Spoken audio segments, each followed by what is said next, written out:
morning. Why do I have a scarf? That's not the season for it. Hello, motherfuckers. When the stock is hawked. I don't know. I've never watched this streamer. Thanks so much for 34 months motion sub. Good morning. Hello, Charlotte. Hello, hello. Greetings. But yeah, I'm decided that I'm just gonna keep this one contained to weekends. So I'm gonna fucking play this one on Friday. And then the next one probably next Friday or the Saturday after. Not entirely sure. There's another game I want to start playing, so I guess I'll see how that goes. How completely lost would I be if I missed the first stream? I have no idea. I haven't played these fucking games. I haven't played this fucking game, so who knows? Just do your best. I'm sure you can still retain something. I don't know how many recurring characters and stuff it has, but... Da-ba-da-ba-da-ba-dam! Alright, let us...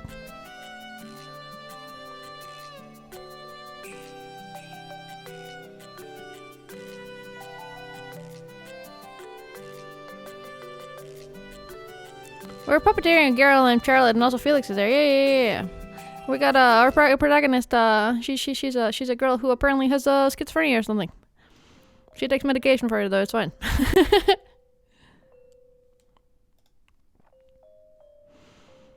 Anyways.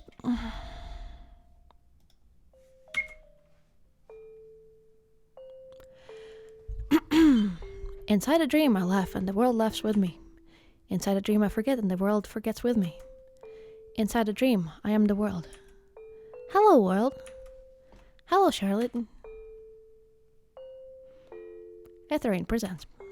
Hello, Charlotte, episode 2. Requiem, Aeternam Deo. I mean, if she's taking the medication for it, then she's probably diagnosed, right? As the seasons die one by one, the slumbering god's heavy eyelids are open once again. A choir of voices echoes in a fog-filled box of a mind. I must be dreaming. Since the oracle became a part of me, my dreams always take place in here. A pitch-black land where time does not exist. For these 3 years I've slept next to them in deafening silence. This time, it's different. The oracle is awake. Good morning, Seth. Today we will get up, go to school, and go back to sleep again. Please take care of me.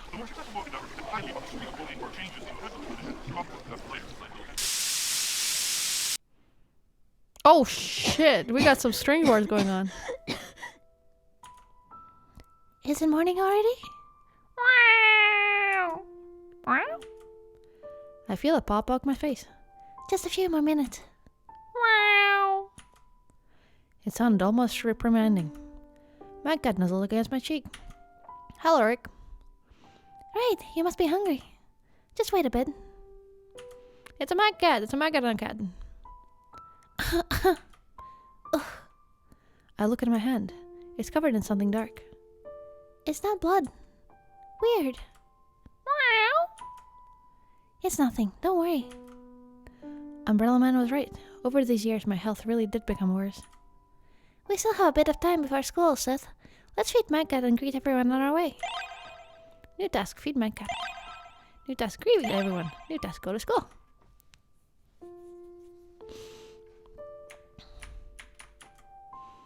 True Realm Research. Well, seems like we're making lots of progress on that. There's a drawing inside. Look at it. Yay. Happy birthday! Oh shit, we have friends? Nice. Also bugs. It's a drawing on me and Andre. Who is this? Seth, don't tell me you don't remember. It's my friend, Henrietta. She's always tells me to call her Henry, though. She drew this picture for my birthday. So nice of her, isn't it?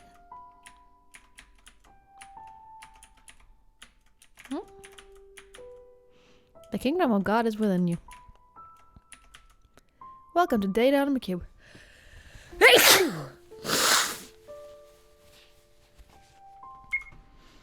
Do not turn off the screens.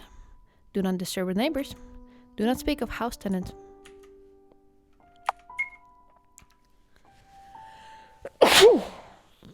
Number 1, be polite to the doors with puppeteer symbol.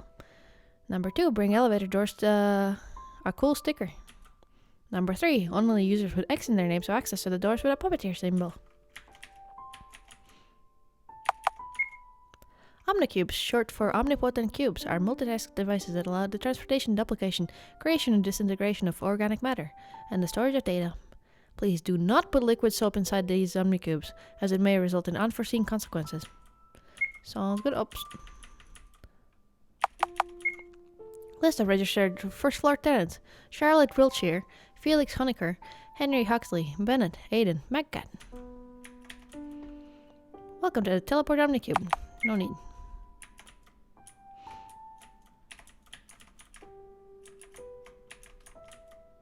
Clothes, hairpins, microchips, cockroaches. One of these items is not like the others. Obviously, the microchips, that makes no sense. Eden, the God Delusion, the Joyous Wisdom. Do we have anything in our inventory? Book of Truth. Puppets, humans. Purpose, to err. From False Realm. Short lifespan, spend half of life sleeping. No free will, despite denying it. Likes cats to a ridiculous degree. Aliens, purpose, unknown. From False Realm, disguised as humans. Always busy. High murderous intent. Can eat soap, omnivores. Puppeteers. Purpose, to control. From True Realm. Observers. Purpose, to observe. From True Realm. World government members. Do not interfere with natural flow of events unless ordered to. Skull mask. Pythias. Type 4 civilization. Ability to manipulate time and space. Dangerous. Every race perceives them differently. Oracle. Purpose. Godlike existence. One body vessel cannot contain an oracle in full health. Omnicubes. Omnipotent. Omnivores. Population greater than those of humans. High IQ. Magcats. Cute as cats. Scary as maggots. Love food. Very loud. So it would be.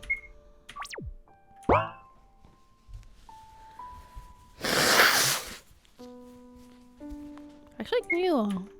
Oh no, you can't. Okay.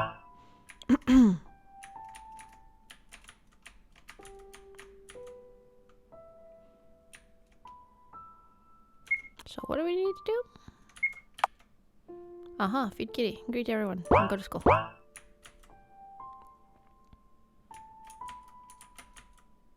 The snake who ate still. Player synthesizer. Felix got this plant for his birthday. He seems to like it more than any being in existence. It's called Venus Flytrap. Venus for short. Oh, what's with that face? You look awful. Complimenting me this early in the morning? Whatever. So cold. By the way, wasn't there a kitchen before? Must be the house structure keeps changing it in. Try the second floor on the right. Gotta say, the art got a big facelift since the first game. I really liked it in the first game, but there's like so much more detail. Sometimes it feels like this lamp moves on its own. Makes me wonder if it's alive. Chemicals are bubbling inside the flasks. One flew over the coal's nest. Simulacrus at simulation. Flatland. Wait. Isn't that... Hold up.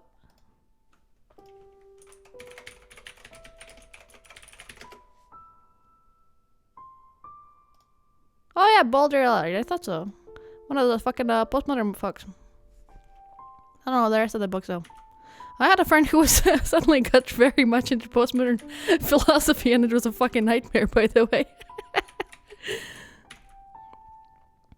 I could not understand a goddamn word that guy was saying anymore. TVs. I have to remember my journey to the TV world. This channel isn't working. Psh, goes the static noise. Bennett's favorite show is supposed to be running soon.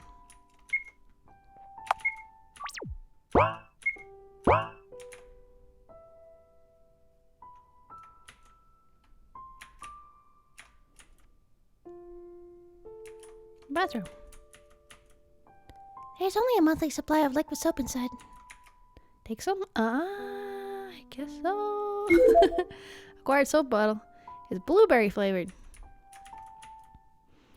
There's an acidic smell coming from the plastic bag in the bathtub. It's better not to touch it. Toilet paper smells like apple pie. It's almost scary how far humanity has progressed with inventions. A toilet. Don't wipe your ass with apple pie. Dangerous. Oh, here's the kitchen finally. Oh, I love the lamps in the foreground. That's cool. The bowl is empty. Let's see, where's the kitty food? Cabinets are full of glass bottles. The smell of lavender soap. A bag with acid in the bath seems okay. Yeah, don't worry about it. A kitchen sink and a trash bin beneath it. It's probably just it's really just cleaning vinegar. Yeah, cleaning vinegar. They cleaned something and they left letting the bath to clean up. A meaty smell is coming from the oven. Aiden says that he burns mischievous children in it on Christmas. Acquired Mac food. Today's special meal is made of failed expectations and lost hope for humanity. My cat purrs with enjoyment. That's a good cat.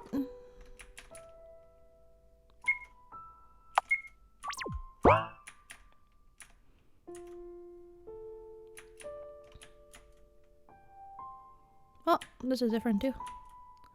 Plants rarely live longer than a year at our house. It's kind of sad to throw them out. Mom bought plants to live in up their room, but hardly anyone looks after them. I actually really hate that. I cannot stand it. It makes me like viscerally upset to see a fucking dead plant. This one doesn't look like company. Some papers lying on the table. Take a peek. It's Huxley's handwriting. An essay regarding educational program translated to human speak. I find the socialization system rather pointless, thus unnecessary for an individual. I sincerely believe that it is up to the student whether to socialize or not. With our reanimation technology, we can bring back to life both dead and hollow people alike, even if I don't express sentient behavior afterwards. Oh. This phone's been broken for a while. The year I had a pay raise. Embrace the overtime, Marina. Never trust a salesman, a cold-hearted janitor, alpha physicist. I didn't know it was possible, but somehow these romance book titles have to change for the worse. If I leave, crash into your car. I kissed your cat. Indecent web browser history. Mother's shelf is growing bigger, isn't it? Oh no, that's the mom's?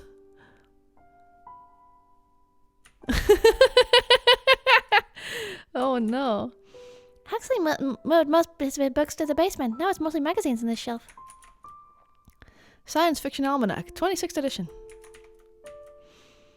The System Exposed, The Hidden Anarchy in Order. Education Program Information Booklet. Read? Sure.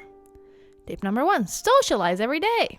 Socialization is a core element of the education program. Tip number 2. Report any suspicious activity in school grounds. Tip number 3. Don't feed stray animals on school grounds. Stay safe and ensure the safety of your fellow students. Anarchist Cookbook, now with more recipes. Kaboom! Advanced Chemistry for Explosives Enthusiasts. Yep, that shelf seems to be the same.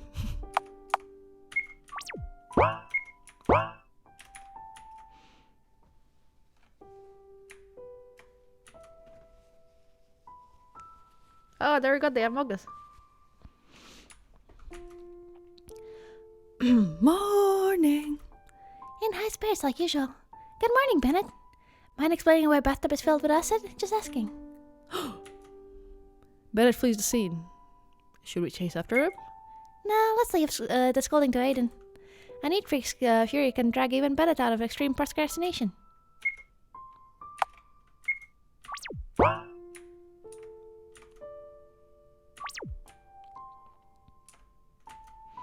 Left, to basement, right, to school. That's a lot of doors, but we can't actually go to most of them, are I? Oh. The badge on this suit reads Lecter. This one has been operated for a few weeks. Poor thing. The name is Goodwin. Hello, could you move out of the way? Hi, I would like to sweeten. Alright. This specimen looks like living bowels with eyes. I briefly wonder if it was a vertebrae inside. Yet another terrifying state of its existence, isn't it? It's still breathing. Huxley's operating on a patient. He's bringing bone pieces together with superglue. Dr. Huxley! How are you, little Charlotte? Oh, to come to think of it, you're not so little anymore. To think human children grow so fast. Felix hasn't grown an inch in these years, but look at you. Psh. Some things just don't change, do they? Dr. Huxley, Yes? how is he doing? Ah, Felix? Haven't you seen him upstairs? I thought you two got along rather well. Since my health started getting worse, we haven't spoken much. It's as if he's avoiding me. Sorry, I was thinking out loud. It's okay. Come for advice whenever you feel like it. No, whenever would be a bad idea, as I am a busy man. How about making an appointment in advance then? Thank you, Dr. Huxley. I appreciate the sentiment, but you really don't have to. I sincerely hope you two make up. Especially since my cute nephew hasn't got anyone his age to talk to, just like Bennett. Am I talking too much? You should hurry to school. Here, have a sticker. Oh, we got a sticker. Let's see. It tastes arguably bad. Arguably? It's triangular, therefore very cool. I love triangles. You have not missed much. The house layout has changed. Quite a bit. Seems like all our previous characters are still around. This is 3 years in the future. Magcat is still around. We gave Magcat some food. The badge in the suit leads collector. Warning, mutant spiders inside. Reads the label. 001, the fog. Read? Sure. Back in the days, I used to be at the top of my class. I loved being right, answering correctly. I loved doing things better than anyone else. Mother always said I inherited my hard-working mindset from my father. I was happy. I wasn't blank. Fragment deleted. It's just that one day my classmates decided that fragment deleted. Fragment deleted. Fragment deleted. Then, one day, the fog appeared. With each passing day, I found my head becoming filled with it until I couldn't think clearly anymore. I become clumsy, absent-minded, indecisive. Everything I blank to be. I blank myself for it. One day I realized the fog wasn't just in my head anymore. It was all around me, surrounding me, consuming me, shielding me. Sweet. Inside are a bunch of detached limbs. A passion for scalpels. Everything I know about humans I learned from my lawnmower. Still sleepwalking after 35 years.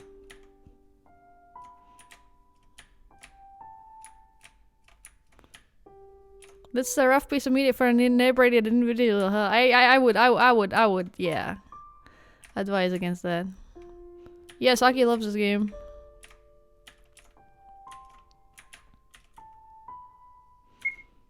Alright. Did we check the door on the left yet? Oh, actually, there's a couple doors. I don't think we can use this one. Access denied. Doors with a puppeteer symbol and only open to those with an X in their name, Seth. But Huxley programmed this one to let his crew workers do. So Florence or the others might be here.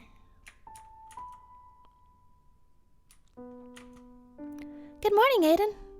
Good morning to you as well, dear girl. I hope you haven't forgotten that we have a piano lesson this evening. Of course not. It would be a pity if you missed your practice. I will be waiting for you in the piano room. Piano room. Dresses are in perfectly symmetrical position on both sides. They are, aren't they?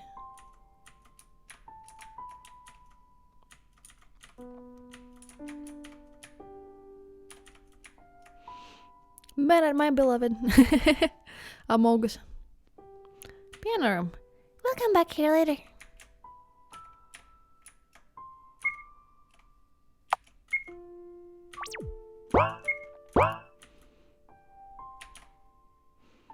Yeah, like I was saying, the house layout is very different than it was before.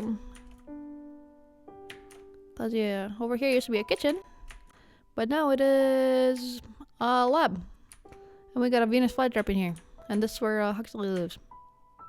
Listen, you'll be late to school. Also take these. Use them after socializing or you'll die on spot later. Anxiety pills! Oh, hell yeah.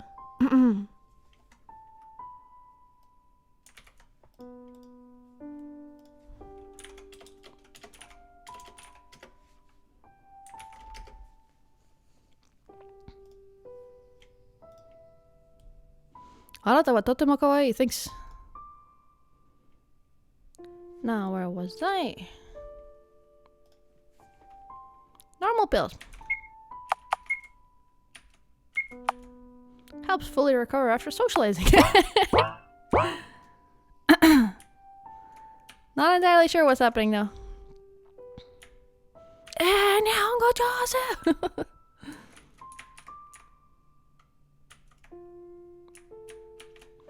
But yeah, no.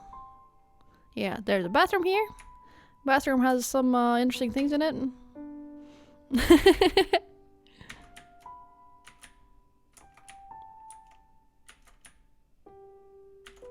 Which apparently Bennett is responsible for, and that kitchen is over here.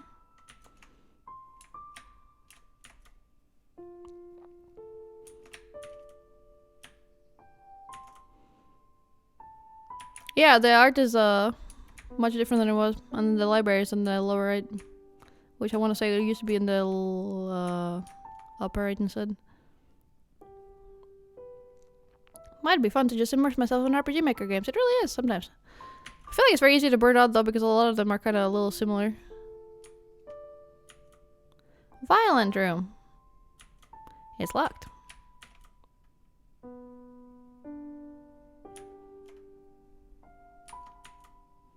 We still haven't greeted everyone yet. Wouldn't it be rude to leave like this? Have we not?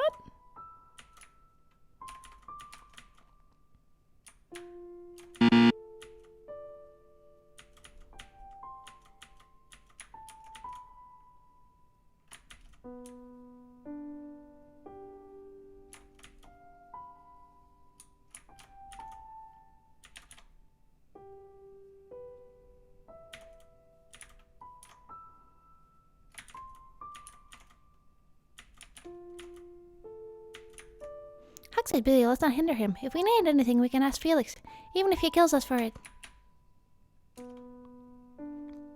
But yeah, RPG Maker games are very short, but like also like I feel like it's good to like leave some space between them just so that they don't all blend together. Because very often like the topics and the plot points tend to be kind of similar.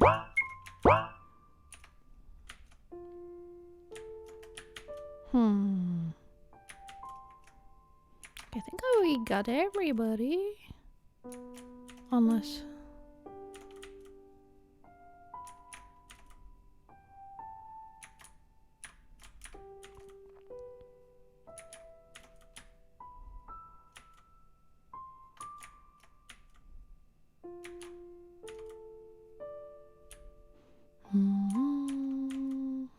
I don't feel sleepy just yet. Okay.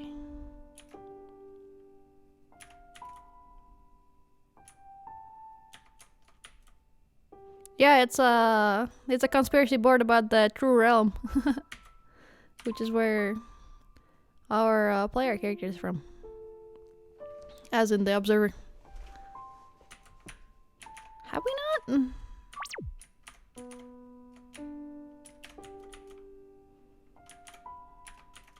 Thought we greeted everybody. Take one more soap bottle? I don't think we need to.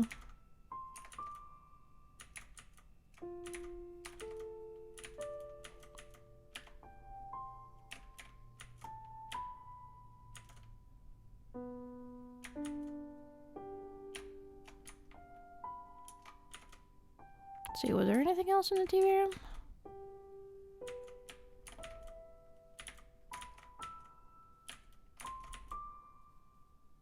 Bennett's favorite show is supposed to be running soon. Oh. Is this where we're gonna catch the motherfucker?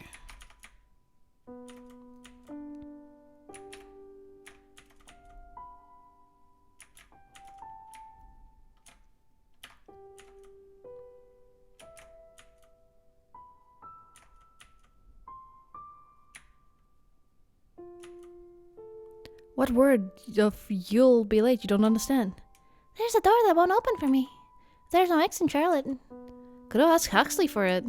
He's busy. I'm busy too. Ah, fine. Lead the way. Yay! Felix had joined the party. Alright.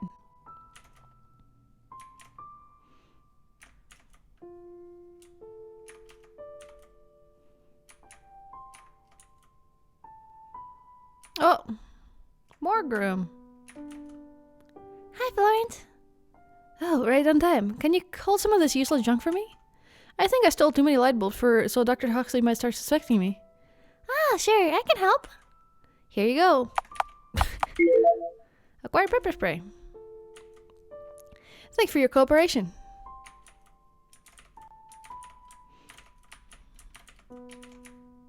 Okay, do we got everybody now? Can I return to work now? Sure, thank you.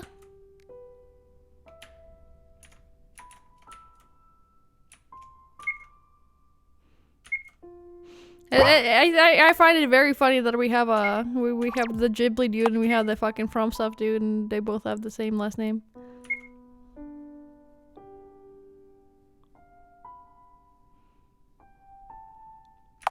Let's see. Remember, kids, it's illegal to carry one. What kind of fucking place do we live in? Now then, onwards to school, Seth. Shh, not disturbing the neighbors. The door we need is the last one.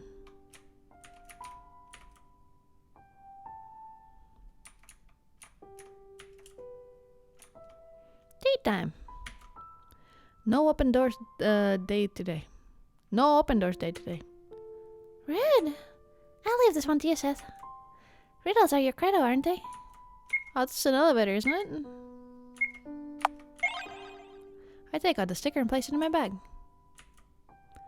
What a nice sticker you have here. Where are we going, dear friend? You are already here. Oh. Got it, buddy. What does this generic Swedish name ranked at 87 popularity among newly born males 2005 to 2008 have to do with anything, fellow chatter? What are you talking about? Alright, copy paste reading.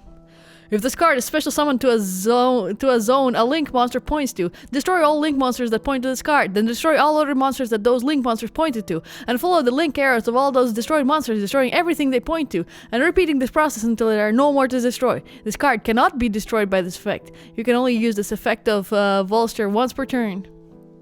Thanks, bro.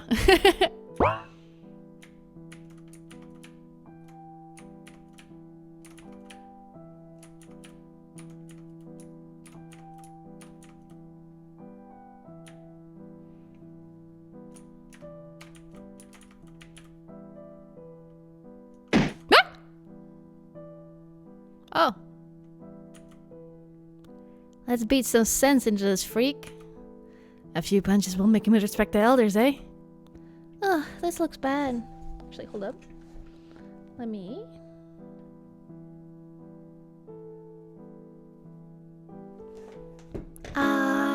I'll go with that kind of voice for those guys. Ugh, this looks bad. Can we have some, Seth? It's too dangerous. So, we'll just leave? I'll look into it. Ja, hello, corner addict. Hello. No, you know, thank you so much for 6 months. Hello, how are you? I am good. I'm playing Hello Charlotte today. If only we had something to use. Oh, we have pepper spray. Hold up. Right, we have pepper spray with us. So who's filthy now? Feel like apologizing yet? I have nothing to apologize for. Is that so? Why don't we cut off the tongue of his if he has nothing to say? Wouldn't it be cruel to ruin such a pretty face? Then why don't we do something more fun? As I take a step closer, one of the students notices me. And who are you? I'm sorry to interrupt, but... Pshh. Haven't your parents taught you? Violence is no good. Ah! My eyes! Get it off! Huh? Run, quick! I reach out for the boy's wrist. He slaps it away. Oh, I didn't mean to. Later about that. Run!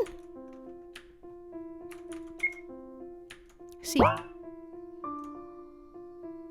Enjoying the Easter holiday. Oh god, more Yu-Gi-Oh cards for you guys doing this. Dance of the Dead Ancient Creature card in the graveyard. When Dance of the Dead enters the battlefield, it's on the battlefield. It loses Ancient Creature card in the graveyard and gains Ancient Creature put onto the battlefield with Dance of the Dead. Put Enchanted Creature card onto the battlefield tapped under your control and attach Dance of the Dead to it. When Dance of the Dead leaves battlefield, that creature's controller sacrifices it. Actually, that's Magic, isn't it? Not Yu-Gi-Oh! Fuck card games. To school. Oh. I guess we'll take a leap down. Phew, we got away. Are you okay? This body is too fragile. Throat hurts. The boy pants heavily, barely standing. He's completely out of breath. Seems like PE is not your best subject. You're so small. How did you distract them? All thanks to pepper spray. I waved the thumb-sized bottle before his eyes. He barely looks up. Florence says box cutters and pipes are fine and all, but they're not as effective in a big fight. I see. What did you do to them anyway? As I have said, nothing. They're contaminated. I only commented on that. So that's what all the field deal was about. More importantly, wouldn't these people target you? Why would they? Eh? There's nothing to worry about. Everybody at school loves me. Moreover, I'll always have Seth on my side. What's important right now is that I helped a fellow schoolmate. Schoolmate? It's a school's uniform you're wearing, aren't you? Is it? No, let's hurry. Got it. Sorry, Seth gets grumpy when you're late to class. I can show you the way to the infirmary. New task, find infirmary. New task, find class.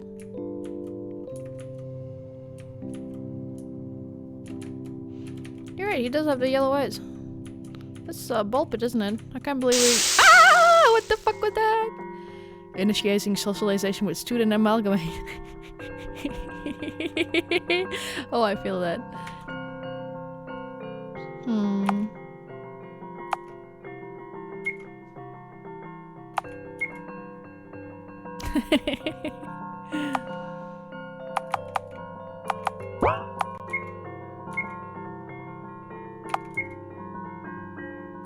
Melt hearts have done right. See, Trace, let's start a conversation. Social battery points! Oh my god. Said Amalgamate is too busy staring at their phone. Holy crap. Yeah, there was no combat whatsoever in the first game, so I was kind of surprised this was here.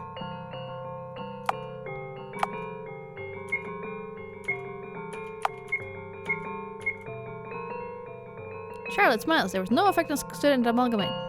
See, tries to smile. It doesn't look as good as intended.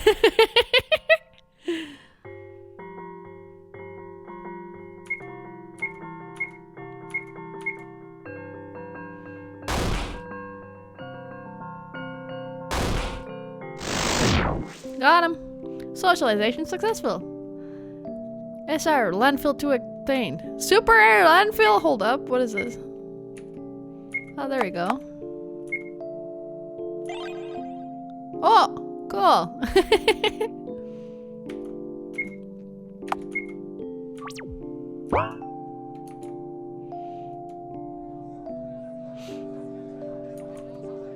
Garden. Seth, we need to take him to the infirmary. Oh, I'm so blessed to catch a glimpse of your princess this morning. The poster says, pets are not allowed, but you know, I've seen stray mud cats in the garden. Psst, Seth. Why don't we check out if it's true later? Shh, someone might hear. Infirmary, oh. Here it is. The nurse here is kind, so don't worry. I see, thank you. The boy disappears behind the door.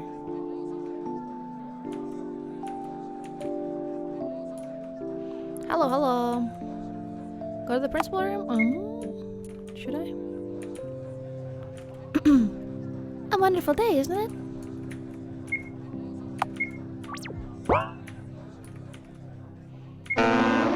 Ah! Initiating evaporation process. As expected.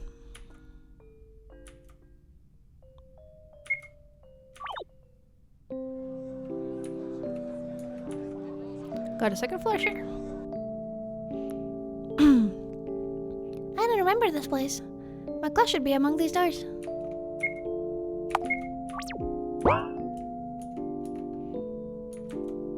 Class A1. Class A2. Oh, this one must be mine.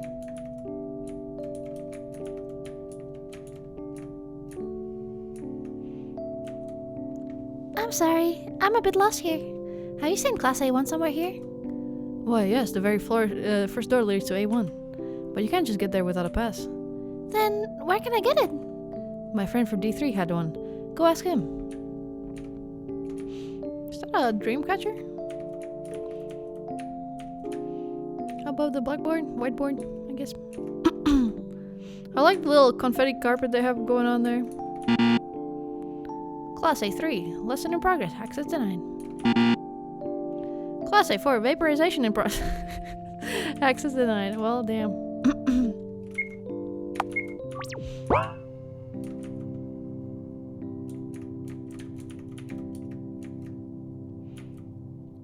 If only I could be of help.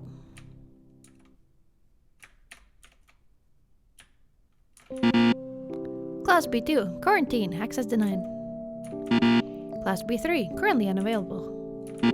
Class B4, under construction, access denied. Class B5, currently held in second dimension, access denied.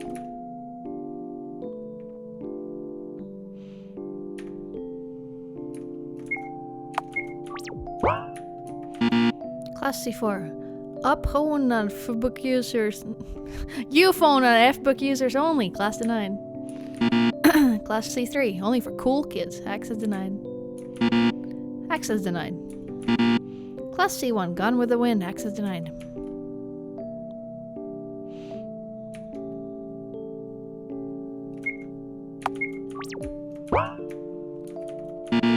Class D4, organ harvesting in process, access denied. Anybody you can talk to here? A pass? I'm so sorry, I already gave it to the girl from F4. You definitely should go there.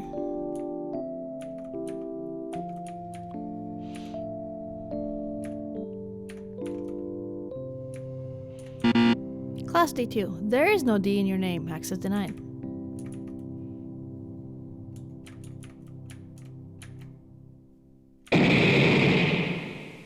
The student's head explodes into a million pieces. His brains are scattered all around the floor. There weren't much brains to begin with. Damn shame. Hate it when that happens.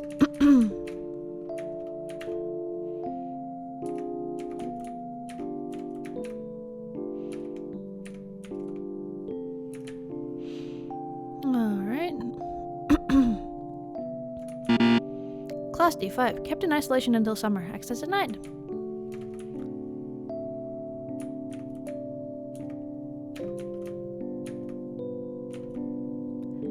Pass to A1? I don't have one. You don't?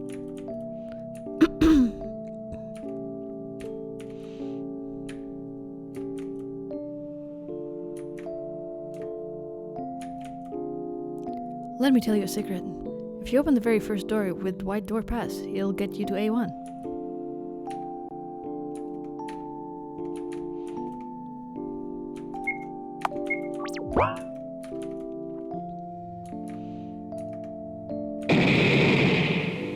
The student's head explodes into a million pieces. His brains are scattered all around the floor. The student continues to browse the web on his phone despite losing his head.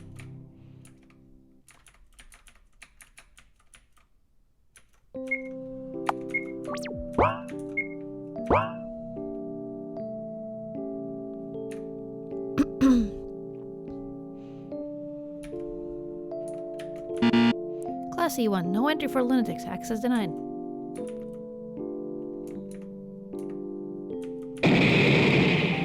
The student's head explodes into a million pieces. His brains are scattered all around the floor. No one seems to notice that his head exploded. Head explosions are very trendy right now. It's like a TikTok thing.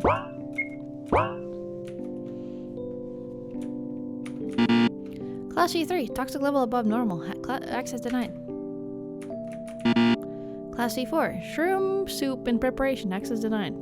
Shrooms? Let's fucking go.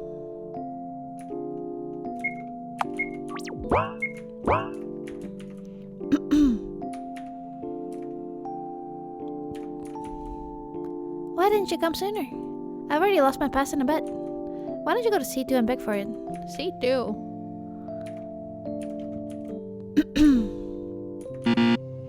Class F3, infested with head crabs, access denied.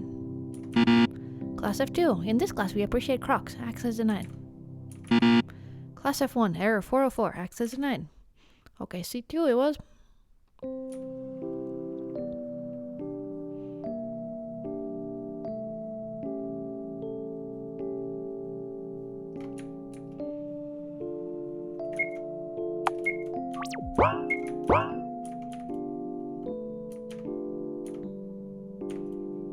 You want the pass? If you take my trash, I'll give it to you. Okay. Really? I mean, yeah. Here you go. Acquire trash. What else do you need? I gave you the pass already. Did you? A few juice boxes and candy packages. I searched a plastic bag. Found white door pass. That's kind of mean. Open the classroom.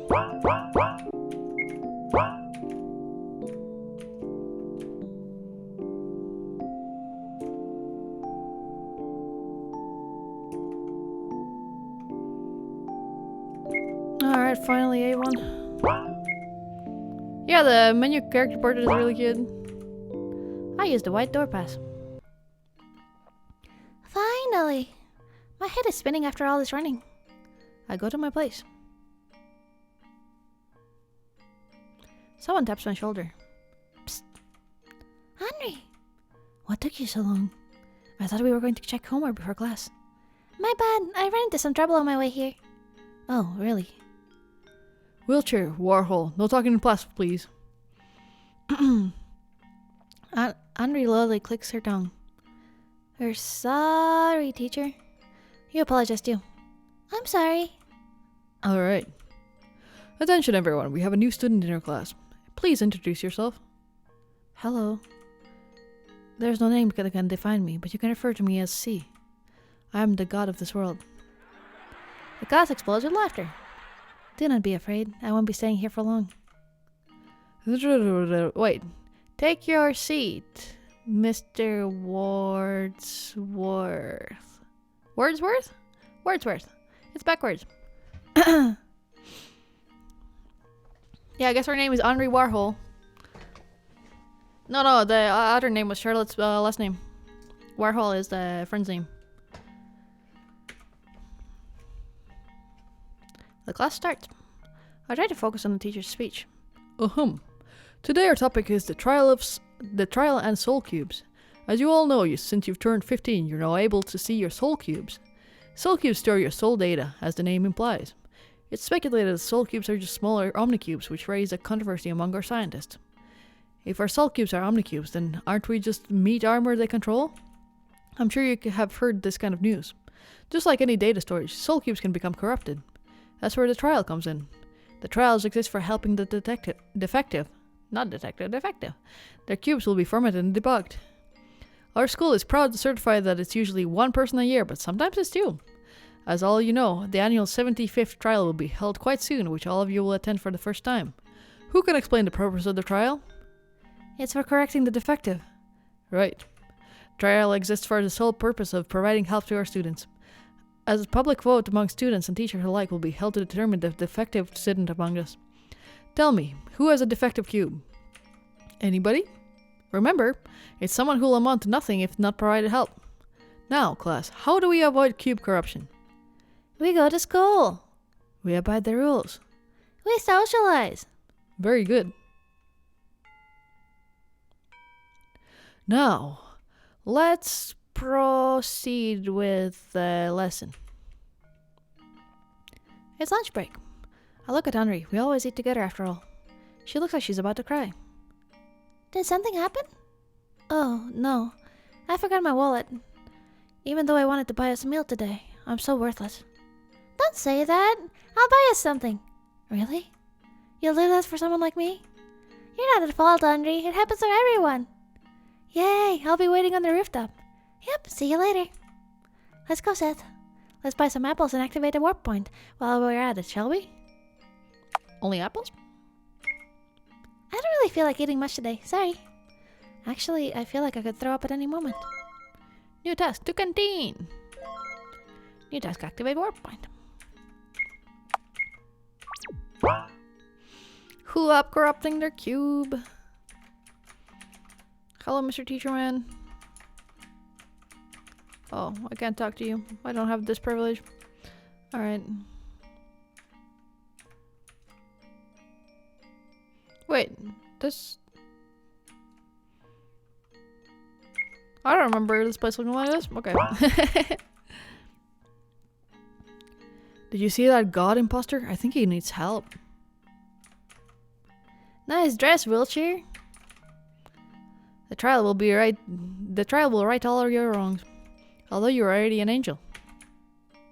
Warp point. Warp point activated. Sweet.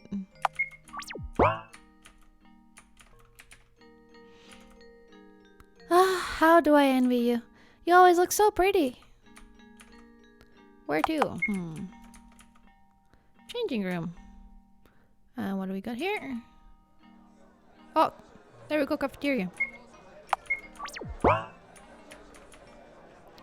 Our god is over there, sitting all alone. Poor thing. You're the main character here. Better sit with someone who's more important than me. That new babe looks lonely. Maybe he needs a good friend. Like you, for example. A goddess shouldn't sit with commoners like us. Don't you feel bad that C is sitting there all alone? You should go join him. Oops, I think I'm glued to the seat. I wanted to do something that'll make me special, but I ended up procrastinating. Again.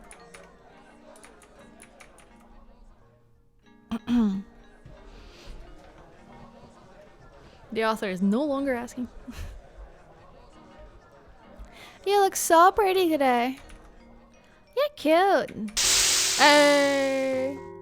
Initiating socialization with damaged student. Aww. Smile. Charlie smiles. Damaged student lost 4 special battery points.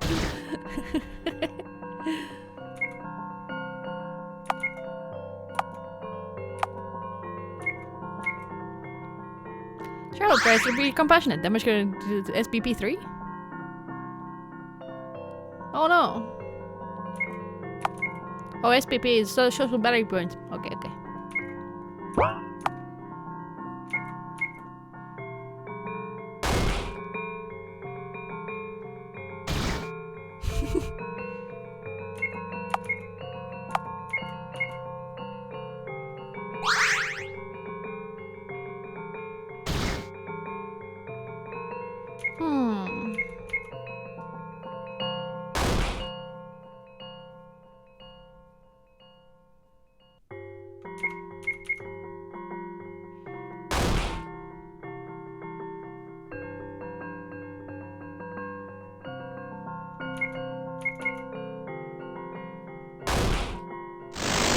Got him! Socialization successful!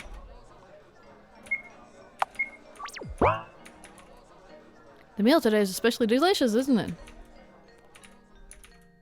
I'm certain I saw your photos on a cattle oversight. Who would have thought? Sorry, I'm waiting for a friend to come. Sorry, the place behind me is taken. I'm pretty sure everyone wants to sit with you. Who would have thought our god is so tiny? I can't believe you don't have an F-book account. Everyone wants to be friends with you. Enjoy your soup! My imaginary friend is already sitting here. Please find another place. Ah! Initiating socialization with bullies! Oh no. Let's leave. I wish I had a haircut like yours. I'm not worthy of talking to you, princess. It's cold by the window. You'll catch a cold if you sit here.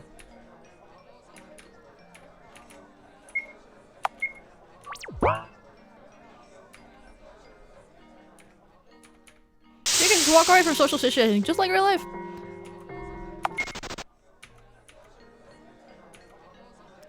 See, spoken of the canteen food. It's poking back. Hi again. Oh, hello. Mind if I join you? No, not at all. Henry's waiting for me, but talking for a moment wouldn't hurt, right? You seem a bit better. Yes, it could have been worse if it wasn't for your intervention. The nurse patched me up a little. She said I'll recover soon. Although I still appear to have trouble with verbal communication. I see. Is it true that you are the god of this world? Ah, no wonder you're curious. That is the only thing that I am sure of since my awakening in this form. In fact, I tried to get rid of this vessel immediately. But who would have known that a human's preservation instinct was this strong? I couldn't put a scratch on myself. I was afraid of the pain. Curious, right? Not only that, I do not know the reason why I am here. Needless to say, it is not only a great inconvenience, but also a waste of time. I want to get rid of this body as soon as possible, but there is surveillance everywhere. Kind of ironic that the rules forbid self-harm, but not violence, isn't it? That's why I'm looking for the way out. Say, do you wish to aid me? When I return to my heavenly domain, I'll definitely... Look! She's about to jump! What? Really? That Hyler? Huh? Everyone's gathering by the windows. Somebody gasps. Unknowingly, I find myself running outside. What's with the commotion? I can't see. I know her. It's our class representative, Scarlett Tyler, an all-A student and a student council member. An athlete and unrivaled beauty who always gets what she wants. An ideal person. We never really spoke, but she was always the one to establish discipline in our class. Now that I think of it, Scarlett Tyler was a scary person. Unapproachable and reserved, she gave off an air of intimidation by her very presence. Why would such a strong person give up her very life? Now I'll never know. Artificial suns shone upon the school, the students and the ambulance workers who arrived. Scarlett Tyler was no longer in this world.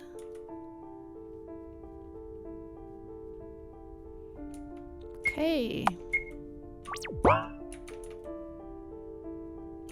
Oh, we're home. There's no need to go out for now.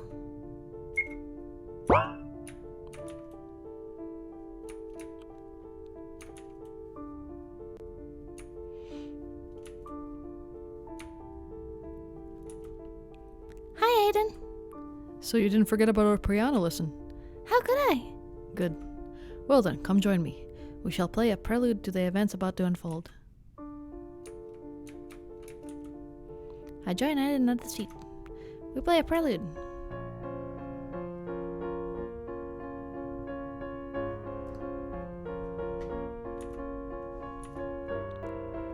Thank you for spending time with me, Aiden. It's my pleasure.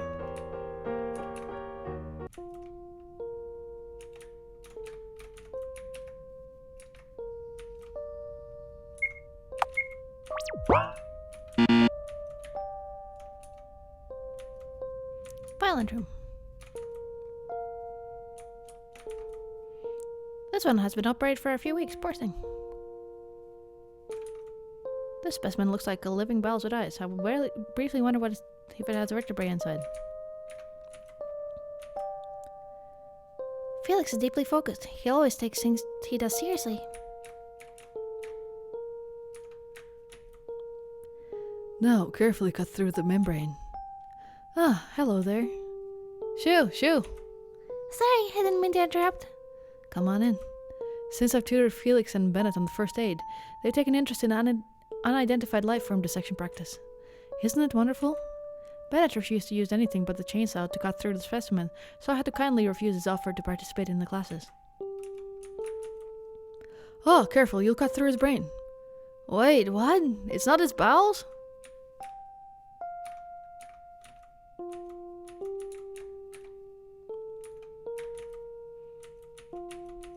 Okay. All done. Here's some slick.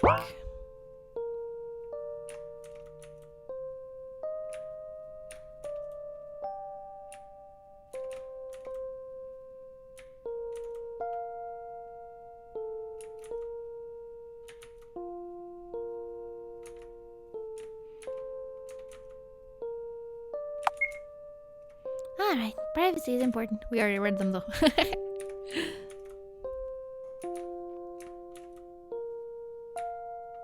we still got gunk in the bath? Yep, still got it.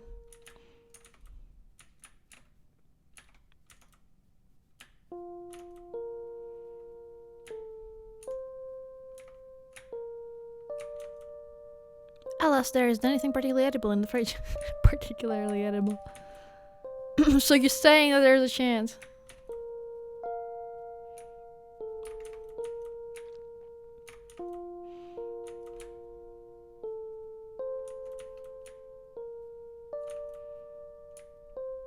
Oh, Bennett. My cat is resting on Bennett's lap. Shh, Bennett is sleeping. Join in? Sure. I sat on the sofa for a while, listening to static noise.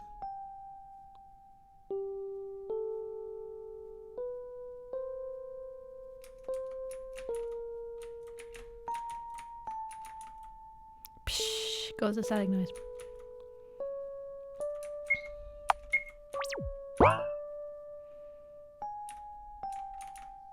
Agisaki, true. I'm exhausted. Let's have a little nap, shall we?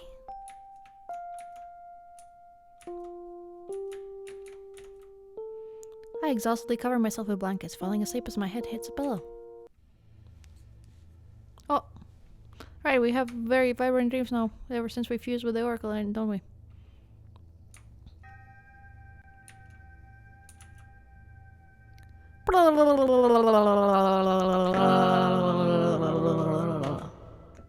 To die, to sleep, to sleep, to sleep, to sleep. Perchance a dream. Hey, the pangs of time, the rub, for in the pale cast of troubles, an arrow's outrageous fortune. Whee! Ahem. Hello there. Apologies for that little speech test. Your language is a bit tricky, but I'm a fast learner. Ew! Don't look so surprised. It's simply the form your mind gave us. Seems like despite your initial bravado, you're subconsciously afraid of us. So, we took a more masculine form, although the concept of gender does not apply to us. Feel free to refer to us as Frey from now on, if you feel like it. After all, our appearance right now is one of a male Pythia. Oh! Am I dreaming? Technically, you are. However, the fact that we'll meet next time you go to sleep, and the next time after that remains. I slumber by day and wake up by night. Wasn't it us just a moment ago? Isn't it easier for you to talk to me this way? Yes, I suppose so. You look sullen. A girl from my class committed suicide. A pity. Were you friends? We weren't. Acquaintances? Not really.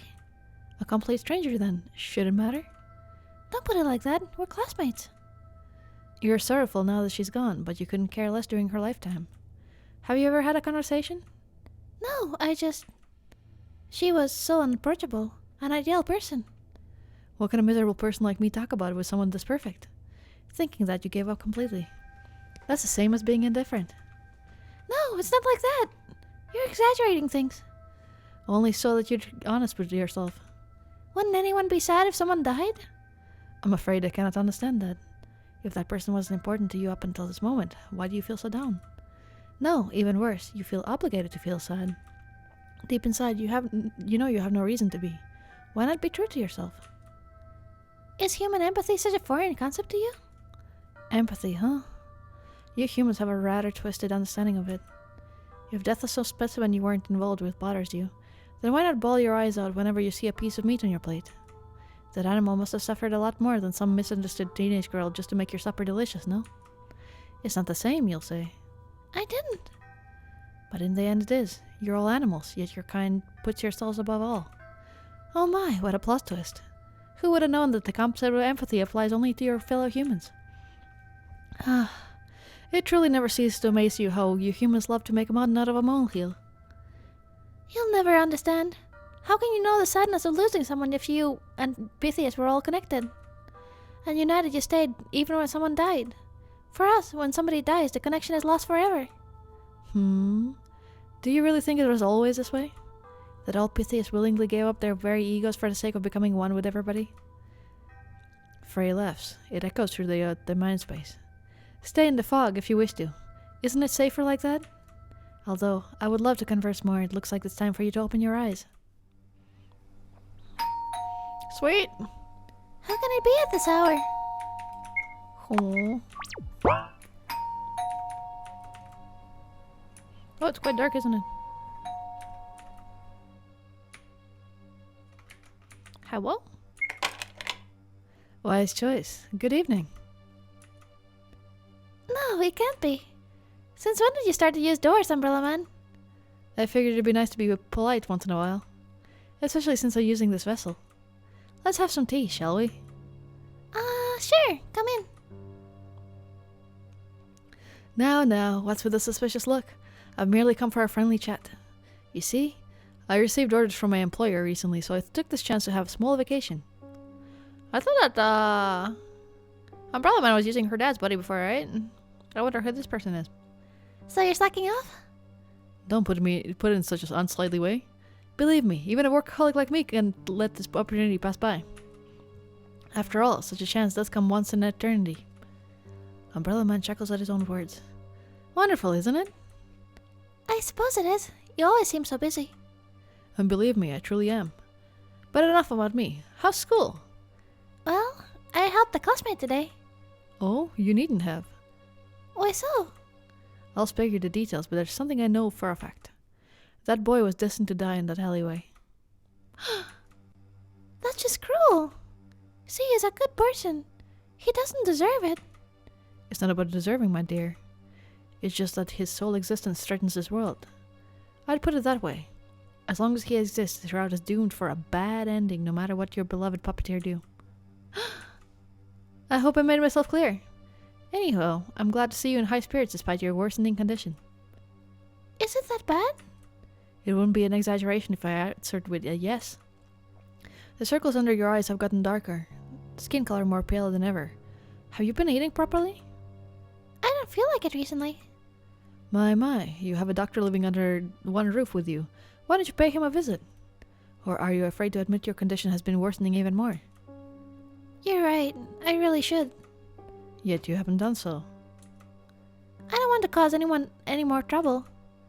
Ah, so that's the reason you're reluctant to take measures. I see. Oh, youth. I used to be young once too, you know? That sounds weird when you say it wearing a boy's face. Hush. This is merely a vessel, after all. Pay it no mind. Anyhow, friendly chat aside. Recently, the number of abnormalities in this dimension has been increasing. Screens and door locks malfunctioning. World expanding. People missing. A living hell. Do you know anything in regards to that matter? Have anything to tell me, perhaps? Well, the Oracle has... My. Don't tell me that slumbering god has awoken. Might it be that your body began to collapse under the pressure of the Oracle's corpse rotting inside of you? When you put it in such a light-hearted tone, I'm almost not worried of what will eventually happen to me. Death is merely a release, my dear. Still, leaving this world might be too early for me, sir. Umbrella Man shrugs. Well, it's your choice, as it was your choice to stop taking the pills. I don't need those anymore. Uh-oh. Right, you don't. Just keep it in mind that the Oracle is no longer the divine being you met 3 years ago. For it's not but the rotten corpse of a god, no longer sentient nor self-aware, with your very mind giving it shape. A parasite of your mind. That's what my employer would say anyway. And look at the time, I'm afraid I must leave, or your humble puppeteer will scold me for robbing you of sleep hours. Right, Mr. Seth? See you, Umbrella Man. Stay well. Umbrella Man leaves.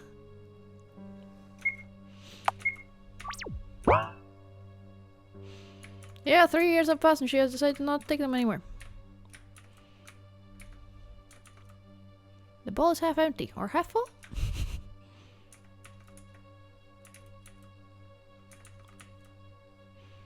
There isn't anything particularly edible in the fridge.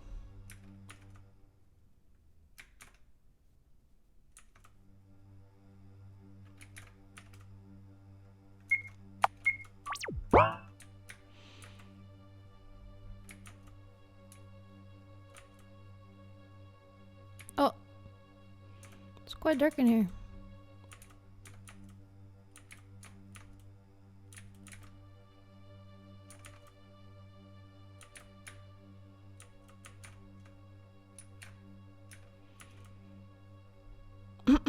Sure, being completely out of our goddamn mind for 3 years with a metaphysical corpse of our deity rotting in your subconscious can't have made anything worse. That's fine. Don't worry about it.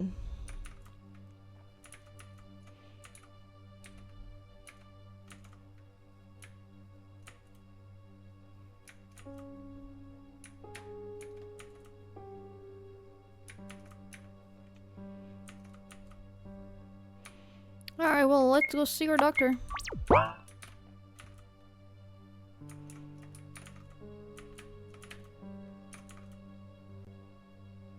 Oh, nothing but corpses here.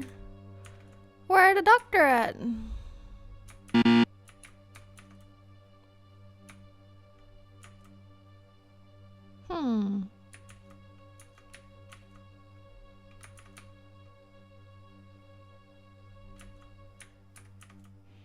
Shoujo manga anthology.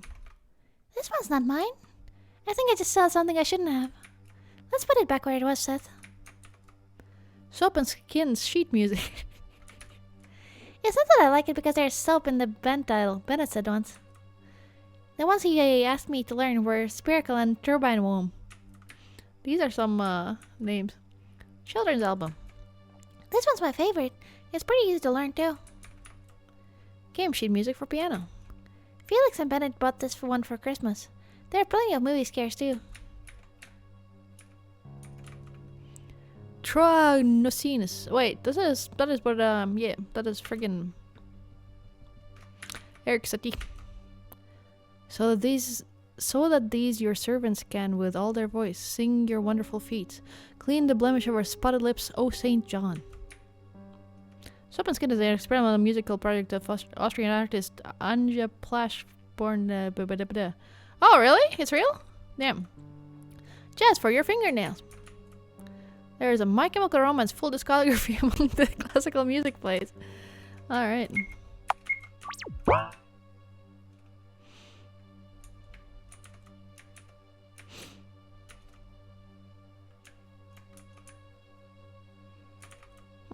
Nobody out here. Unless...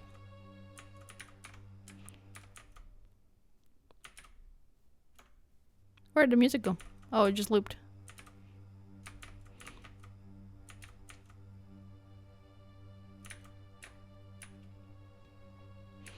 Let's go!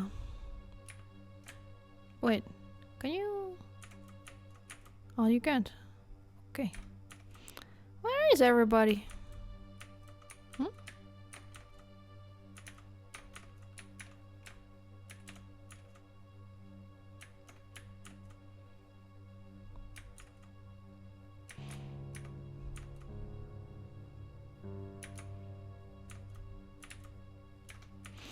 I'm back to sleep, I guess.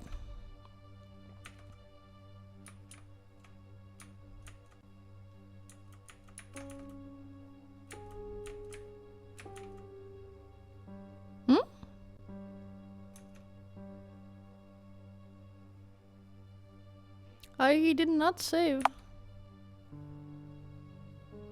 Huh.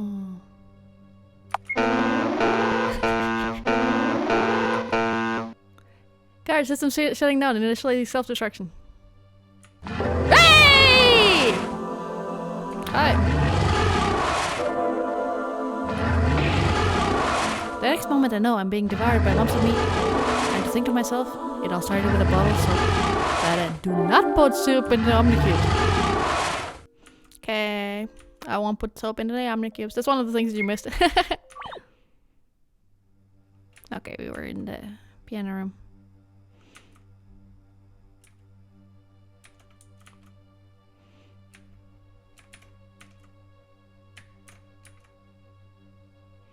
I mean, they very explicitly told you to not put soap in your Omnicubes. I did anyways.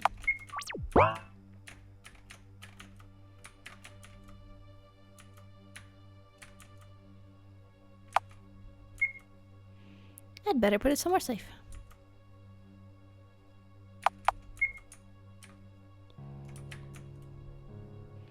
I fall asleep the moment my head hits the pillow.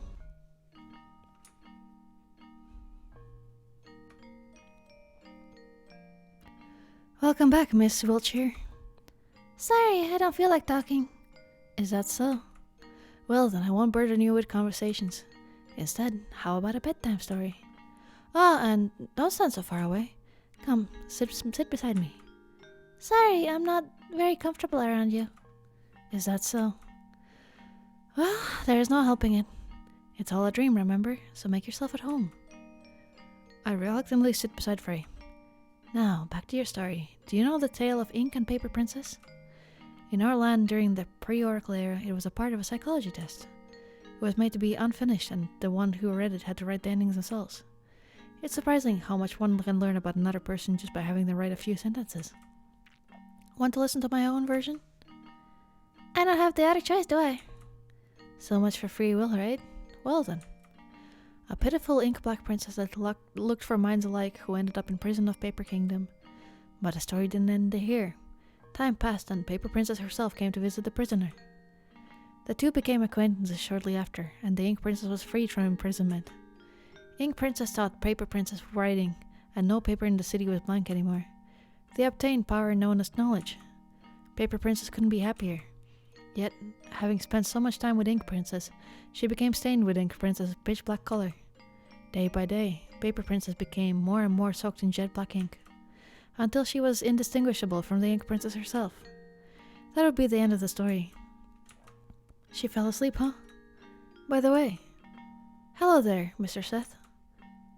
Is that how Miss Wilshire calls you? What a joke. You must be thinking that you're in control. What are you even here for, I wonder? You aren't even supposed to exist in this world. Ah, I know. You must be looking for answers. But I'm afraid you won't be getting any. Because you see, Miss Wilshire is an unreliable narrator.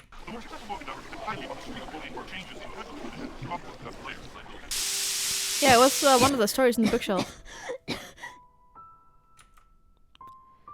It's getting worse. What time is it? Oh no. Honor hates it when I'm late. Hurry, use the warp omnicube. Are you sure? You'd better rest. I can handle a little cough, Seth. Today we will get up, go to school, and go back to sleep, remember? So, let's hurry.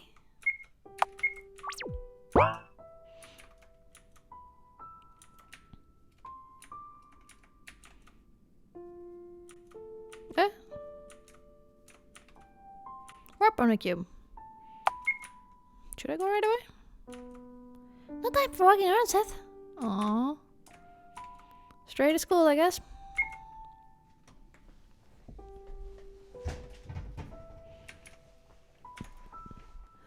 Ah, how do I envy you? You always look so pretty. Oh, there's our friend right there. Henry! Henry doesn't even turn her head in my direction. Miss Warhol? I lightly tapped her shoulder. Henry finally turns around. She's on the verge of tears. Charlotte Wiltshire. Yes?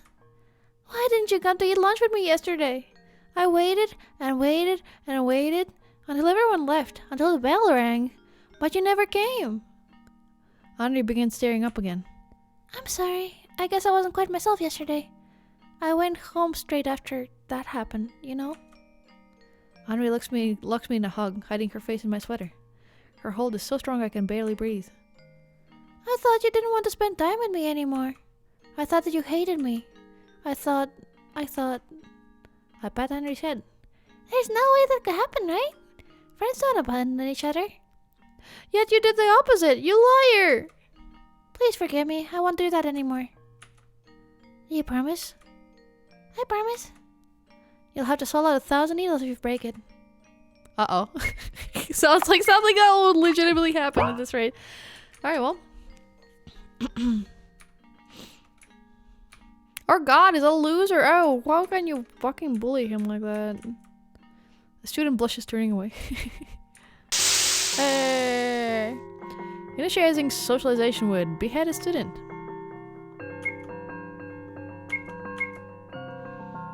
Charlotte had stress conversation. Lost 3 social battery points. Oh! Nice. He's gonna heal me.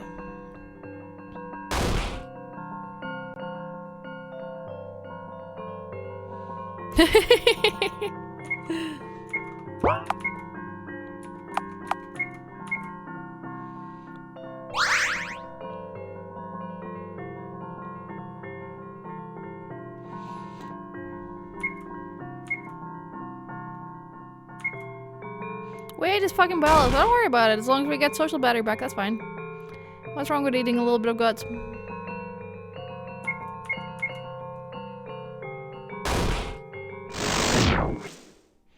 Socialization successful. SR, sleeping obtained. Ooh. Is this a sequel to Lisa? I don't think so.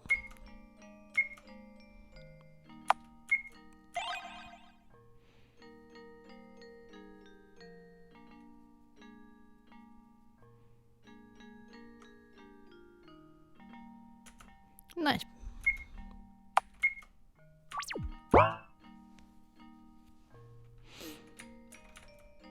You look pretty today. Are your friends doing well? The class today was so fun. Oh, our princess has arrived. Good morning. Who even makes you these dresses? They make you look classy. You didn't bring any toys with you today, even though they're so cute. You always keep your notes in check. I wish I was as diligent as you. Let's do our best today, too. Let's start our class. Today's topic is the world. The house is the world. Oh god. Where do we even start reading this from? Oh wait. The house has 11 floors in total, with its structural elements changing their location on a monthly basis.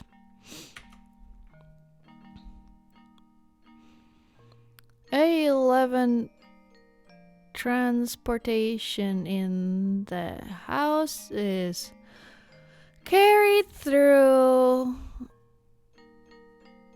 using elevators and warp technology. The food in the house is generated by omnicubes. The waste is deposited by omnicubes. I get so fucking tired reading backwards. The materials necessary for production are generated by omnicubes. It is speculated that the 11th floor is populated entirely by omnicubes, whose intelligence exceeds humanity's by 400%. Not again. Are you okay, Miss Wilshire? Cough, cough. I'm alright. I just need to use the bathroom. You may go.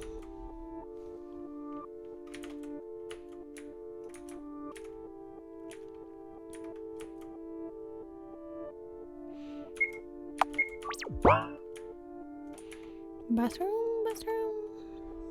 Oh, this is the cafeteria.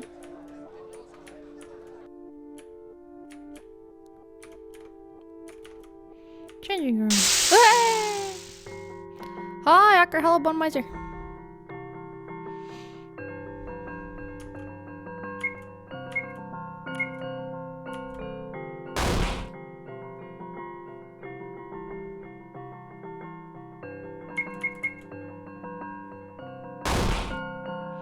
This is a cool RPG maker game, yeah. I've seen Towel Cat. I didn't think it was particularly interesting though. It was just kind of edgy.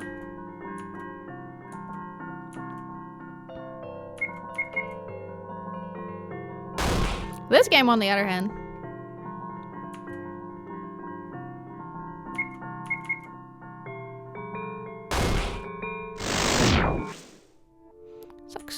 socialization.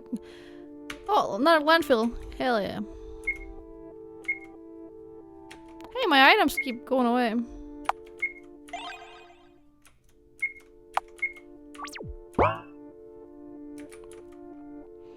Where to? Third floor? Is where the bathroom is? I support you in anything you do. Good luck! Can I take a photo of you? I want it framed on my bedside. I wish I was as cute as you are. Am I worthy of talking to you? Socialization is a key to see another day. Comfort room. To provide a better experience without any interruptions, your body is perceived in the fourth dimensional format in the comfort room. Talk without worrying about appearances. Chill without being anxious about being looked at. Oh, there's the toilet. Rooftop. Library.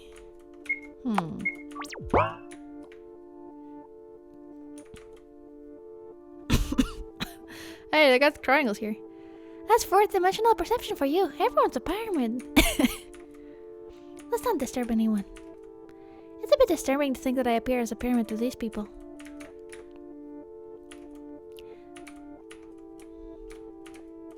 It's a painting by a famous artist.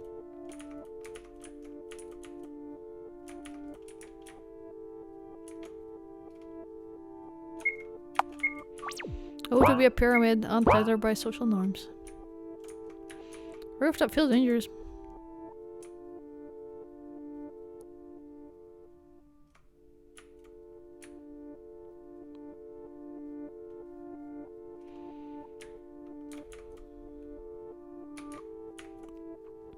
A lovely girl's talking to me on a lovely day.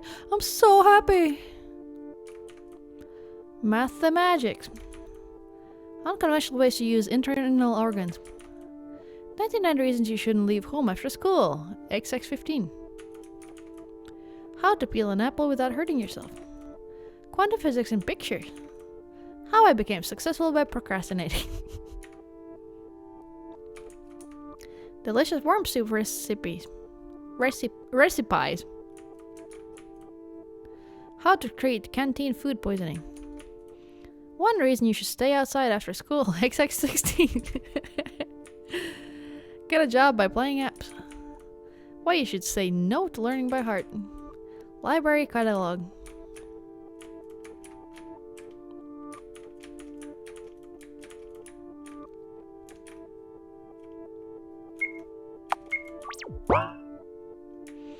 Alright.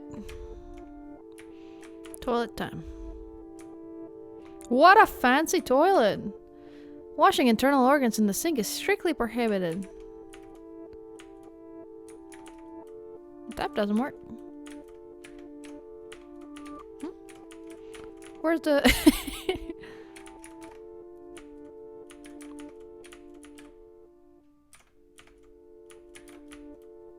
I vomit into the sink. It becomes black from the sink. Ugh. I noticed C standing by the sink nearby. My head must have been spinning so much that I didn't notice him. C washes his hands and face again and again, frantically pressing the soap dispenser button over and over. I carefully place a hand on his shoulder. It stiffens to the touch. Stop it. You'll get blisters on your hands. I can't. I washed off most of the soup, but I still feel dirtied. Soup? My fellow students smashed my head into a worm soup. Oh. It must have felt horrible. Yes. In fact, everything I touch feels contaminated. I just can't shake off the feeling of disgust. I see. Suddenly conscious of myself, I remove my hand from C's shoulder. How about you? You don't look so well. I've known better days, I have to admit. But I'll manage. Seth is there for me. Is that so? Oh, the lesson has ended. I left my bag there. See you later. I wave to C. He waves back with a little uncertainty as if testing the new gesture. Equality for everyone! Shared toilets and changing rooms for both boys and girls.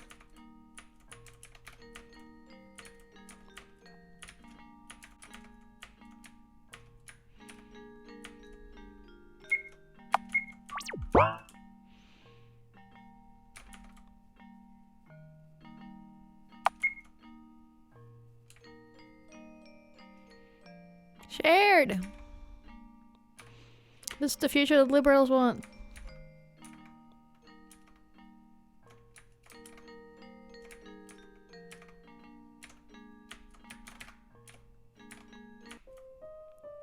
My bag's gone.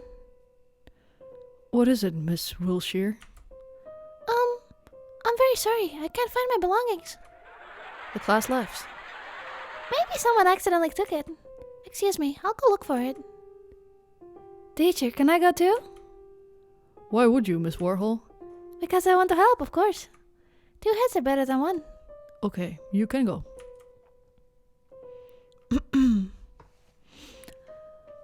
Henry runs to me with a happy grin. I'll help, Charlie. Thank you, Henry. I appreciate it. New task, look for the bag.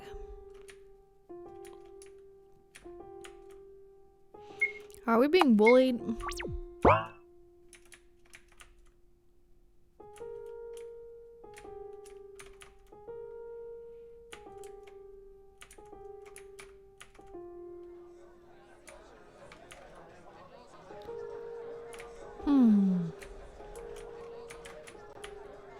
Healthy food. Junk food. Are you the insane person being bullied? Yes. Ah, what are you talking about? Everybody's so nice to her. Everybody loves her.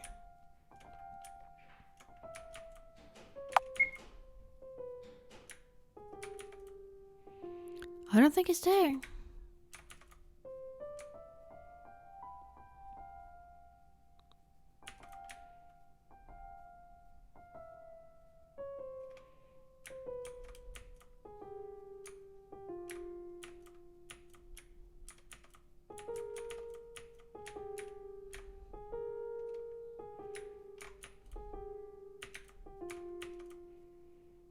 Socialization is the key to see another day. Don't worry, she's gonna learn how to fly someday.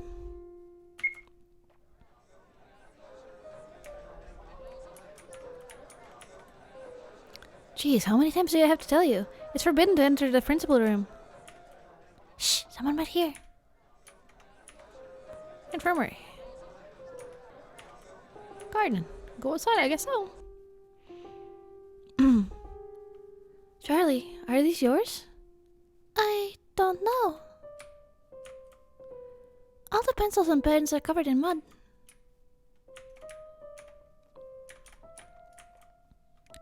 Look, it's yours too, right? This textbook cost a lot.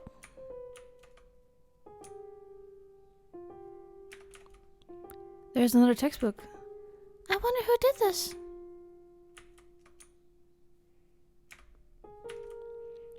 Ah, and I like this notebook. The pages are completely soaked.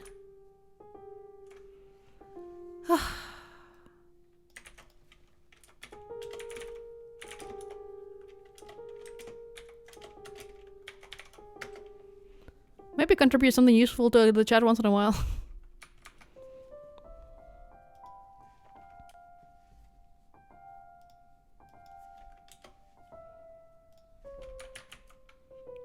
Maybe there was some kind of a misunderstanding. There's no way it is. Henry picks up another notebook. Did I do something wrong?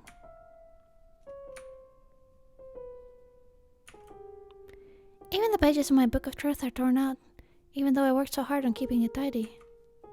Those bastards. How could they do this to you? I think it's some kind of a mistake. There's no way it is. Like I said, it's okay. Unforgivable. Unforgivable. Unforgivable. Enough of this. I'll report it to the teacher.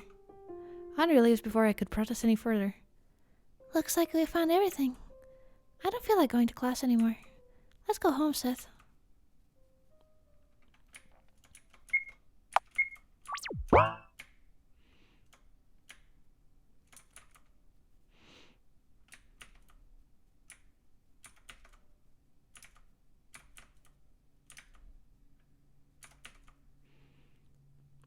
I'm home. Took you longer. Hey, what happened? Is something wrong? You're covered in blood. Don't worry, it must be mine. That's exactly what I'm worried about, stupid. You need to see Huxley, now. It's nothing important, really. Uncle's rule, no objections from the sick.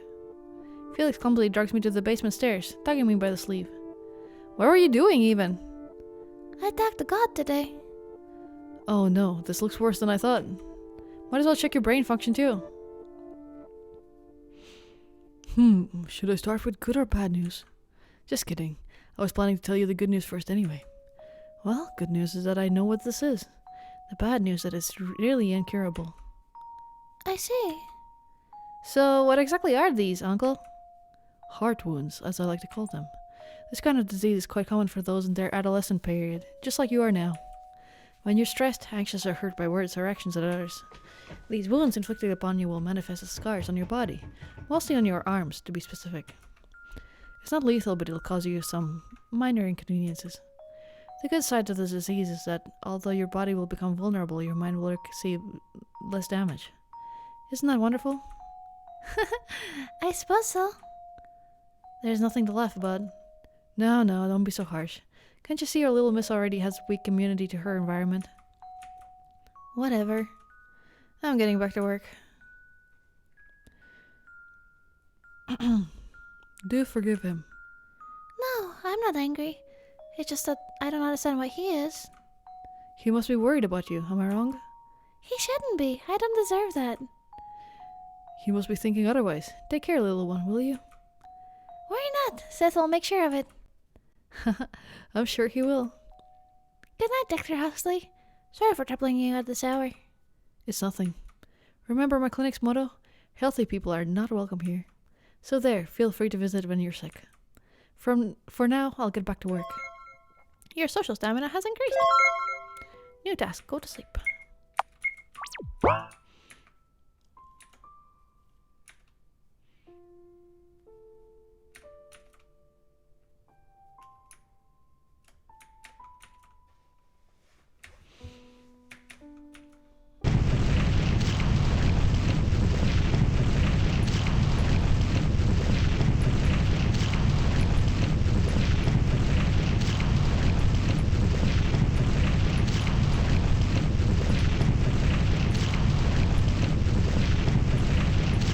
Somebody making dinner?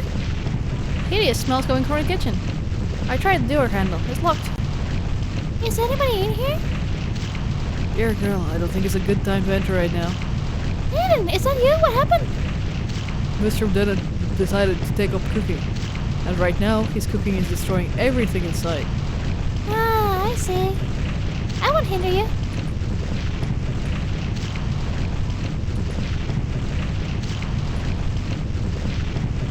You cooking chicken, or are you just happy to see me? True. Can we sleep like this? It's kind of loud. Good night, Seth. Rise and shine. Frey waltzes around the room. As you can see, I've done some rearrangements in this place. Hasn't it become lovely? I'll do something about the fog too. Also, I brought you clothes. Put your hands up. And voila! Now we're one of a kind. Frey, Yes? what are all these books doing here? Let's call it a mind library. You see, memories are stories from the past that we retell to ourselves. Once they're gone, you're no longer the person you used to be. But I'm drifting away from the point. Stories are meant to be kept in books, right? Many books make a library. There you can find every memory, every feeling, every action you've done or considered doing. All possibilities are written down, right here. Some stories are better off being forgotten, however. I've selected a variety of especially interesting memory journals for you. Feel free to read them if you like it. Even if your memory is still fresh, I believe your puppeteer will be delighted to know more about the people you associated with.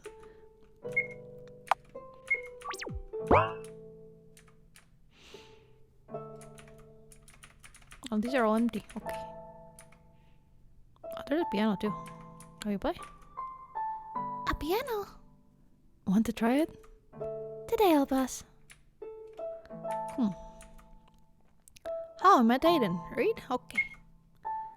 I was 9. It was during Christmas when I hid under the sofa in order to catch Santa Claus with a rope and a bottle of chloroform. The one who came through the fireplace wasn't St. Nicholas, but a horned creature instead.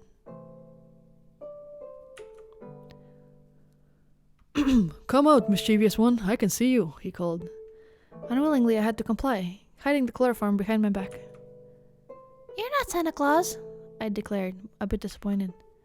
I'm widely known by the name of Krampus, the beast answered, proud of himself. So Santa won't come. I sighed, sulking even more. Santa Claus brings gifts to good children only. I come to punish those who misbehaved, the beast continued. But I'm a good girl, I declared confidently. And may I ask why you feel this? Ask why you feel this way? Mom says so. Even though she barely sees you, how can she make that statement? Mom's always right. She also says to not talk to strangers, I added, pouting. In a swift movement, I brought a chloroform-soaked towel to the creature's face. Seconds later, he was sprawled on the floor, motionless. It's a pity you're not Santa Claus, I exclaimed, hovering over him. Slowly, I dragged the body down the stairs to the basement. What's this commotion about? Two figures peeked out of the dissection room's door frame. It was Bennett and a co-worker of his, Florence. You brought friends. Why didn't you say so earlier? Ever since he found a new bright yellow hazmat suit and was no longer called B12, Bennett was constantly in a great mood. There were barely any signs of the moody person he used to be. Mind helping me a bit? I smiled, sweating. Sure, what do you want to do with this? Dissecting? Researching? Eating, perhaps? Bennett asked mischievously. No, I want to become friends. How do you plan to do that? Florence gave me a worried look. I looked at the ceiling as if the answers were there. Make you sign a contract, maybe? Perhaps I was a mischievous child after all. Memory end.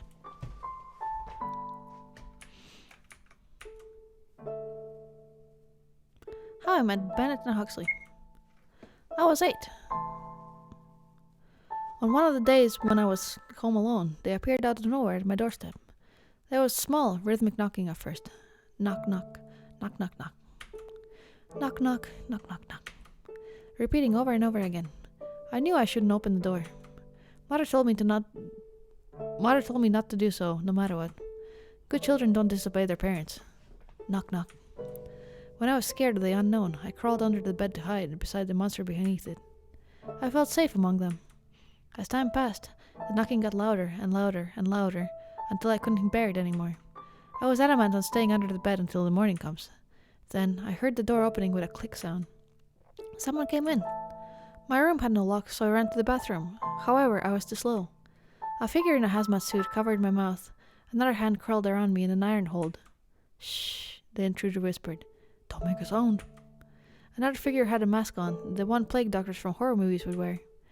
He spoke like a doctor, in an understanding, polite voice.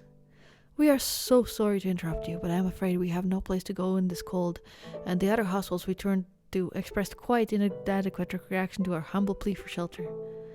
After being turned down so many times, we figured we would force our way in. You see, we are so very tired.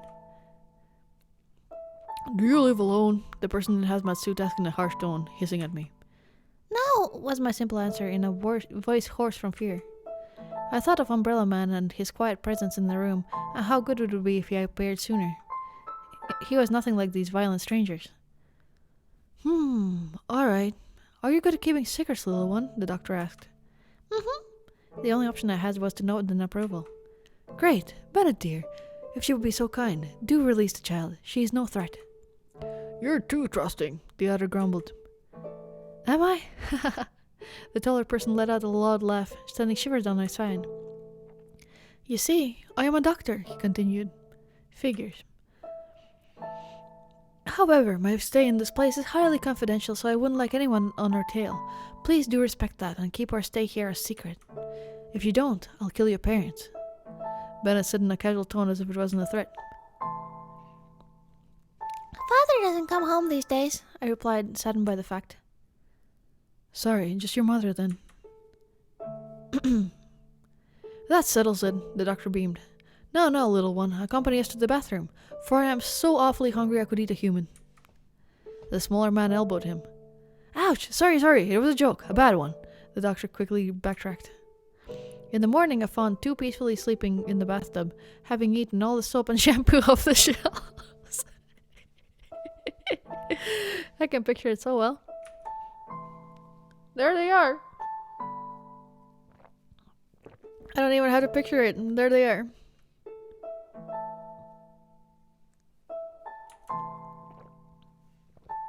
The next day, I settled in the basement, and a week later, I was doing all kinds of errands for the research of collecting bugs, buying a year's supply of soap with the funds in my money jar, and helping to carry out bags with unknown contents on a daily basis. Of course, I made sure Mom never ever went to the basement at night. Umbrella Man appeared weeks later, only to pat my forehead and reassure me that he'd keep an eye on them. Memory end.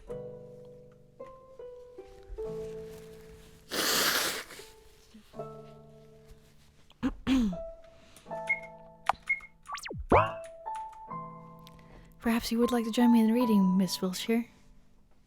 Alright. Frey chuckles. Alright. I'm rereading an anthology of Greek myths. Have you read the story of Hades and Persephone? They say that Hades, the god of the underworld, captured in the beautiful Persephone, the goddess of springtime. But I believe it was Persephone who captured Hades, and his heart and mind belonged to none other than her since the moment they met. Which was quite rare for a Greek god, considering. Even though the pomegranate seeds Persephone ate urged her to return to the underworld for half a year, she was allowed to live on the surface for the rest of the time. Just like you come back here only during the dream state. Or is this comparison too much of a stretch? I do tend to get carried away with words. Oh my, seems like someone's fallen asleep already. Sleep well, princess.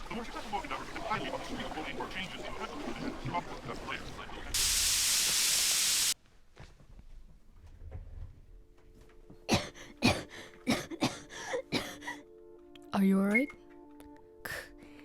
It's nothing, don't worry. I just need to wash my face, that's all. Today, too, we'll get up to go to school and go back to sleep. New task, 2 bathroom. Good idea.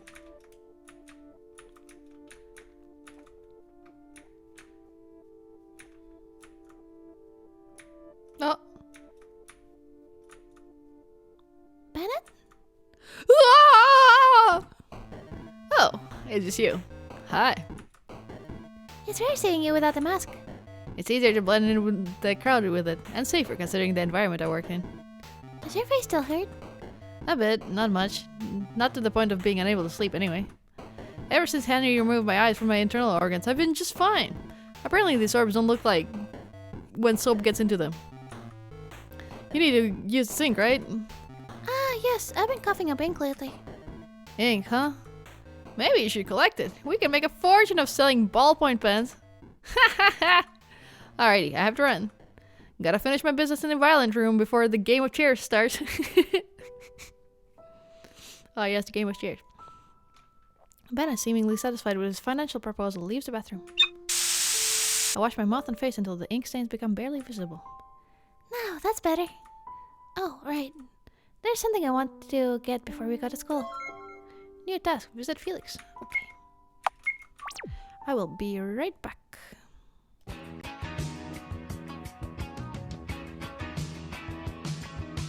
What's the deal with airline food? It ain't got nothing on the good shit, dude. In a bad mood, then this shit will heal. It's the real deal. You feel, what is it? It's round meal. 10 times better than expensive ass veal. The cooking experience about to be a thrill. Your mind clears as you take a bite out the sphere. Don't drive and eat the goodness. Make you veer off the side with a wide smile. Feel like a child again. It don't discriminate whatever level melanin you have. It's all about the journey, not beginnings. Turn you to a real winner like you won in every inning. Smear it on your skin, now it's smooth like linen. Imagine world peace now, you a John Lennon.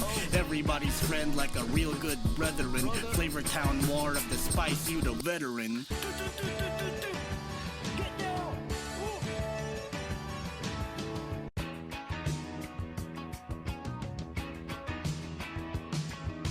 What's the deal with airline food? It ain't got nothing on the good shit, dude. In a bad mood, then this shit will heal. It's the real deal. You feel, what is it? It's it's round meal. 10 times better than expensive ass veal. The cooking experience about to be a thrill. Your mind clears as you take a bite out the sphere. Don't drive and eat the goodness, make you veer off the side with a wide smile. Feel like a child again. It don't discriminate whatever level melanin you have. It's all about the journey, not beginnings. Turn you to a real winner like you won in every inning. Smear it on your skin, now it's smooth like linen. Imagine world peace now, you a John Lennon. Everybody's friend like a real good brethren. Flavor Town war of the spice, you the veteran.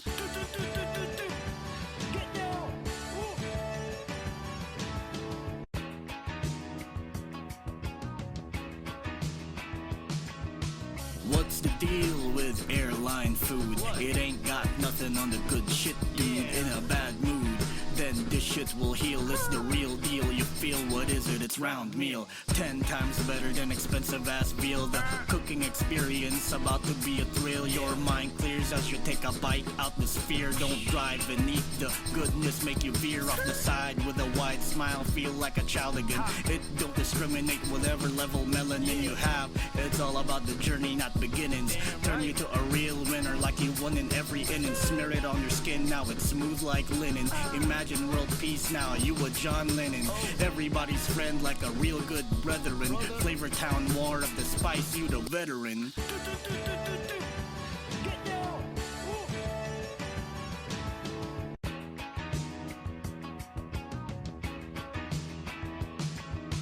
What's the deal with airline food? It ain't got nothing on the good shit, dude. In a bad mood, then this shit will heal. It's the real deal. You feel, what is it? It's round meal. 10 times better than expensive ass veal. The cooking experience about to be a thrill. Your mind clears as you take a bite out the sphere. Don't drive and eat the goodness, make you veer off the side with a wide smile. Feel like a child again. It don't discriminate whatever level melanin you have. It's all about the journey, not beginnings. Turn you to a real winner like you won in every inning. Smear it on your skin, now it's smooth like linen. Imagine world peace now, you a John Lennon.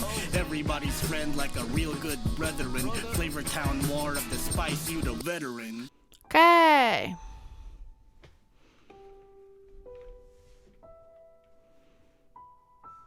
I will simply spawn into a patch console version of Spire when I die. Definitely don't want to head into the unpatched one.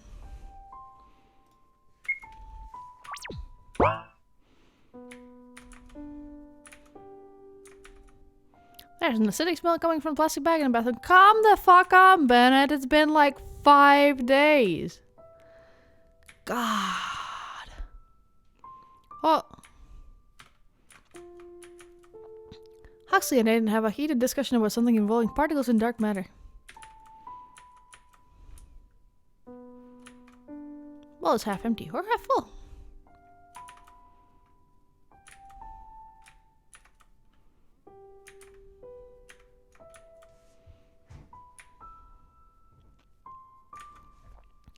Good morning. I know that look. Do you need something? Well, yes. Do you have a spare pair of gloves? Oh, what for? A friend. Well, not a mutual friend, but an unrequited friend, rather. Don't tell me it's that god guy. Yes. He doesn't like germs, apparently. The guy that has misophobia, huh? Why am I even surprised? Here you go. Acquired a pair of gloves. Thank you. Yes, yes. What a wonderfully helpful person I am. Now, mind your business. See you later. New task. Warp to school. New task. Find C before class.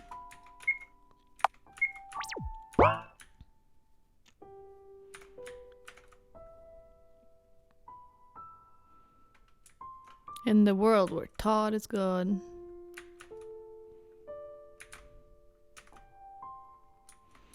Alright. This was a warp cube, I believe.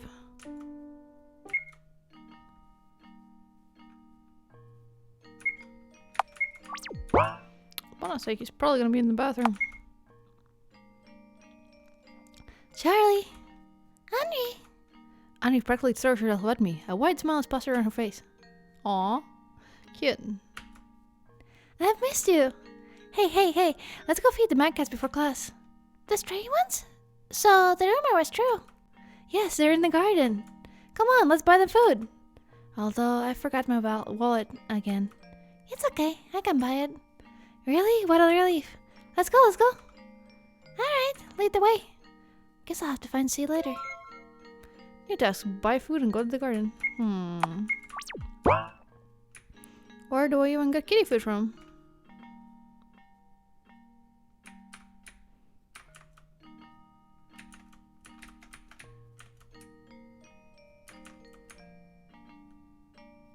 Taco Bell? Don't feed that to the cat. Or yourself. This is not food.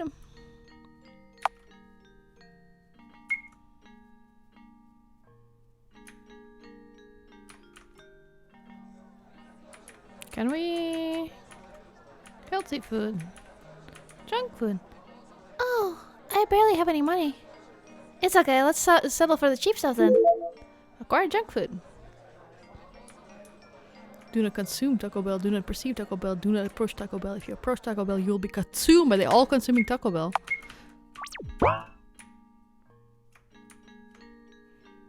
Let's see... Where was the garden again?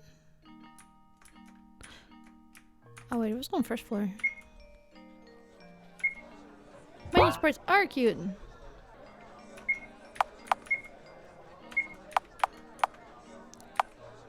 Canteen snacks, high in carbohydrates. I'm gonna feed the kitties some carbs. What's that? Oh, it's a maggot.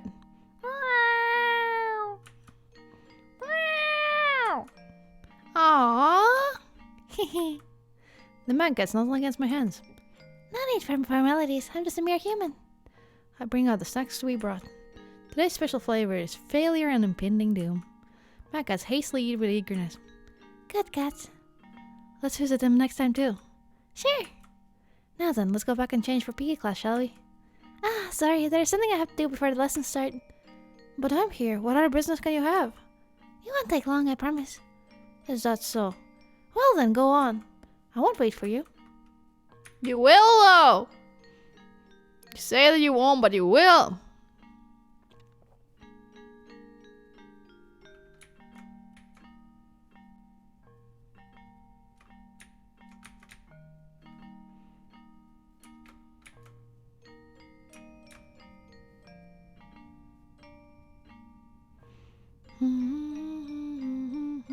Especially if you eat Taco Bell, then the taste of impending doom is definitely there. Taco Bell patented fucking flavor is impending doom.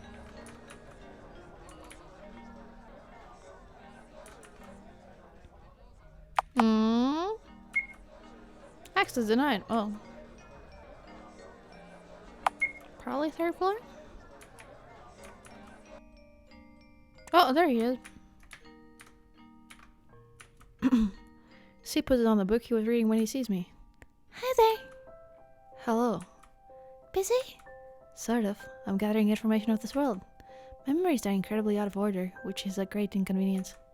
But all I could find were illustrated manuals for express weight loss and lists of ways to become a billionaire by clicking pop-up ads. There's also a collection of must-read classics that nobody will ever read. It hardly helped me with the organization of my mindscape, but it was an entertaining read anyway. Perhaps the school library isn't the place you should turn to. Yes, perhaps I should have taken the leaflets they were handing out on my way here. If you wanted knowledge on sales in supermarkets, then absolutely. Oh! Why don't I give you my notes? I hastily bring out the Book of Truth from my bag. It's just my theories and observations, though. They're a bit silly. Here, you can have it. C reaches out, only to stop midway. His breathing hishes. Sorry. I can't accept it after all. Why so? Ah, it's because it's not clean, right? I'm really sorry. Don't worry about it. How about I tell you everything I know? Oh, that'd be kind of you. Then it's a promise. There's something I can give you in return. You don't have to, really. I want to. Here. Acquired notebook from C. I write stories, you see. Perhaps you'll find it interesting. You can throw it away after you read it. Don't worry, I'll keep it. Oh, I almost forgot. I brought you these. I hand the gloves to C. You said that you didn't like touching things, did you? C looks dumbfounded for a moment. Are these for me? Did you see someone else here? No, it's just... Thank you. You really needn't have done so much for me. Don't say that. I'm happy to be of help for you. Sorry, I have to run. We have PE class today. See you, see. New task to the changing room. C continues flipping through books.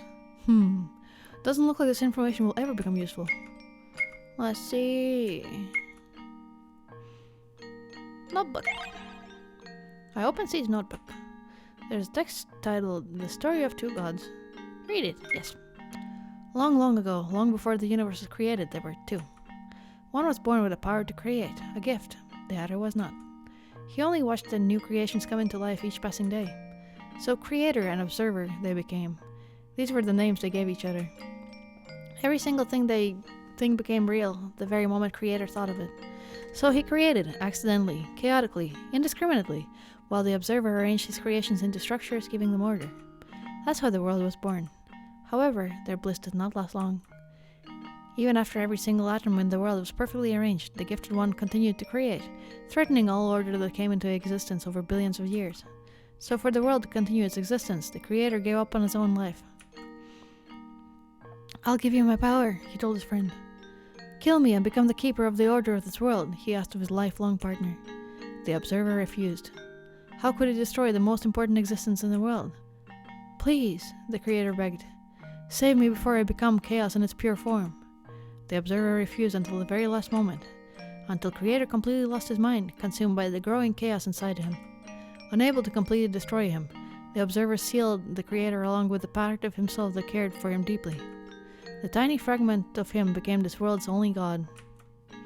The sealed world became the house, and the former creator's existence became scattered all over the place. That's a nice story.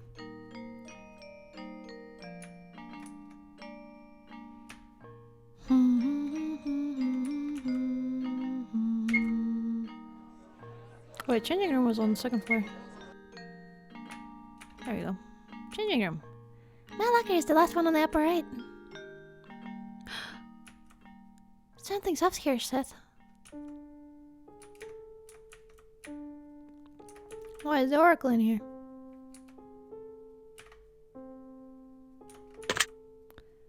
There's a locking sound in the distance.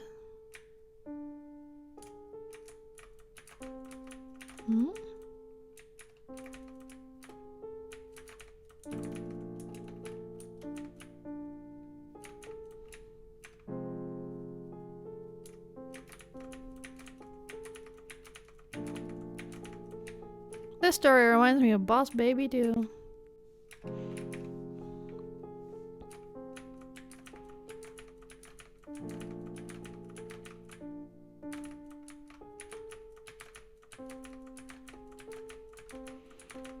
I won't pretend that I understand off story whatsoever. It was a really long time ago that I played it. It's really locked. It must be that the teacher accidentally locked me in.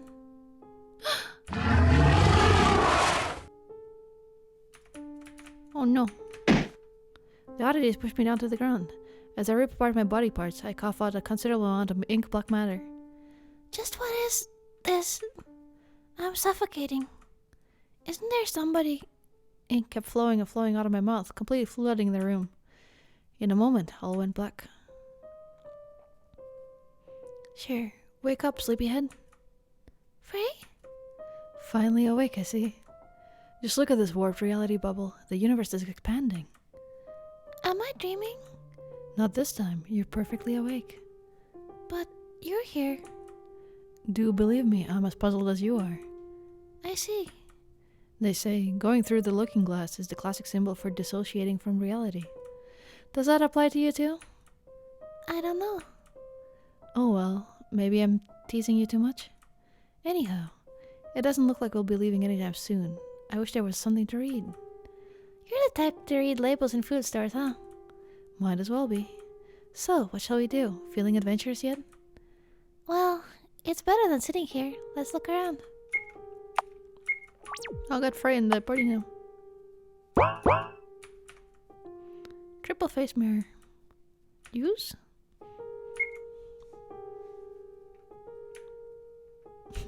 We're in the KFC dimension. Double face mirror. What to do? There's a red switch behind the mirror. Use it? Mm-hmm. Red switch activated.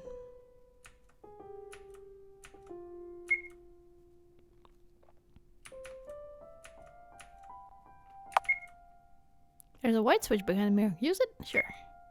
White switch activated. Hey. Hey. Wait, what is this?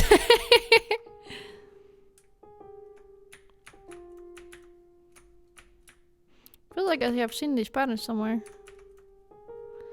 Which picture should complete the row?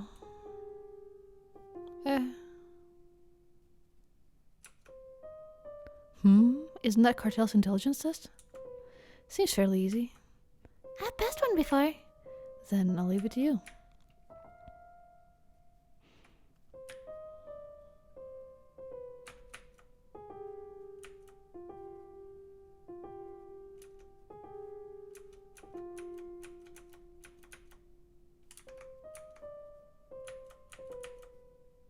How do you...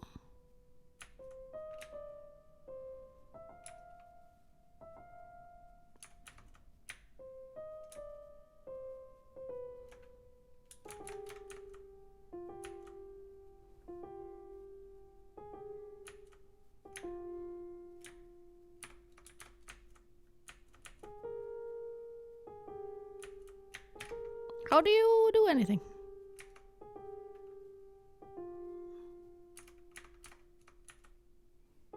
It became a normal mirror. Not going back then. Maybe started something at the end of all the rows? Yeah, maybe.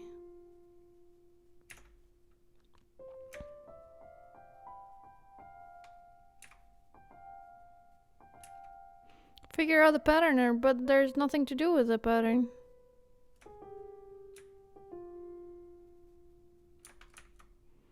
Enter a number. Oh god. Oh fucking hell. Baden, we're sorry, but your IQ is too low for the next test.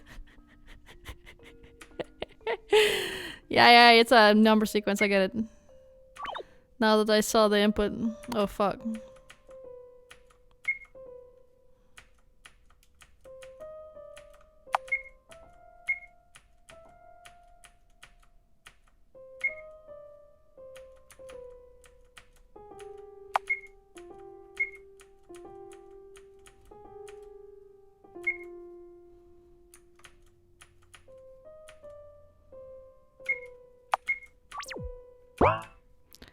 Wee wee wee wee wee wee. Ba ba ba ba ba ba.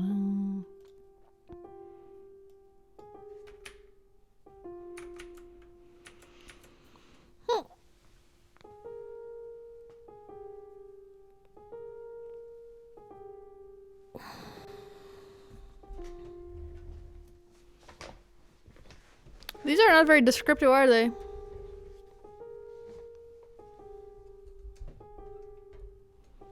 It gives you a hint, does it?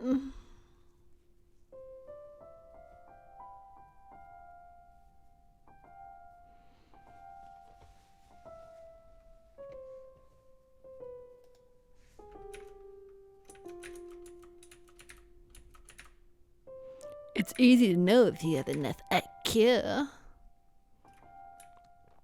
Become uncovered on answer 6. My problem is like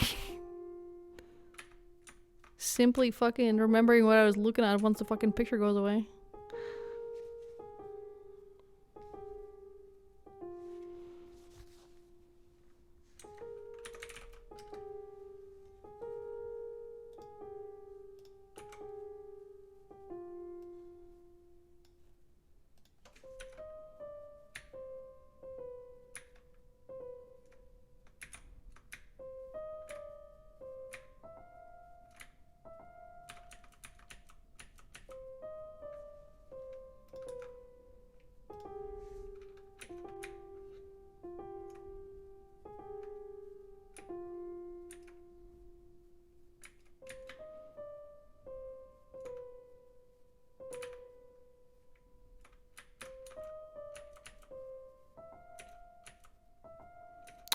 I need to fucking take a fucking screenshot because these are on separate screens.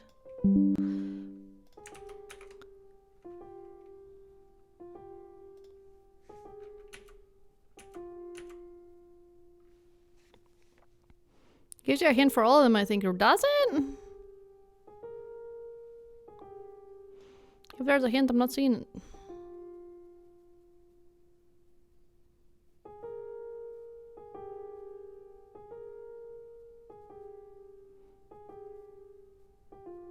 Is a hint for the second one? What? I have no idea what you're talking about.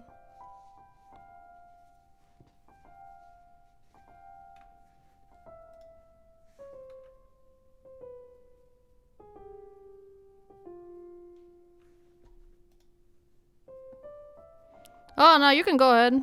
That's fine. Again, if I'm explicitly asking what it is, then it's not backseating. Backseating is if you explain without being asked.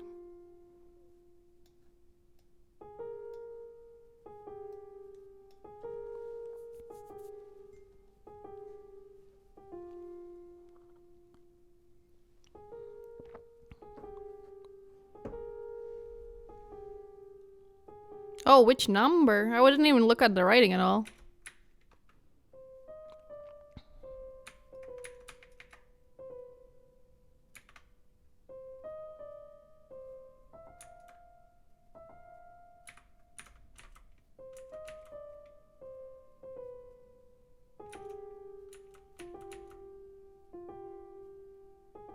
Wait, what? This one shows you to look at which was the second three we're pointing because they're showing a direction on the clock. What? Fuck are you talking about?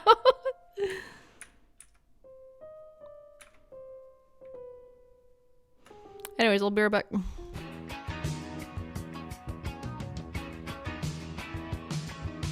What's the deal with airline food? It ain't got nothing on the good shit, dude. In a bad mood, then this shit will heal. It's the real deal. You feel what is it? It's round meal. 10 times better than expensive ass veal. The cooking experience about to be a thrill. Your mind clears as you take a bite out the sphere. Don't drive beneath the goodness. Make you veer off the side with a wide smile. Feel like a child again. It don't discriminate whatever level melanin you have. It's all about the journey, not beginnings. Turn you to a real. Okay.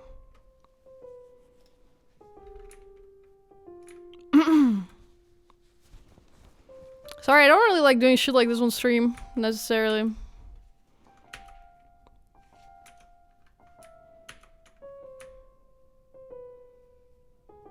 The streamer debuff is very real, but it's 214, I think.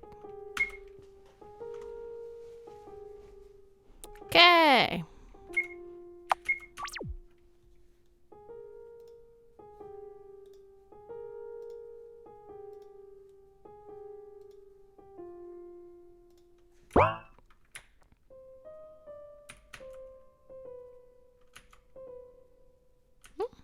No. 1, 2, 3, 4, 5, 6. Okay. Okay. We love fun fucking numbers over here, don't we?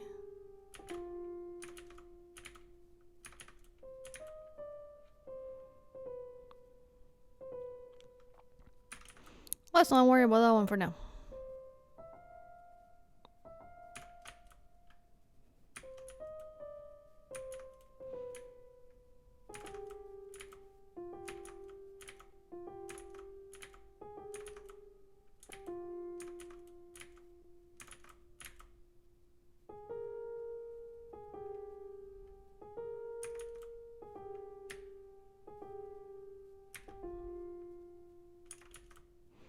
Mirror to reflection room. Input number?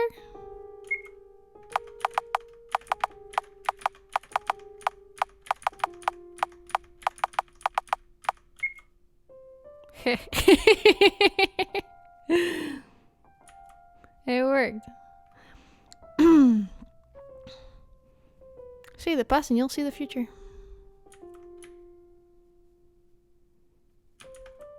Memory 1, feminine.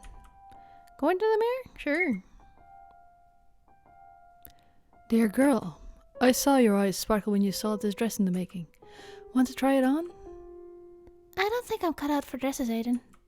Why so? What I see before me is a fair young lady. Why wouldn't a dress suit you?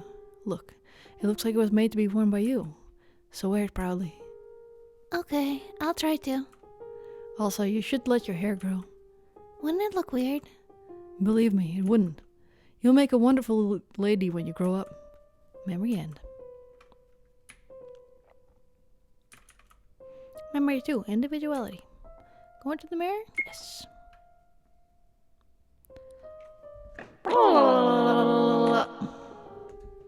Oh, you're flattering me. No, it's my pleasure. What? You want to hear about Pythias again? Such a curious drone you are. Well, the Pythias, the ancient race. The females of our kind go by the name Freya, males are called Frey. Were we always just meat dolls, mere containers for the Oracle? No, we weren't, never were. When the Oracle appeared, the world divided into two factions. The globalists who wanted their minds to become one with everyone, and the individualists who were against that. We, the individualists, started the God Hunt to get rid of the Oracle and globalists alike. Why, you would ask? To prevent the death of ego. Death of individuality would have meant death of all creativity and culture, and we wanted to prevent that by all means. But globalists were stronger. They outnumbered us and gave their egos for the Oracle to take on a silver platter. They have accepted the Oracle. That's when individualists started to commit mass suicides, refusing to give in. Our downfall began quickly, so we ran like cowards. Isolated ourselves from the world, just to save ourselves to the very end. No wonder many went crazy. We became paranoid of every sound in the space we inhabited. So we built traps, mazes, puzzles, everything to call back the intruders. I can't beg for you not to hold grudges against any of us. We are a sick, sick nation. And I feel like the end is soon, my loyal friend. Or perhaps it's already come, and all that was left were recordings of our former glory, simulations of existence. Who knows? Perhaps that little misintruder will bring about our end. It's always something small that causes big things to happen. Remember, little drone, for living beings, the Oracle is no god. It is nothing more than a parasite of our minds. While it seemingly granted our wish to connect, it was what destroyed us. The irony is that it probably isn't even aware of what it's doing. So that's the boy you've modeled my appearance after. Curious. Are they true, the things he said? Who knows? I barely possess any memories of my life before I woke up in your mind. That is why you can trust me, Miss Wiltshire. I am not your enemy. I want to believe you, Frey. But it seems like I don't know you at all.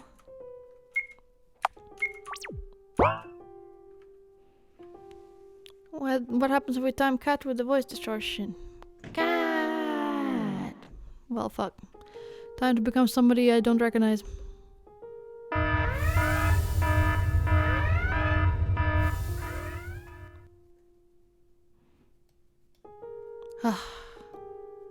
I am barely myself. Now then.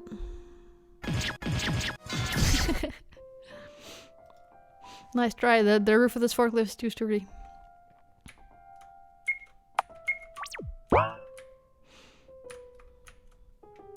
Memory 3. Decomposition.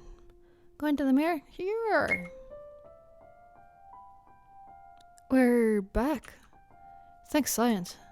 Charlotte? Hey! Wake up! Don't play dumb. That's fucking cool! She's decomposing. No, this can't be happening. Wasn't the Oracle supposed to be dead?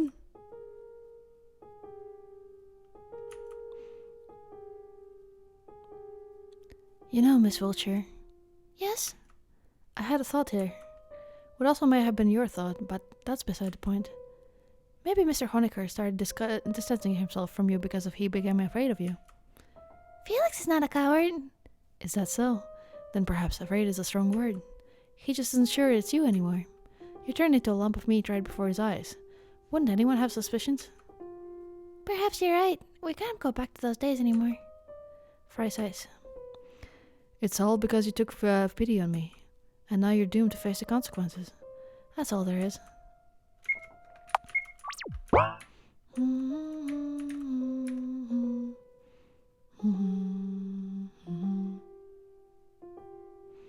Themes of a lot of these RPG makers not being my thing at all. Some of them are really cool. Oh, we have arrived somewhere else. Particle manipulating mirror. 2 effects available, it says. Use or misuse. Warping effect on. Gifting mirror. Gifting mirror on. Got candy from gifting mirror. Oh, thanks. Hold up, candy. Seems to be lemon flavored. Oh, hell yeah. I eat the candy. It tastes like chicken soup. What?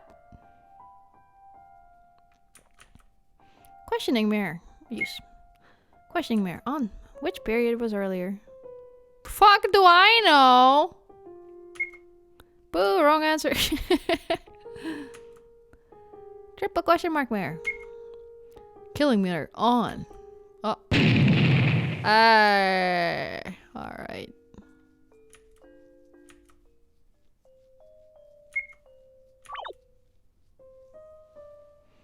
Oh, all the way back here, huh? Wait, did we?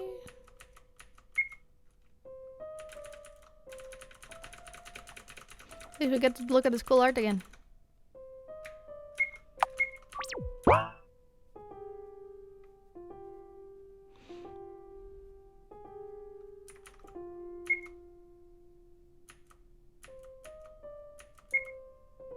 Transparency effect on! Oh.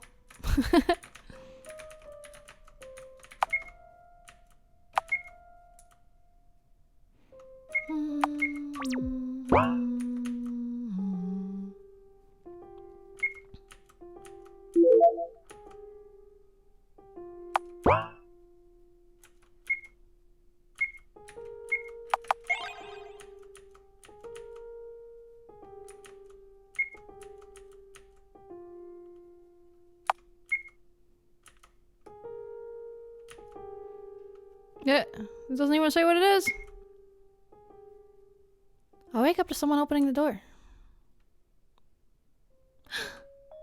Oh, so you were here. As I thought, it was weird that you never appeared after your class. Where'd you get the keys? Surprisingly, all doors open for me. As expected from God. Is something wrong? No, why? You're crying. I must have startled you.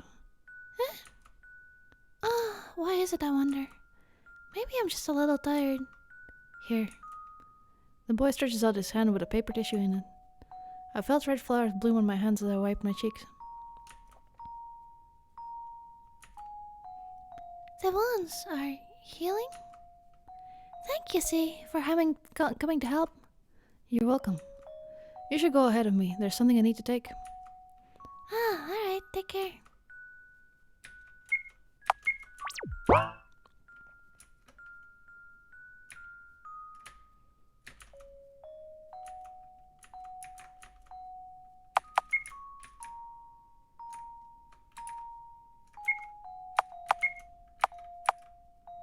Oh, we have no... Oh, we still have a notebook.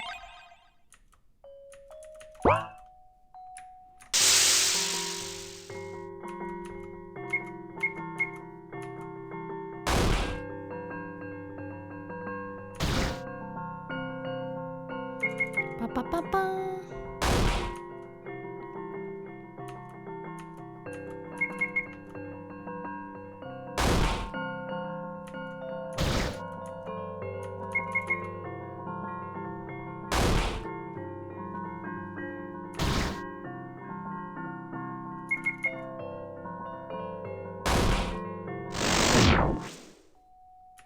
Socialization subtle. Not at a landfill.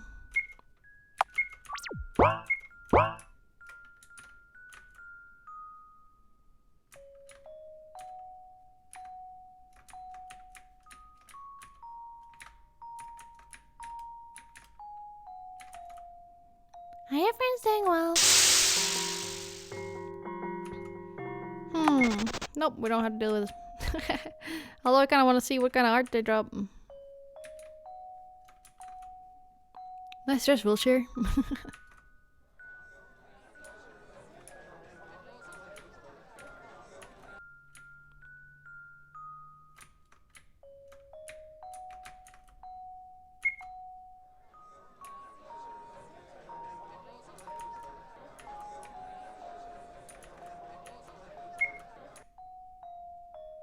Anybody here?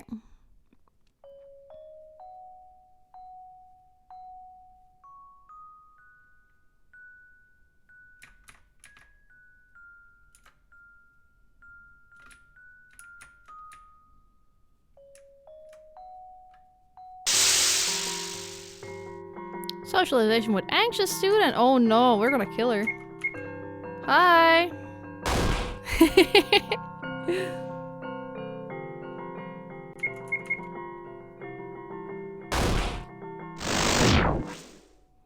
Yep, killed in night gaming. Rare. Oh, cute. They're playing games together. August 1st.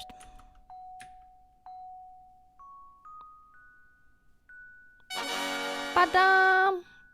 Thank you for the gamer medal. Ambush the poor introvert. Yeah, but my socialization. Ah!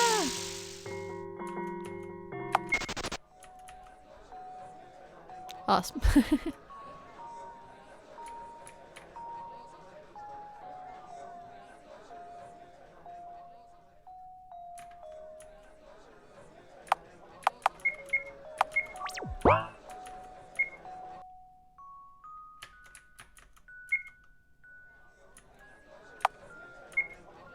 First of all, let's check the rooftop.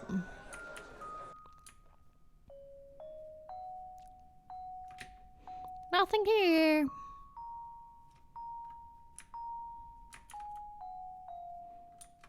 Forklifts are incredibly versatile, so true.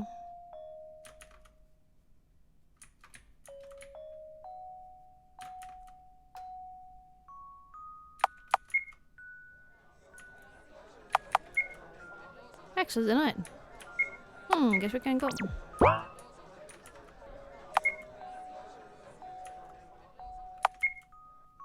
Can I warp back home? Stop checking the rooftop, Walker, my poor car. What are you, a coward?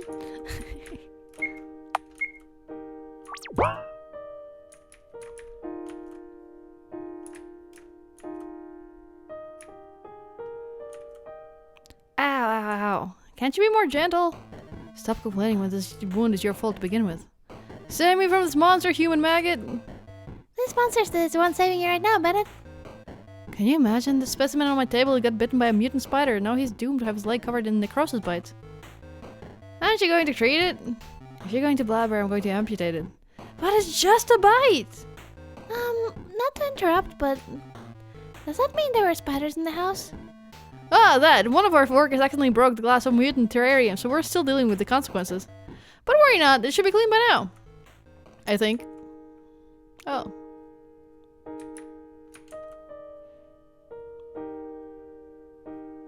Please, don't move so much.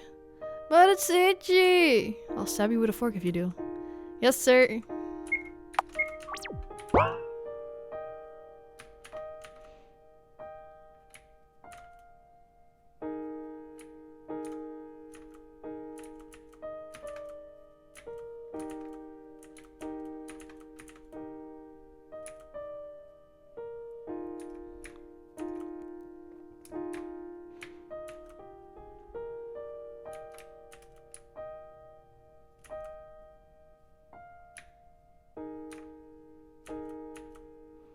There's an acidic smell coming from the plastic bag in the bottom. Okay. Let's go check out those spiders they were talking about. Anybody here? Oh. It's rare to see workers in the library. Hi. Oh, she's cute. Hello, Florence. You look pretty today. Thanks. Thanks for helping me the other day. I brought something in return. Florence brings out a small cube. It's my Bennett blackmail logs. I extracted some memories from his brain while he was asleep. Man, he really should cut down on soap. It makes him so hyperactive he sleeps like a log afterwards. I already made the spare copies of this, so perhaps one of these cubes will be useful to you? Oh. Thank you, but won't you have trouble sleeping when Bennett finds out? He can come find me anytime. It's gummy.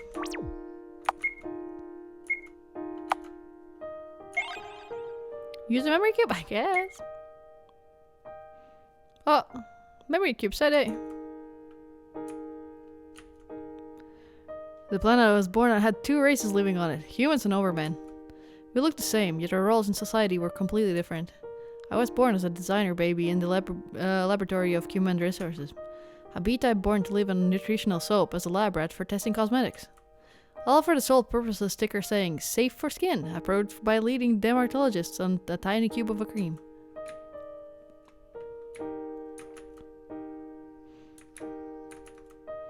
A-types are the smart ones. They were fated to participate in intelligence tests and are surprisingly parapsychology. We had this Paul guy appearing in the TV all the time, predicting match results and making weather forecasts. He died of overworking. D-types are workforce. They're sent to the most dangerous places like nuclear stations, mineshafts, and such. B-types are good looking and have a good stamina. They're used in commercials, the movie industry, and medical tests. C-types are the living stock. They're used for mass-producing meat products and candles. Pieces of clothing and sometimes, but it's banned in most areas thanks to some activists. Then there are E-types who are used as pets. So he's a literal fucking rat? In our department, a special achievement system was developed for us to stay motivated. We all collected MP, which stands for motivation points. MP could be traded for rewards and eventually a promotion to a higher rank. The goals were simple. Tough one. Smile when it hurts. 10 smiles out of 60 collected. Best buddy. If your friend is feeling ill, report immediately. 5 reports out of 10 collected. After somebody was reported, they never came back. I collected the most MP I could. I wanted to get out. Be among A-types, and the promotion day came. When I moved to the other department, I didn't have to test cosmetics anymore.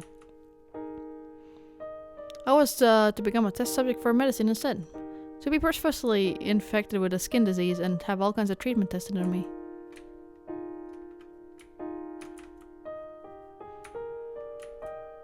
My hair fell out. It grew back. My bowels were full of ulcers after I took my experimental drug. They were restored. I vomited and vomited and vomited, all food turning sour in my mouth. It felt like my insides could come out through an esophagus. Rinse and repeat. Rinse and repeat. Over and over and over and over and over and over and over and over and over and over and over and over and over and over and over and over and over and over.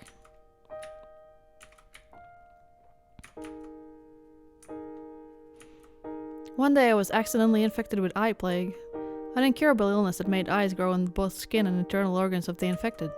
Naturally, I was scheduled for disposal. I spent a month in isolation thinking it was the happiest time in my life. Disposal day came.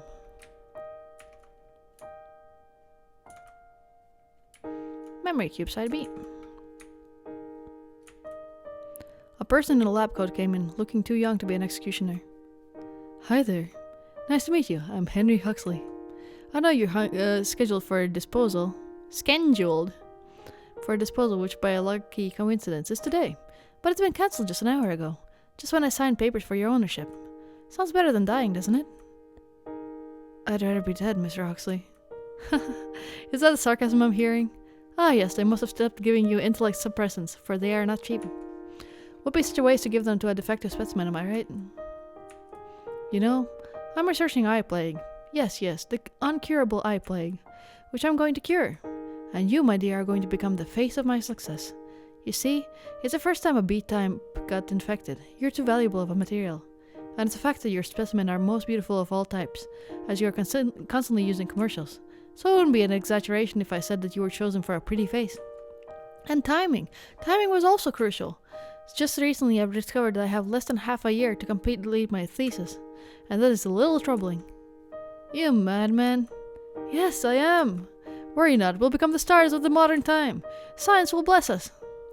That meeting marked the beginning of our alliance, and people started dying in the name of science.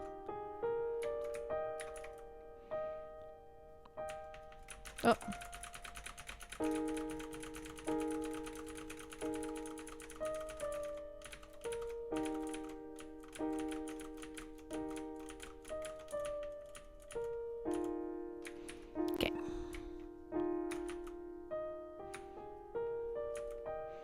Huxley's utter lack of empathy for both overmen and men alike was the exact reason he was the most successful among his peers. He brought me different books. One of them was Dummy's Guide to Cooking. A good part of it was dedicated to cooking meat. If an animal dies in distress, its meat will be hard to chew, it said. Aside from regular intakes of soap, my diet consisted primarily of various grains and products high in protein, meat included.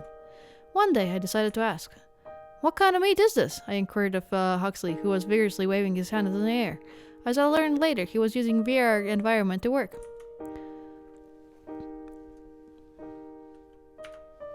"Of C-type of your kind, I believe," he answered, not turning away from work. "The greatest delicacy of our time, truly a feast of gods." "Feel like vomiting yet?" he added, genuinely curious. "No." I took another bite. The meat was incredibly tough.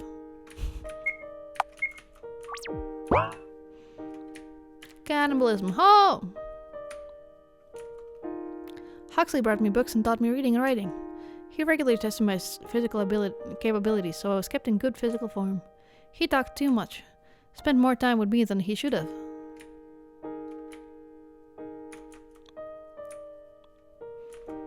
The day Henry Huxley cured eye plague was the day he told me to get into a body bag and declared me dead to the whole scientist society. "What's happening?" I asked. "We're leaving," was his short answer. As it turned out later, researching eye plague was just a facade. What Henry Huxley was actually testing were the capabilities of a human specimen, only to confirm that men and overmen were no different from each other all along.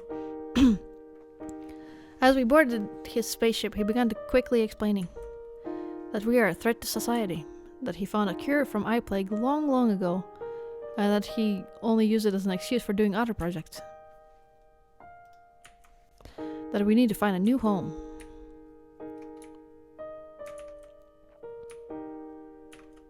We printed all the money we needed on the day we arrived to the house, and that's how we ended up living there. Memory end. Transfer home? Sure. Oh.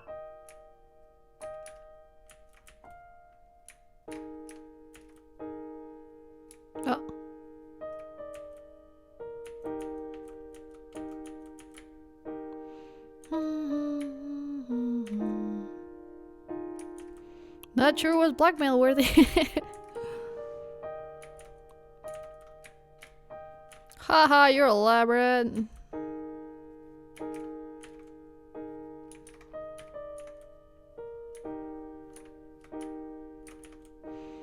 Now, where did I put the newest sci-fi almanac?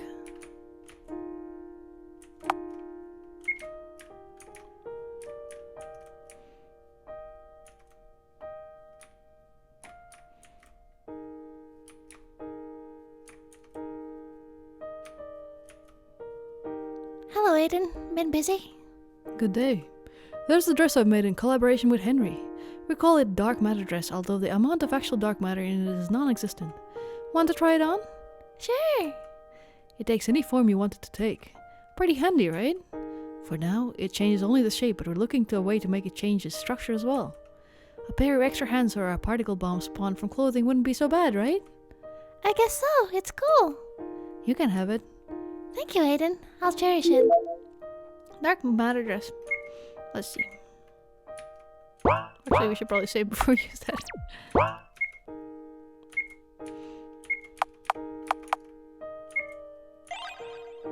Where did I share? Oh, wait. Huh. See you later, Aiden. Come again, dear girl. But you're the dear man.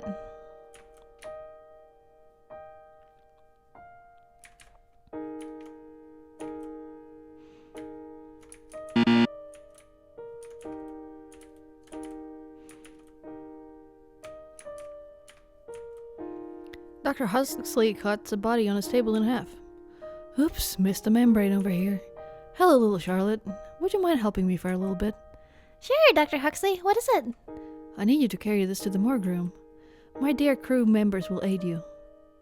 Two crew members turn up, Baldwin and Goodwin, as told by their name badges. They greet me in unison. Alright. Inform me if the corpse starts moving on your way. Yes, sir. New task, help Huxley. Baldwin and Goodwin have joined the party. I love their character sprites. The screen doesn't work anymore. Warning, mutant spiders inside. Reads the label. Who would ever knock it over? More groom was in here, wasn't it? All done? Yay! Bye-bye, Charlotte Wiltshire. That was uncomfortably polite. Bye-bye, you two. The workers leave shortly after returning to work. So you're telling me I can just look around here?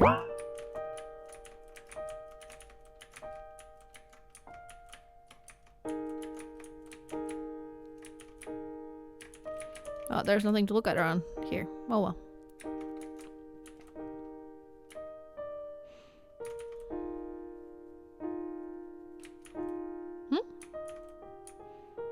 Am I tripping or does this one look a little different? Still breathing. Guess not.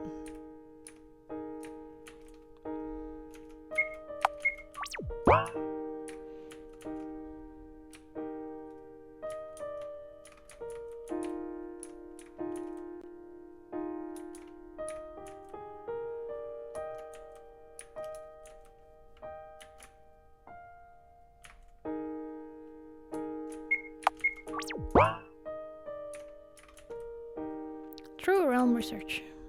Oh. When I close my eyes, I feel someone's presence beside my bed. It's a man in pitch black three-piece, smiling ever so yearly. Father? No, it can't be. Father wouldn't visit me on his own accord. Right, Umbrella Man? Unfortunately, it's just like as you said. As for this appearance, it's still my favorite to this day. I am more likely to have more influence over you if I look like this, after all. But let's pretend I didn't say that, shall we?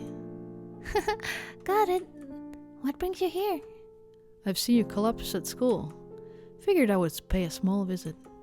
How are you feeling? I'm doing okay. You know, I learned new things today. That the Pythias I met in the world were the ones who rejected the Oracle. I see. Well, it is true that initially Pythias didn't have a shared consciousness. Their land, Delphi, was rather prosperous back in the day. I'd say their society was one of the very few that successfully adopted the ideas of communism. When the Oracle appeared, many thought it would make their world a complete utopia.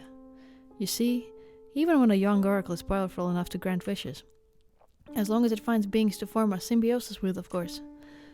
Most of the Pythias wish to be connected, to be understood by each other. However, most does not mean all. The war between globalists and individualists was only the beginning. However, not even the globalists fully believed that their wish would be granted. So it became twisted. The tragedy is that their minds didn't become intertwined at once. No, the process was incredibly slow, crippling, excruciating. Imagine thoughts and feelings of other people around you creeping into your head, buzzing in until you can't tell which thoughts are initially belong to you. Imagine your own mind exposed to others. Your every embarrassing thought, every fleeting feeling. Doesn't it feel humiliating? Constant headache, loss of privacy without loss of ego. The god we worshipped was the devil in disguise. That's when the second god hunt began, of which you had the luck to catch a glimpse. But the process of becoming one indistinguishable mass with the Oracle went on until it consumed most of the population. However, they were still able to reduce their numbers to an astounding degree. They almost succeeded in destroying the Oracle, although it didn't mean any harm. It's Kino's Journey Season 1, Episode 1, it is. It's just how the Oracle is, you see. Is the failed expectations made people violent. First they welcomed it in their hearts, expecting to use it to make their world a utopia. But as soon as it disappointed them, they got rid of it. Personally, I find it extremely selfish. I see. It's sad that it ended like this. It always does end that way. Especially among races that have a concept of free will, just like you do. Those of your kind are in constant need of something to worship, be it science, money, or powerful beings. Honestly, it's better to worship something that doesn't exist, because fantasies never disappoint. Sorry, I hope I didn't use words that are too difficult to understand. Although, you're almost already a grown-up. Well then, sleep well. Bye-bye, Umbrella Man. I close my eyes. Good night, Seth.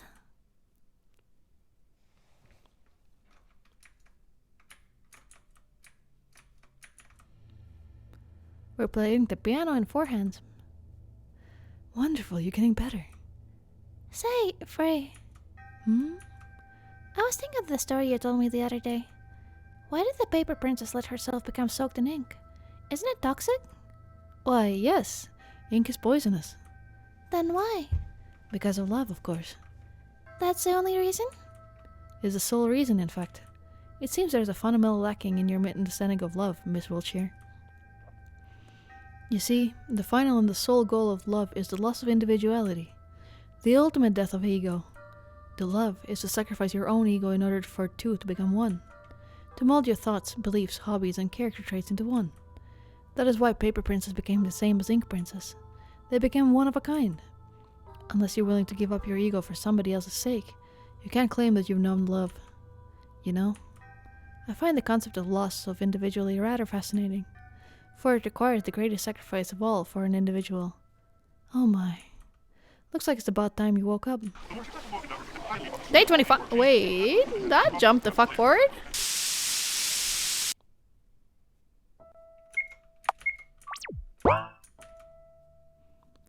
True Realm Research. Morning, Seth. Let's get up, go to school, and go back to sleep. We are wearing jammies.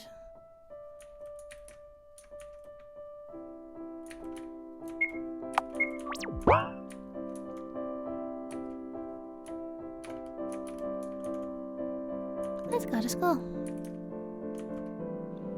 That's far. It's faster that way. Okay.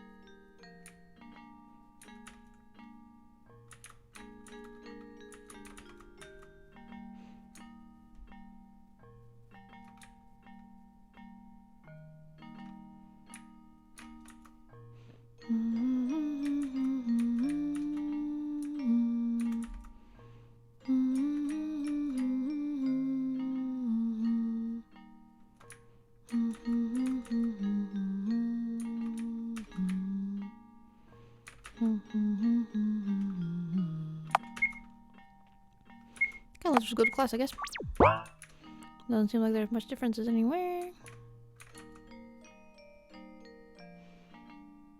Ah, where's Henry? Henry is absent today. I wonder if something happened. Let's start our class. Today's a drawing lesson. Bark. Bye-bye. I'll be right back.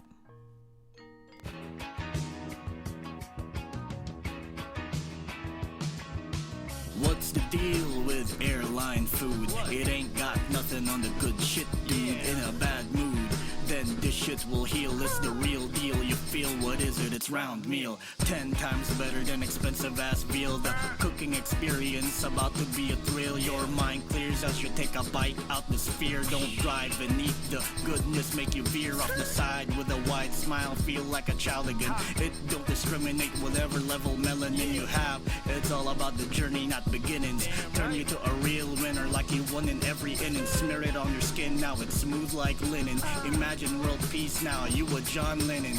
Everybody's friend like a real good brethren. Flavor Town War of the Spice, you the veteran.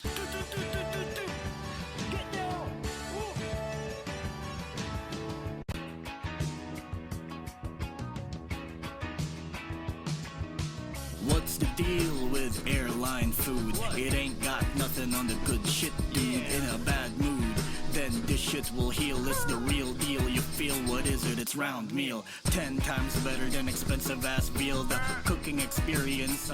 I regret to inform you that the neighbor had the fucking nerve to exist today. Alright, where were we? Today is a drawing lesson. Oh, I like drawing. You're allowed to draw flowers, landscape, political leaders. You're not allowed to draw what you want. Are we clear? The class nods. What should I draw, I wonder? Flowers, I guess. I draw puppies. The class passes. It's lunchtime. Why don't we eat on the rooftop today? Then we can check on the maggots. New task. Get food.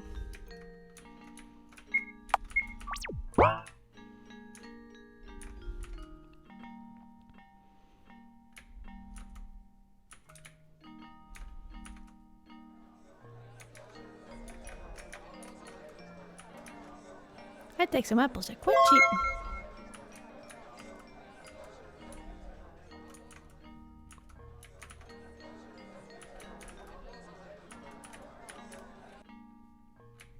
Yes, the rooftop. We're going. We're going.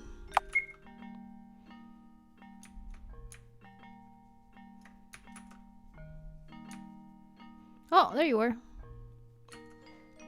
See? The boy turns around only to reveal a face covered in band-aids. No way. Have you gotten beat up again? As you can see. Well, I did refuse to take out trash during cleaning duties. It's unfair. Why do they pick on you? Well, they must be disappointed in me. That's why they're upset and furious. Because I'm a misophobic god stuck in a human body. How can they worship me if I'm powerless just like them? Still. Remember, I won't be in this vessel forever. In fact, I'm looking for a way to get rid of it. But it's almost impossible in the house, let alone the school grounds. But I think I finally found a way to go back. Who knows? Perhaps I'll return to my domain faster than one could imagine. So, you're leaving soon? Everyone does leave, eventually. Anyhow, do you feel like joining me for lunch? Sure. We sit on one of the benches. I tell C about the oracle inside of me, about puppeteers and observers, Pythias and executioners. I tell him everything I know. He doesn't ridicule me. In turn, C reminisces about his past experiences and the other worlds he's been to. You know, I remember something today. A memory of another human vessel I used to have. It was in a land where half of mankind ascended and were blessed with a gift. The gifted left their planet and built a city in the skies. He was given the name of Ether. It was made of pure white, and those who lived there all had white hair. My gift was to cause cell apoptosis? What is an apoptosis? So everything I touched directly withered away the very next moment. Oh, okay. Just destroying cells, I guess. That was how my mother died. Right after giving birth, she cradled me in her arms. That was a fatal mistake. Those with gifts as dangerous as that were kept in isolation from civilians, myself included. So the only thing I ever interacted was a virtual parent and a few other devices. I was afraid to touch living beings. C closed his eyes as if trying to remember something else. Sadly, as far as my current memory goes, I cannot remember further details. It must have been lonely. Loneliness is a human emotion. To a god, it's a virtue to experience it. I see. Well then, I plan on continuing my research. See you later then.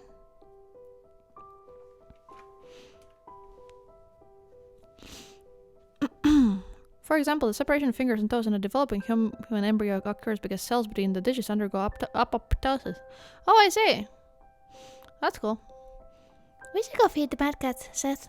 I bet they're waiting. Check on mad cats. Okay. Should we get some junk food again?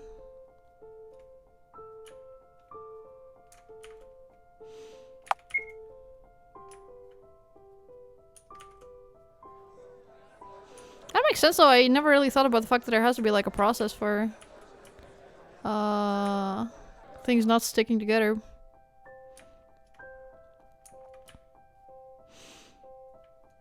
For instance, I'm assuming that's probably the same thing that happens in like plants that have fenestrations, right? Like where the leaves like split up as they grow bigger. Cause all the leaves start out fucking tiny and smooth. And as one fucking thing, and then they start splitting up.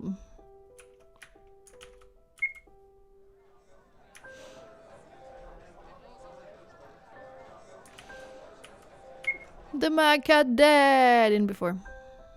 Wait, this has got more color today.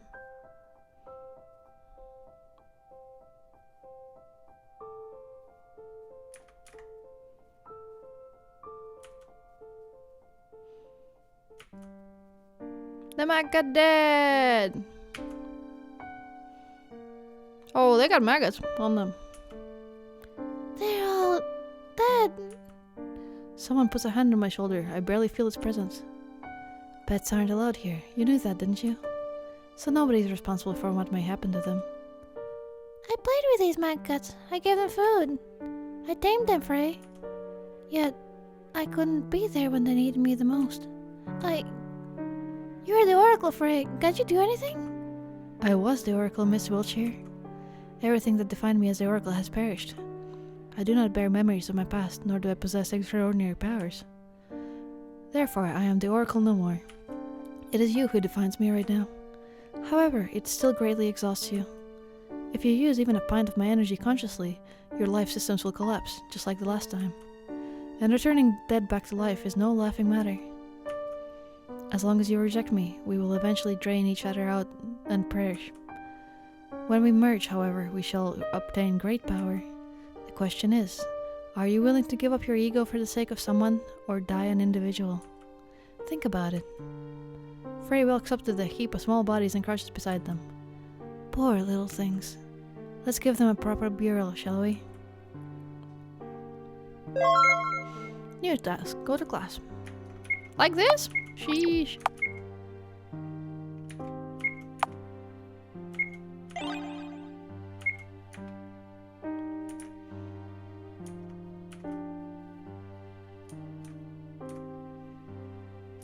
Oh.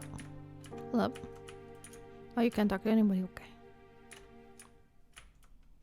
Ahem. Before we start our lesson, there's an announcement I'd like to make. As you all know, pets are not allowed on the school's territory. Yet, seems like some of you have been feeding them against their rules.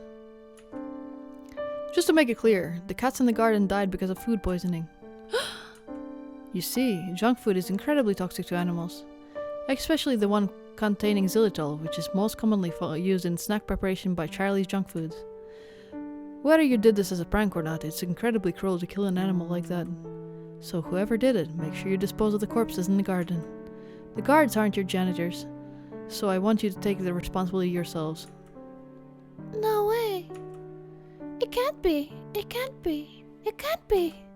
Their deaths. It was all my fault? No, no, no. It's because they were hungry. It's because Henri told me to. It's because Seth decided to feed them. It's because I was made to do this. Ah! Miss Wilshire, are you okay? I knew it. Wilshire killed those cats. Cat killer! Cat killer! Cat killer! No, no, no. It's not like that. Cat killer! Cat killer! Cat killer! I just wanted to help. Cat killer! Cat killer! Cat killer!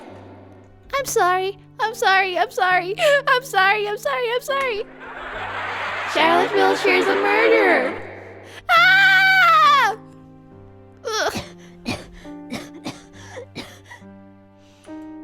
The ink kept flowing out, making me unable to catch my breath. I choked on my own words. It's all my fault. I wake up in tears and snot. C's face covers above me. How are you feeling?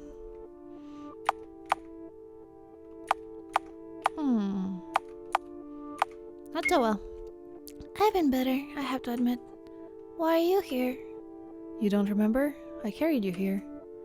Oh, I've caused you trouble. Even though I know how much he hates dirty things, It's okay. As I thought, you became targeted because of me. But don't worry. I found a way out. Let's go. Where to? What's happening? I found a way out of the house. Trust me, it'll be okay. There'll be no guards, no classmates, no routine in the outside world. No one will raise a hand against you either. But what if I don't like it out there? We'll go back, right? Alright, we will. Well then, I'm afraid we can't waste any more time. Let's go. The elevator goes to -1 floor if it's activated on this floor. That's the floor we need to get to. All the doors open for me, so getting further won't be a problem. Be careful to not alarm the guards. The moment they find us, it's over.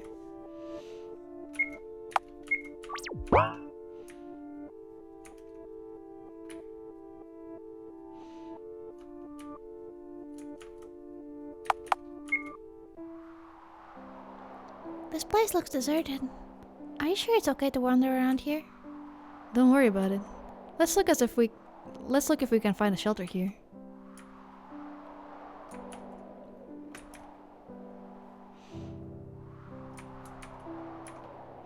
They wouldn't bring Charlotte to the roof, that would be too cliche. This game's a little smarter than that. Welcome! We have everything you might need. Let's see. Anti-procrastination socks, anxiety easing protein milkshake. No? And how about panic attack prevention band-aids? Nifty, right? What do you think? How about I give you a membership card as an extra? Sorry, we don't have any money. Then why did you even enter this shop? Dumb teenagers. I don't get paid for wasting time on you. Get lost. That reminds me that a lot of grocery stores nowadays have like a fucking sleepy aisle where they just have, you know, like sleep aids and stuff. I like passed by one of those at one point when I was like, you know, not having particularly great sleep, and you know, it's like, oh, this is gonna fix your sleep, and everything is, you know, like cute graphics design with like moon and stars and happy things on it. It's like, oh, you're gonna sleep so well, you're gonna be so fucking rested. And I didn't buy anything. But I can understand why they put that there.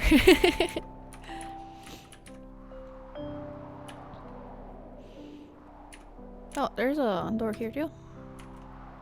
Welcome! Oh, customer, you seem troubled, I can tell. How about I sell you women's rights with a 10% discount? You'll get gender identity rights as a free extra. Or would you prefer freedom of speech? If you give up your rights to life, you can get many other ones from the points you earn. Let's leave.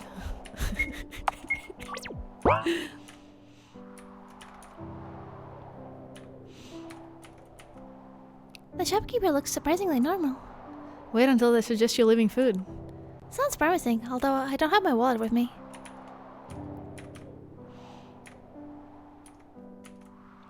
Is it a pharmacy? No. Oh, that is a moth. That is adorable. Look at him. What a unit. No. You got it all wrong. Welcome to the shop of knowledge. Do you know? Knowledge is produced to be sold. It doesn't matter if it's true or not. Nobody cares about that anymore. Everyone's starving, hungry for information. New, old, hidden, forgotten, second-hand knowledge. I got it all in these pills. But you're a minor, so I can't sell you any. How about distilled knowledge, orange-flavored, chewable tablets instead? I think we'll pass. Thank you for your time. Something's wrong? Well, it says religion on the entrance. But no matter how I look at it, it's just a department store. Oh, silly customer. Did you really think there was supposed to be something else? The religion of modern age is capitalism and the banks are its churches. Anyhow, do you need anything you don't need? I don't have any cash, sorry. Not a problem. The money altar is over there. The what? The altar, ATM. Don't tell me you haven't heard of it. Ah, now I see. Sorry, we really don't need anything. Thank you for your service. Come again. I'll be praying for you at the local bank. It's funny because it's a praying mantis.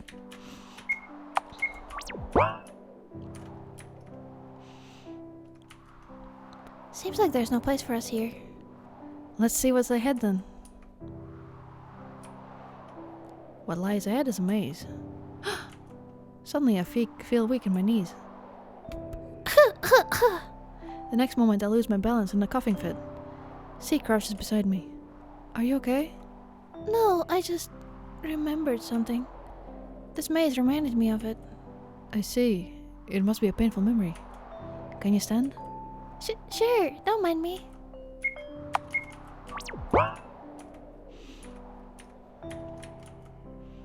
Art gotcha. One-time use cards inside. Play? Sure. Ultra rare. Young gods, really? Let me see. Oh, cute! Oh, I love that. Oh, that's pretty. Nice.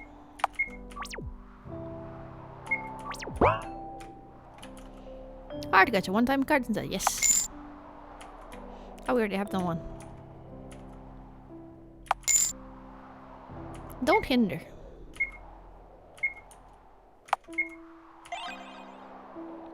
Please don't hinder my sleep. I like that.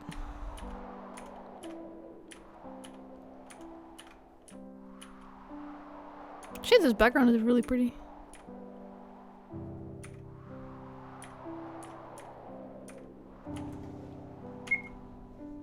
Oh, fuck. Did I hit no? Shit. My heart gotcha! Why does it default to no?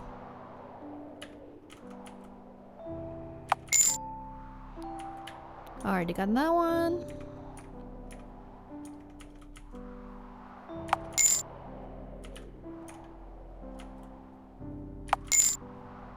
Self-insert.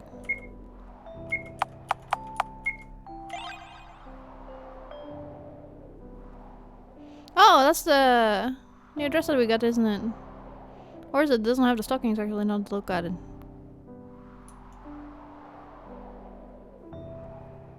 Oh, then you got a bunch of fucking classmates there, and flowers. Because your default response to gotcha should be no. She's got a lot of self-restraint. By the way, how long have you been with Seth? Well, he was assigned to me when I turned 10. I see. I was thinking that your puppeteer is a little unusual. Why so? You see, as far as I remember, there are 4 types of them. Adam, Eve, Seth, and Lilith. Adam is incredibly masculine. Eve is gentle and family-oriented. Seth is the wisest. Lilith is the most strict of them all. Usually, it's either Eve or Lilith who get assigned to girls. It's a wonder that a male puppeteer is watching over you. Seth is special in many ways, I guess. They're really trying to fucking ham it in, aren't they? I get it already. Phone art, night gaming. Already had that one. Tried to install Arkness yesterday and emulator crashed 4 times, so I stay unbound.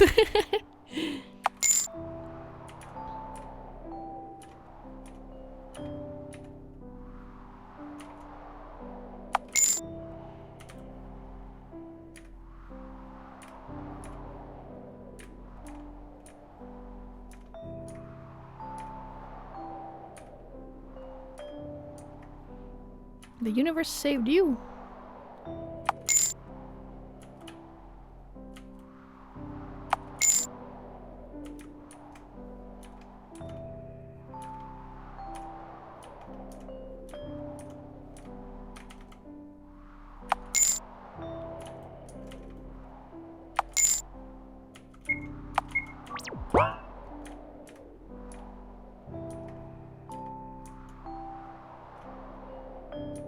Oh, I'd like the...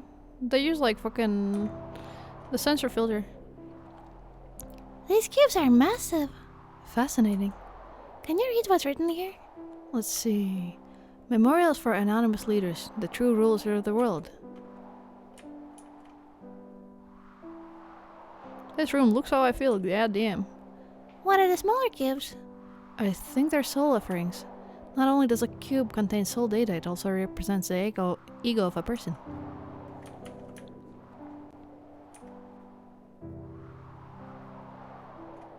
Seems like it's no place for us to stay too.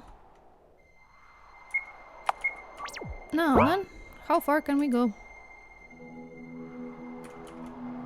All the unwanted, all the unneeded, all the excessive, all that amount to nothing are buried here in the forest of the defective.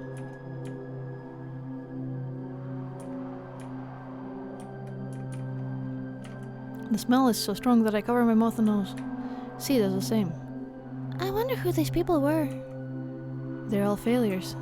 And the victims of the trial, most likely. But the trials don't kill people. In a way, they don't.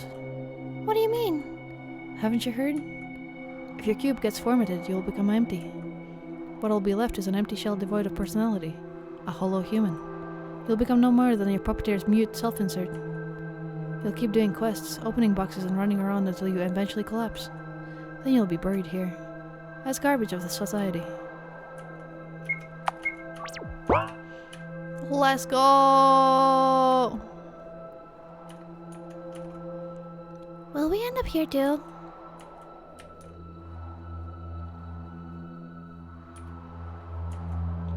People are hanging on tree branches.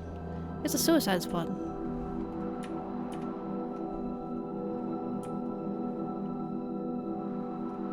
Let's continue on, shall we? Is something wrong? I thought the outside world would be a brighter place. Maybe we should go back after all. Go back to that place? So that we would be mixed with dirt again? If we stay together, we'll be okay. If we hide in the fog, we'll be okay. We'll be okay, see? So, let's go back? C lets out a bitter laugh. Then he looks at me.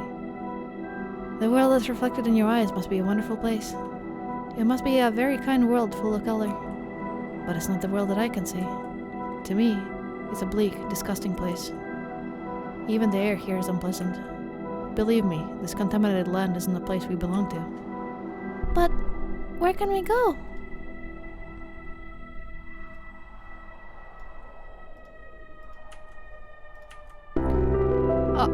Loudest piano of my fucking life, goddamn.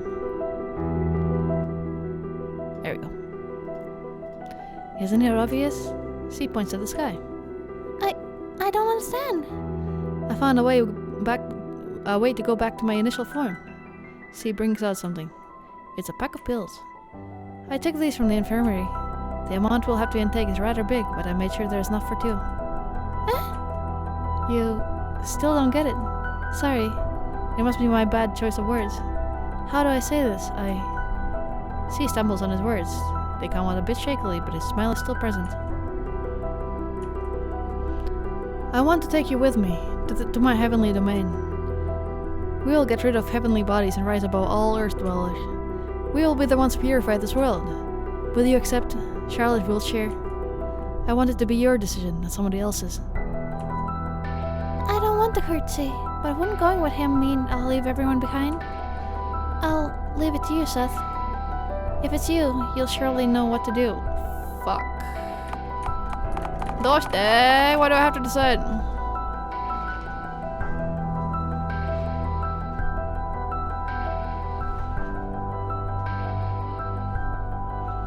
Well, what could go wrong?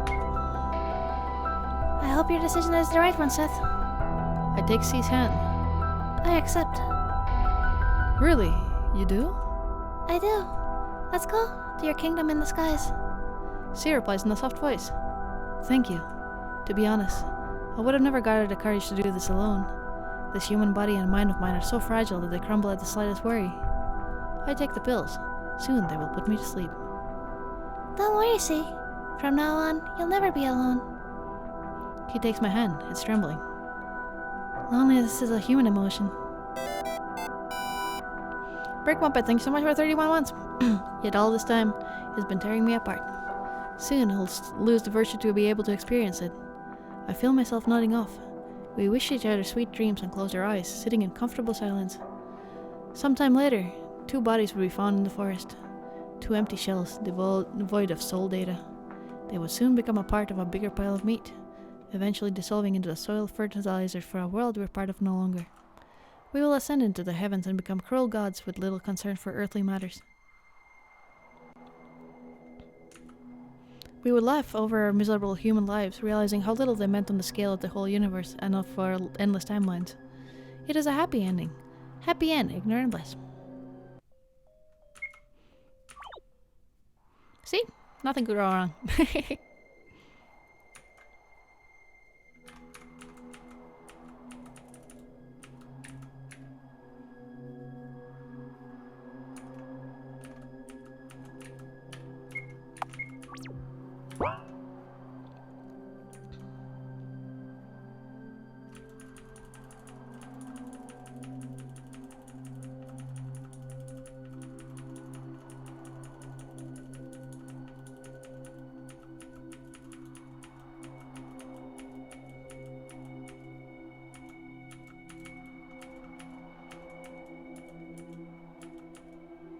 No, I want it to be your decision, not someone else's. Hehe.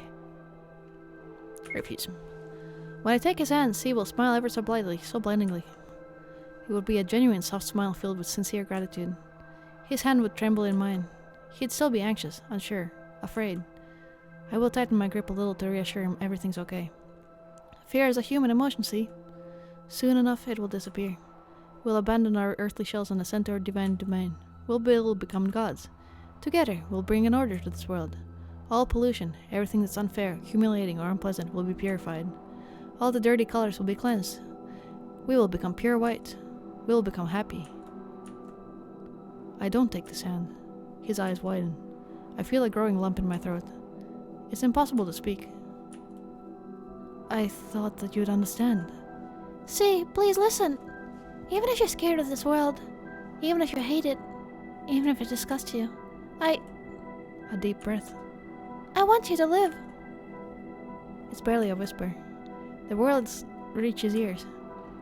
See, his breathing becomes erratic. His knees give in. It's a panic attack. I watch him break down in front of me. My eyes feel dry. You're unfair, see?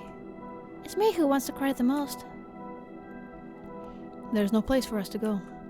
A corpse of a god laughs behind my back. My sides. Could you be any more dramatic?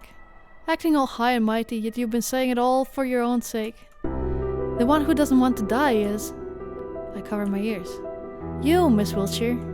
Despite all the self-harm, all the big dreams and fantasies about self-sacrifice and whatnot, you still want to live your pathetic life until the very end.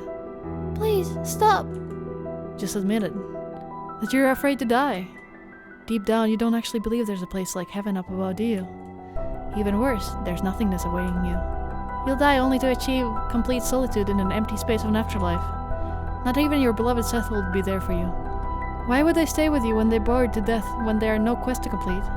Admit it, even your puppeteer is with you only as long as they're entertained. Shut up! Shut up! Shut up! I want you to be honest with yourself. We both know it, right? That everyone only wants to use you. Shut up! Well, why should it matter? You have me, Miss Wilshire. Even in the cold embrace of death, I won't leave you. There's nothing to be afraid of. You should have let this boy die already. I plunge forward, grasping Frey's throat, squeezing it with all I have. We fall down. I'm strangling Frey with my own hands. It's getting hard to breathe. I just want you to open your eyes. Look, can't you see this boy is dying to despair for good? He doesn't want to be saved. I make my grip harder. It hurts. He opened up to you, and look what you've done. You're the cruel one, Miss Wiltshire. Here they are. Seize them.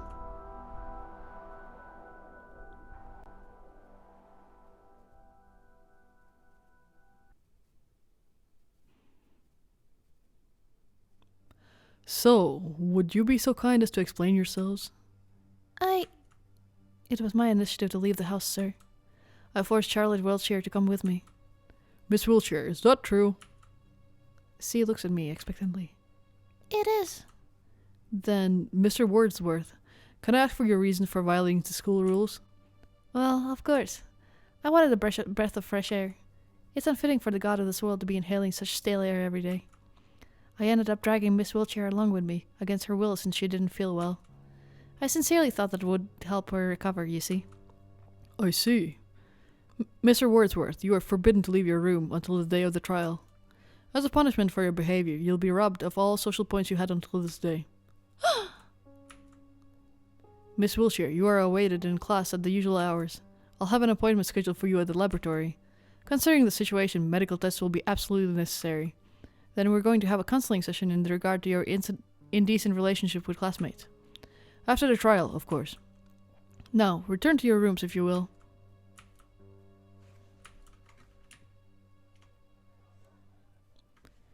You needn't have covered for me, see? I only told the truth. Still, you lost all your social points.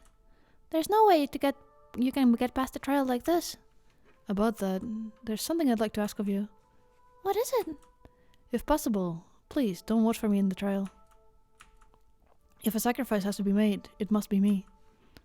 Don't put it like that. Please. It's my only wish. I don't belong to this world. It's only natural that it rejects me. That's why I ask of you, please don't vote for me. It's my last chance to leave this world. Just like that, we parted ways. Umbrella Man's words rang in my head. You needn't have helped him. Frey's words followed. He doesn't want to be saved. A fresh memory of C's plea kept replaying over and over. Please, don't vote for me in the trial.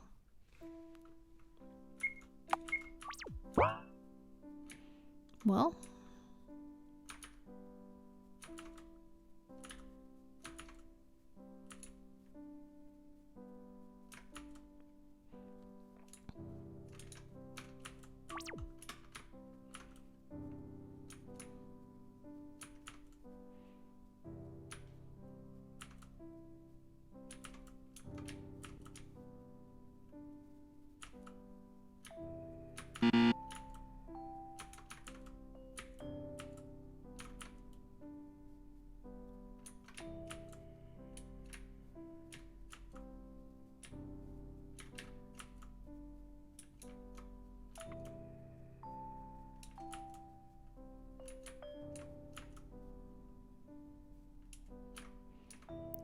Has he cleaned up his mess yet? Nope. Still there.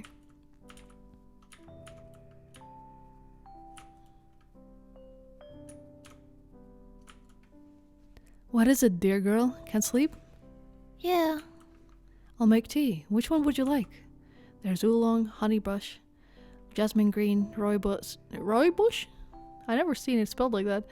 Good morning tea, gunpowder green, Earl Grey, Lady Grey, Christmas mix, Japanese lime. Japanese lime will do. Alright, I'll add a spoon of honey to it. Sorry for interrupting your duties. Pay it no mind. Unfortunately, inspiration often comes at night, rendering me completely unable to sleep in peace. I see. So, what is it that troubles you? If it's anger you need to take out, the piano room is always open. I don't think mashing chords in the middle of the night would help the Then, what is it? I guess I'm just tired.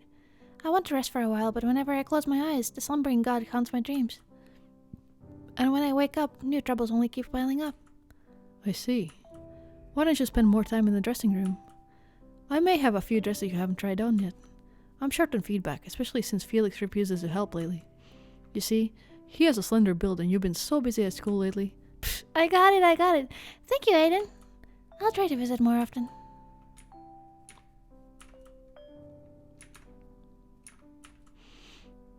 Felix in the dress, nobody's surprised. Felix is feeding his Venus flytrap with forceps. A box full of dehydrated bloodworms is standing on the table. His usual frowning expression is absent. Come on, seal your mouth. Here comes the food. After a moment, he notices my presence in the room. Can't sleep? I sit beside Felix. The flytrap, now closed, seems to be enjoying its meal. I can make you peppermint tea if you want me to.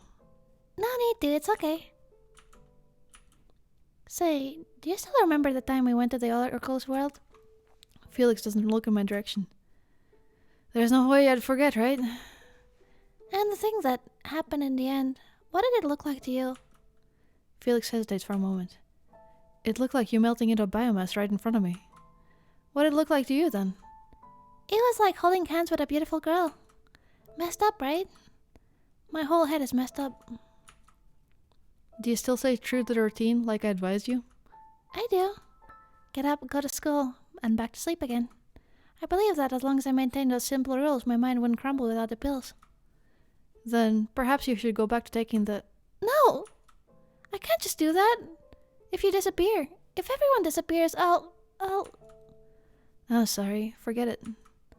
The trial is coming soon, too. What if you get chosen? I won't. I made some friends, and I've done some socializing too, so there's that. Is that so? I'm sorry I can't be of help. It's okay. You already done more for me than you should have. Besides, I'm already a proper grown-up. Hop up. There we go. So I should be able to handle my problems myself. Right, you're growing out of toys. But honestly, that naivete of yours is unbelievable. Suddenly, the atmosphere in the room changes. Umbrella Man, didn't we agree that you wouldn't touch house tenants? Oops, I forgot. My bad. Are you afraid I'll hurt them? Umbrella Man brings out a scalpel from Felix's lab coat and bring it to his throat. Feel like remembering old times? Wait, stop it! Although your reaction would be undoubtedly amusing. It's not in my interest to have you completely and utterly mind-broken. Umbrella Man doesn't put the scalpel away, still playing with it in his hands. Why did you come, Umbrella Man? No specific reason. How's your new friend doing? Not so well. I've hurt him. I see. Umbrella Man laughs in Felix's voice. It sends shivers down my spine. Anyhow, I came to give you a friendly advice. I want you to choose wisely during the trial. If you do, who knows? Perhaps you can save a life. That's all I can say. Bye-bye. The next moment, Umbrella Man is gone. You look like you've seen a ghost. It's nothing. I should really go to sleep. Thank you for talking to me. Good night, Felix. Good night, Charlotte. See you tomorrow.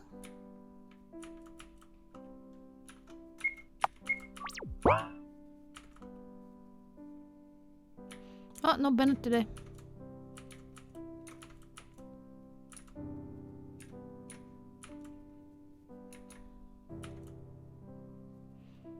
Let's go to sleep, Seth. Good night, Seth.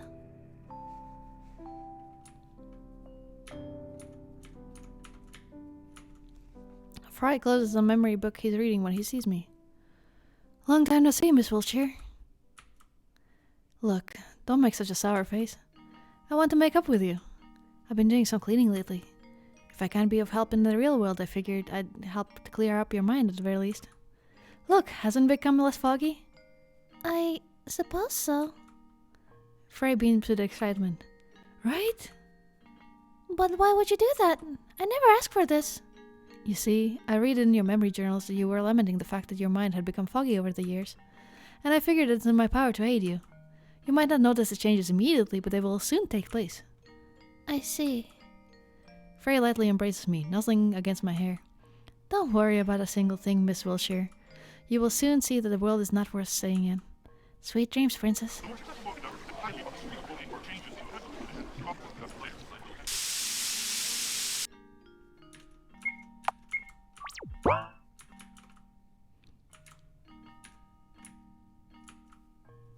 Oh, we can go manually today. Okay.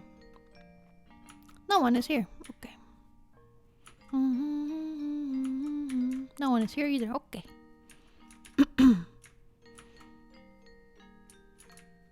Bathtub? Still the same. Clean up your fucking mess already. Nobody can take a bath in this. No one is here. No one is here. No one is here.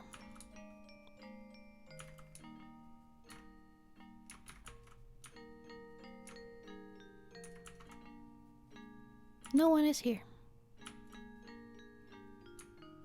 It did not say that no one is here.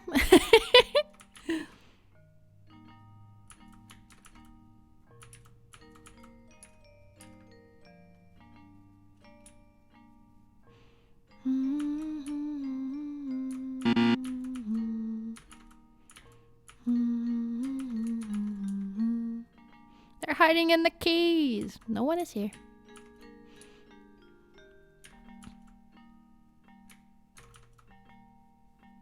It's faster to use the Omnicube, but I'm already here. Fine.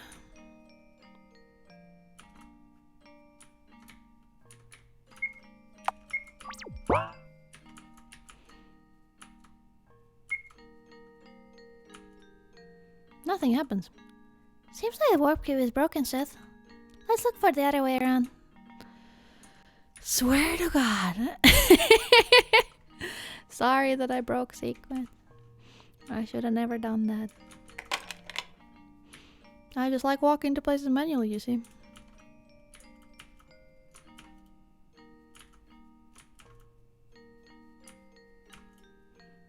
We're closed for maintenance. Thank you for using our services. Don't come again. Let's try using the warp cube again, Seth. It's organic, so maybe it changed his mind.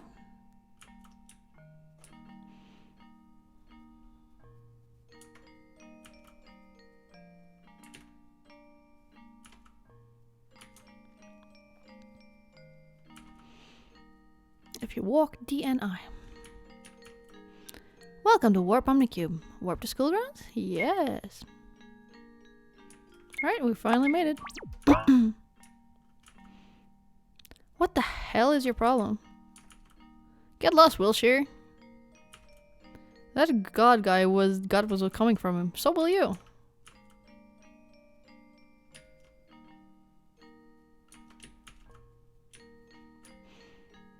Let's see what else we got here. I want to be verbally abused. This student's busy socializing. Get lost, Wilshire. Go away. Who do you think you are? Is that your grandma's shirt? Wilshire, you reek of soap. Don't you know I'm allergic to it? Oops, I think I'm glued to the seat. Nothing has changed. I want to do something that would make me special, but I ended up procrastinating again. Look, an ugly is talking to us. Look, an ugly is talking to us. Okay. I wonder who will be chosen for the trial this year. I'll lose my appetite if you stand here any longer. Didn't know you were putting your photos up on those sites. Scandalous!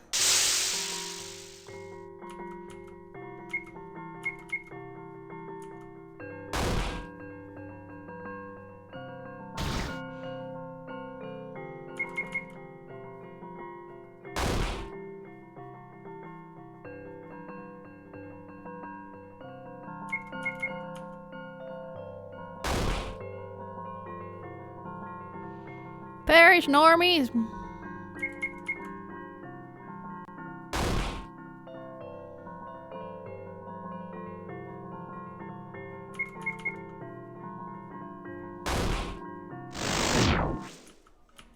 Socialization successful. Sorry, I'm waiting for a friend to come. Get lost. Ew, don't sit with me. Since you don't have a F-book account, we made it yourselves, princess. So generous of us, isn't it? Sorry, I can't talk to you. Shouldn't someone cut your hair already? Can you find a better place to sit? I'm not worthy of talking to you, princess.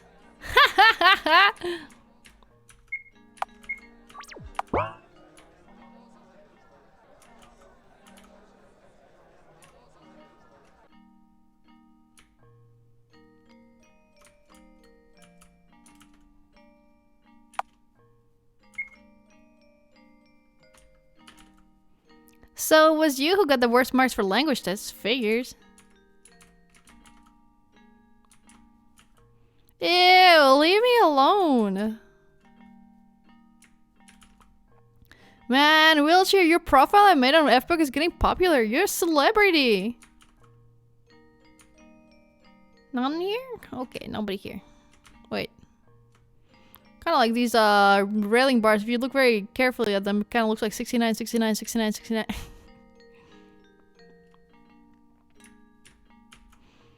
I've heard you're growing maggots at home. You're disgusting.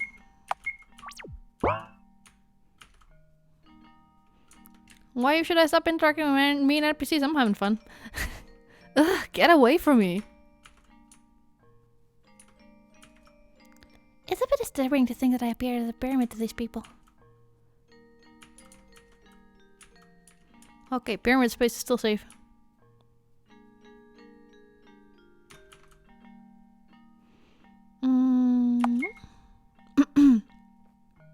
Ah, we didn't check the first floor, did we? Ew, I have nothing to talk about with you. Oh my god, it's the cat killer. Get away from me. You look like a Buddha, Wheelchair.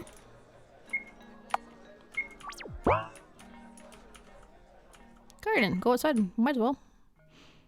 Bum bum bum bum bum bum. Why did my face disconnect?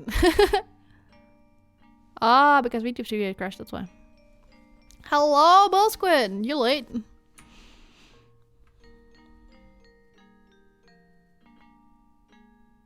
There we go. Reconnect my face. Yeah, I am. Hell yeah. Oh, damage student. Shit, this one was kinda rough actually.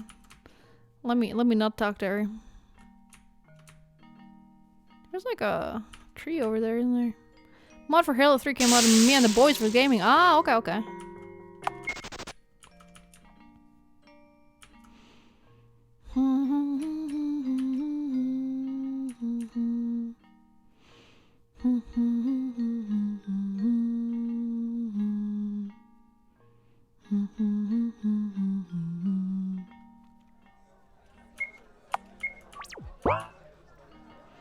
Alright, let's go to second floor. Oh, wait, you still can't go to principal's office. It's forbidden.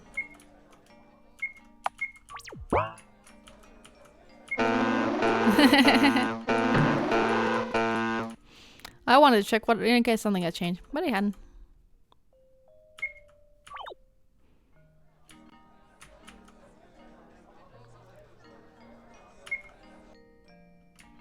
Anyways, Charlotte stopped taking meds and been 3 years since then, and things are going exactly how you would expect them to go.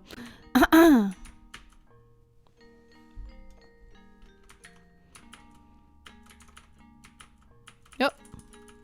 Guess not. Nope. It's like the Boomer album, well said to go. For this lesson, you should organize into groups of 3. Henri's sitting too far away. She probably already found someone to work with. Seth, find us a group. Okay. Oh, we can't get her.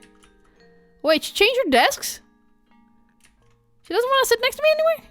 We have already enough people. Sorry. Didn't you hear? We have enough people. As much as we'd like to have you with us, we're full. Oops, we're full. Oh, seems like you haven't got enough people. Well, yes. Psst. Are we really worthy of being in Wheelchair's group? Everyone, is there someone without a group yet? Oh, I can join you. Then it's decided. Sorry, we're full. Sorry, can't take you. We already have enough people, sorry. Can't be of help, princess. Go find yourself another group. Let's go back to our seats, Seth. See, and wheelchair held hands, they sure did. Oh, beheaded student. Okay, we can socialize with him. Sometimes he heals me.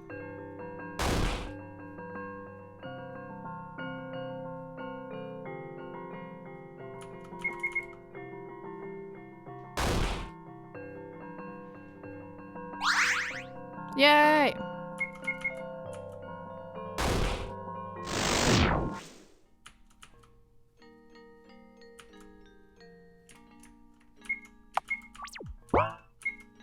What the fuck? Oh, don't worry about it. Miss Wheelchair, will you be working alone? Yes. Excuse me, I'll work with Wheelchair. Isn't that wonderful? Honey joins with their desk together. Let's work together, shall we? Right. Well then, let's start our lesson. Henri's so hungry. I could have guessed. Buy us something, okay? I'll be waiting on the rooftop as usual. New task, buy food. Rooftop hype!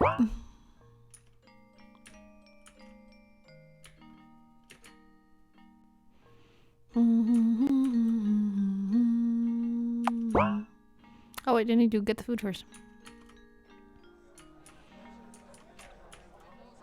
I buy soy milk and whole wheat sandwiches that Henri loves. Oh, I don't have any money left for myself. Seems like I'll be skipping lunch today, Seth. Sheesh!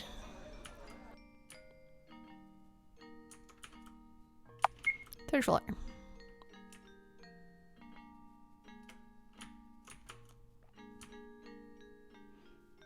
Yeah, it looks like, kind of like a church here. Alright. Alright, cheese on the bread I bought her.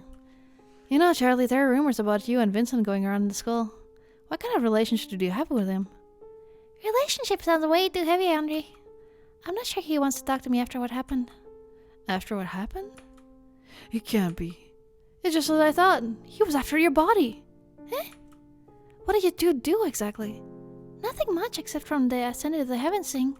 Oh my god, what? That bastard! See, he didn't do anything bad, Henri. There's no reason to... Shut up! You might be a little dense in the head, but let me tell you. Wait, was that a box cutter just now? Boys who act all mysterious will only want to use you. You may hide it however long you want, but I know you're quite well endowed. Wasn't it a secret? I cover Henri's mouth with my hands. Stop it! Henri breaks free of my grip with ease. You look like a tomato! Jeez. By the way, why don't we go feed the strays today?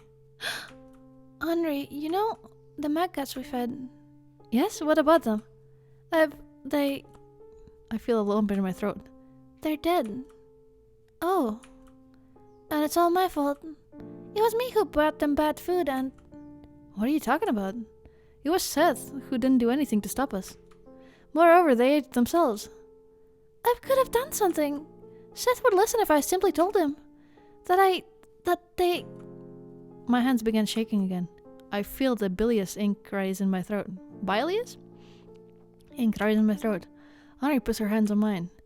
Listen, repeat after me. It's not my fault. I hesitate. She grips my hands harder, her pretty nails digging into my skin. Do it. It's not my fault.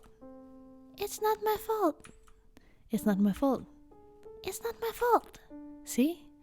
It's not that hard. Right. You still look down. Is there something else that worries you? Well, the trial is soon. I'm worried that choice I'll make will be the wrong one. Why so? You'll vote for Henri, right? Henri won't get angry at you for that, silly. That's what friends do, after all. Or am I wrong? You what? So wait, how exactly does the vote work again? Oh well.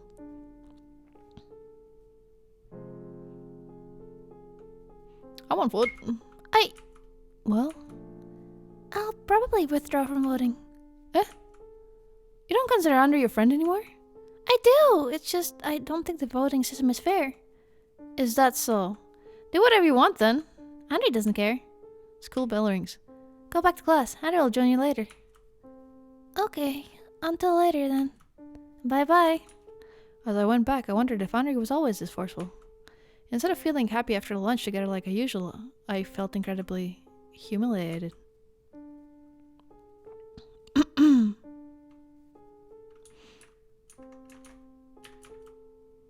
Are your friends doing well?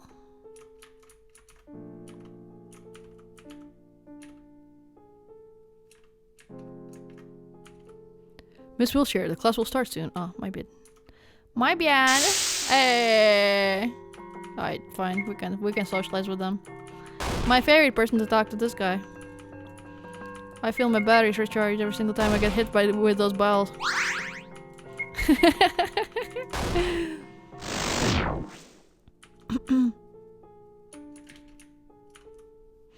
There's something on my desk. There's something I want to tell you. Come to the rooftop after classes. See. I wonder what happened. The class passes quickly. New task. Check rooftop. Okay. Once again, we go to the rooftop. This time for sure. This time for sure. This time's the one.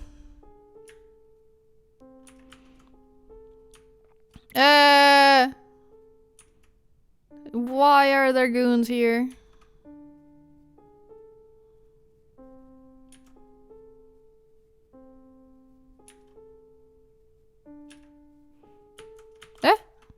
I have to? I'm sorry, have you seen a boy around here? Hold her down. No longer playing God by waving the spray around, huh? So who do you think you are? Some princess? Royalty? Rapunzel maybe? Isn't your hair too long by school norms? Hey, why don't we help our dear schoolmate out? Wait, what is this about? One of the girls brings out scissors. Oh, fuck! The other two hold me down, making me unable to move. Snip snap. A lock of hair falls down. Keep quiet about it, okay? We might accidentally cut more than your hair.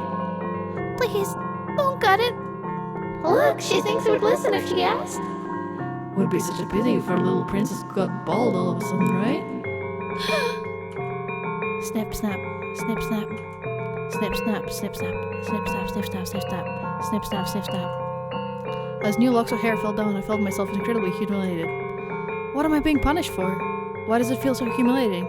Was everyone always like this? A familiar figure appears before me. Shouldn't you call for help, Miss Wiltshire? I don't want to trouble anyone. Who was the one to teach you that? Was it your mother? Be a good girl. Good always wins in the end. If you'll be kind, others will be kind to you. Violence is bad. All your life you've been manipulated by others. All because you care too much about opinions. Because you want to be loved by everyone. Snip snap, snip snap. And when things don't go your way, you find excuses. Snip snap, snip snap. Don't you have any pride? There are things worse than getting beaten up. Going through such humiliation when all you have to do is take my hand and everything that's unfair will perish. It doesn't matter if it's just me who'll get hurt, Frey. No. We both knew that's a cheap lie. In fact, you want someone to save you, very much so, but dare not ask of it. Because you deem yourself unworthy. No response, huh? So, where are your so-called friends when you need them the most? Friends can always be there for me. Is that so? Just so you know, even if your friends abandon you, even if your mother abandons you, even if the whole world abandons you, I'll always be by your side. Please keep that in mind. Snip, snap. Snip, snap. She's gotten silent. Oh, our princess seems to have learned manners. Hey, is she even alive? Beats me. Fuck, someone's coming. What if it's a teacher? Run, quick. They leave me lying around the remnants of my once long hair. There's a taste of ink in my mouth. I feel ill.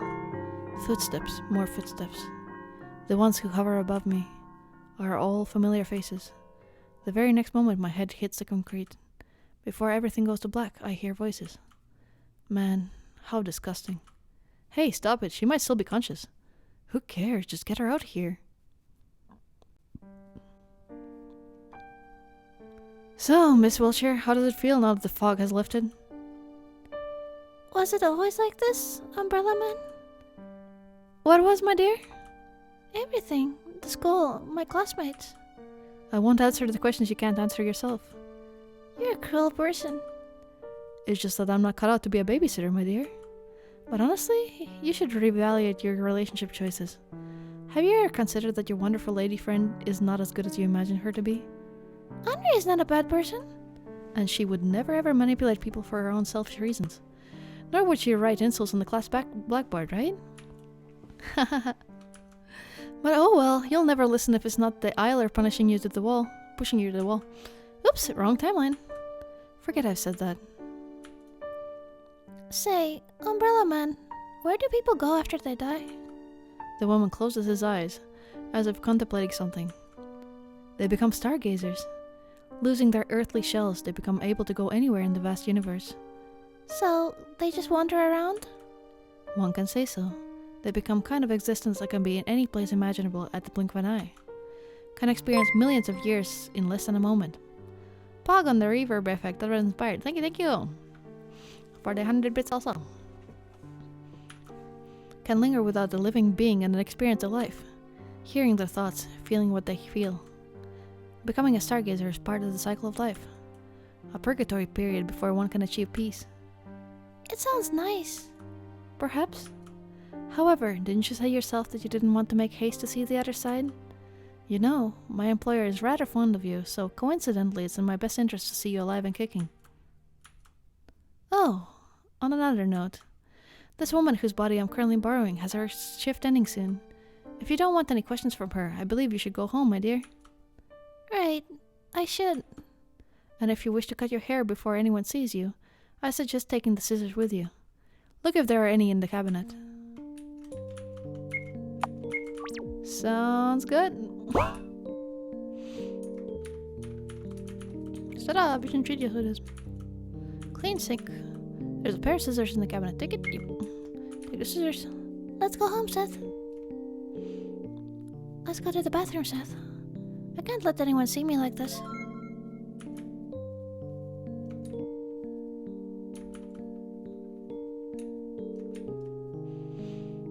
How do you do those voices? That was cool. Are you talking about this? Or are you talking about just the general amount of voice that I do? I really, the bathroom was here. Yeah, that. Okay. I have a friggin' what do you call it? I have a vocal processor. Wow! It has a whole bunch of effects on it. It is essentially an effects pedal, but I use it for voice instead of guitar. The bathtub is perfectly spotlessly clean, no signs of mutilated bodies whatsoever. Nice. I lift up the scissors. My hands are shaking. The scissors are sharp. Just one careless snip and it'll all be over. Flowers will bloom from my skin, I will no longer. Someone takes my wrist. It's Aiden. Good evening, dear girl. Since when have you been doing your haircuts all by yourself? Aiden takes the scissors away from me in one quick movement. Allow me to help.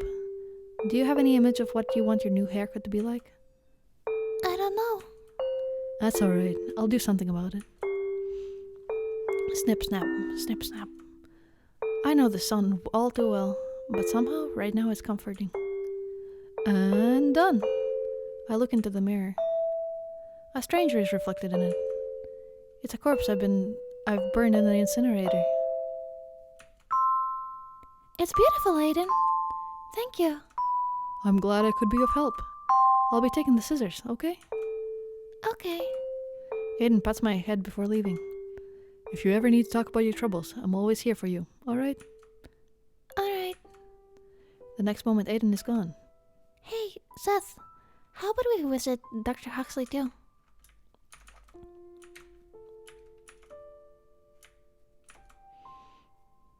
Nobody's here.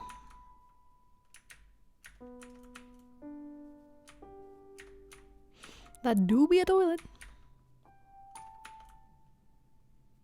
Nobody's here. I don't want to play the piano today, Seth.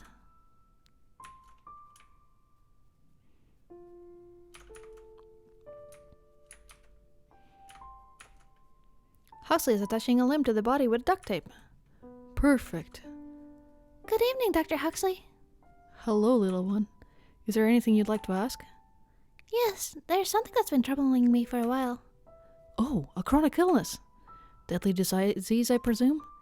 Yeah, something like that. I've been vomiting a lot of ink since the Oracle awakened. I do not know where they come from, and it doesn't look like normal ink. If it was, your intestines would be full of ulcers by now, or worse. Let's have a look.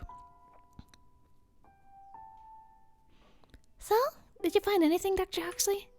To my surprise, I haven't. I believe this illness is of a psychosomatic character, which means that the problem lies in your mind. I'm afraid I can't be help in this case. After all, I'm a surgeon. If it's not something I can cut out, well, you know. I understand. Thank you, Dr. Huxley. I'm happy to be of help.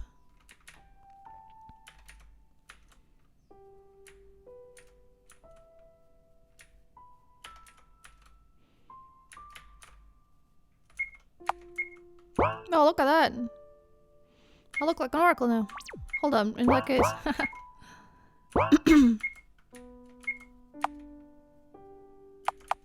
Hmm? Oh, I lost my clothes. Oh well.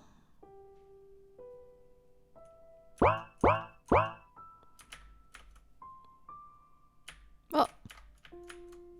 Ben and Felix are sleeping soundly with the TV still on. They must have competed in fighting if so much that they fell asleep. One of us.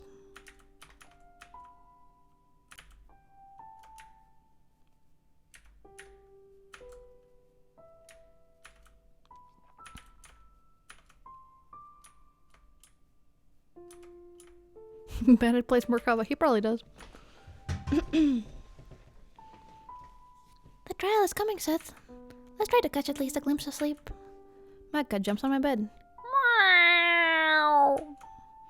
I know. I'll be fine. Don't worry.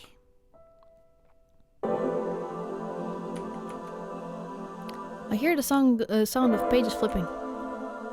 Oh, you're awake, Miss Wiltshire. Hold up.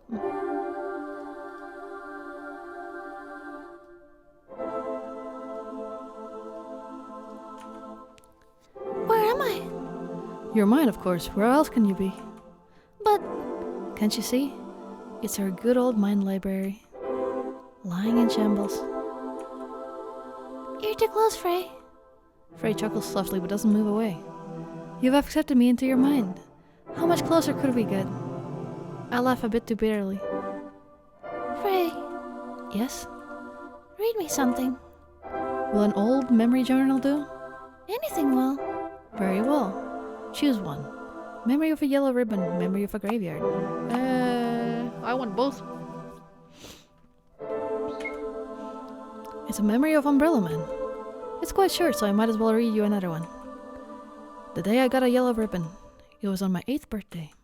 Umbrella Man stood in the darkest corner of the room, blending in with the shadows. He stepped out of it only when everybody else left. He extended his gloved hand to me. In it was a present. A yellow ribbon. For your birthday present, I bought this ribbon. We are born colorless, he said, tying it around my collar. It's the people we meet who give us color. Wear it as a memento for our alliance, will you? Memory end. As I promised, there's another one. You've already seen a fragment of it, though. A memory of my first dress. Back in the day, I had a slightly short haircut and dressed in the way that no one would call girly. When Aiden awoke after Dr. Huxley's treatment, he was Krampus no more. He took up a number of new hobbies. Cooking, cleaning, drawing, sewing among that. He took a particular interest in making dresses and invited me to try one on. It's wonderful. It's wonderful, I complimented him wholeheartedly. I don't think I'm cut out for dresses, Aiden. Why so? He asked, genuinely curious. What I see before me is a fair young lady. What I see before me is a fair young lady. You should let your hair grow, he added, smiling. You'll make a wonderful lady when you grow up. Memory end. Say, what kind of dreams did you have before I appeared? I dreamed of Mother. Not always. Sometimes. It's just the dreams that I remember more vividly. What were they like? In one of those dreams, we were walking together on the street at night. It was raining. Then she fell to the ground and I dragged her away from the sidewalk. I took off my coat and covered her. I knew I had to do something but couldn't do a thing without her permission. So I kept asking, should I call for help? Should I call a taxi? Should I call an ambulance? But she kept answering with, I don't know, over and over again. So we just sat there, unmoving. People passed by us. I cradled her in my arms. It felt like her body parts were missing under the coat, but I couldn't bring myself to check. That's the kind of dream it was. Not moving a muscle to do anything just because you're told not to. What a dependent way to live your life. I know. But strangely enough, I was content with it. Like it was supposed to be that way. To think of it, I've always wanted to make someone to make decisions for me. How pitiful. Yet fascinating. Although I'd love to continue our conversation, I'll leave you to rest now. After all, the trial is coming. Yes. Good night, Frey. Frey chuckles. Sleep well, Miss Wilshire.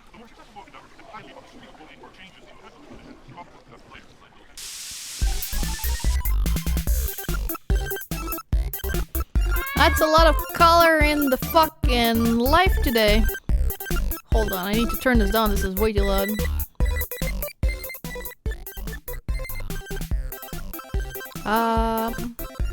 That one should be fine. Okay. Good thing, Aiden, that's stuff! You're getting trial today, stranger behind the monitor. No time to slip. True realm is a lie. Eyeballs, fingernails, balls, but one of these items, not like the other. That boy, rare Pepe, Zercrush! There's some useless garbage inside. Look at it. Yeah. Whoa! I don't have a fucking friend anymore. Die in a pit. It's a drawing of me and Henry. Who is this? Seth, don't tell me you don't remember. It's my friend Henrietta. He always tells me to call her Henry though. She drew this picture for my birthday. So nice of her, isn't it?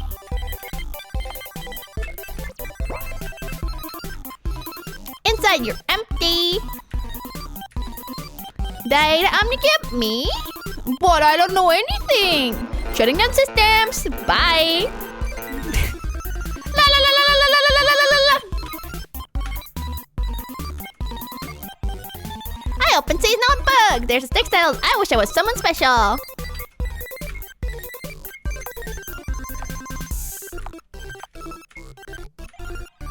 Okay, these are still number. Oh, hold on. Book of truth, book of truth. There are only blank pages inside. Oh, damn.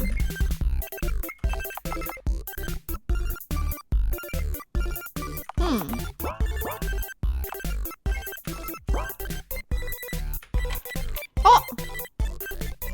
Hi, Felix! Hello, Charlotte. Hi, Bennett! Hi, Charlotte. Hi, Aiden! Hello, Charlotte. Hello, Charlotte. Hello, Charlotte. Hello, Huxley! Hello, Charlotte. Hello, Charlotte. Hello, Charlotte. Well, I'm gonna leave now. Well, or not. Hello, Charlotte. Hello, Charlotte. Hello, Charlotte. Hello, Charlotte. Hi, Felix! Hello, Charlotte. Hello, Charlotte. Hello, Charlotte. Hello, Charlotte! Goodbye, Felix! Goodbye, Aiden! Goodbye, Bennett! Goodbye, Huxley! Goodbye, my cat! Goodbye, everyone! I'll miss you all!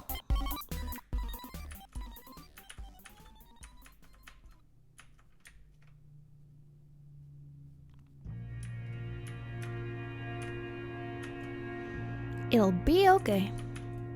A trial, everyone could be fixed. The Smile Room, a proven place to make the troublemaker quiet.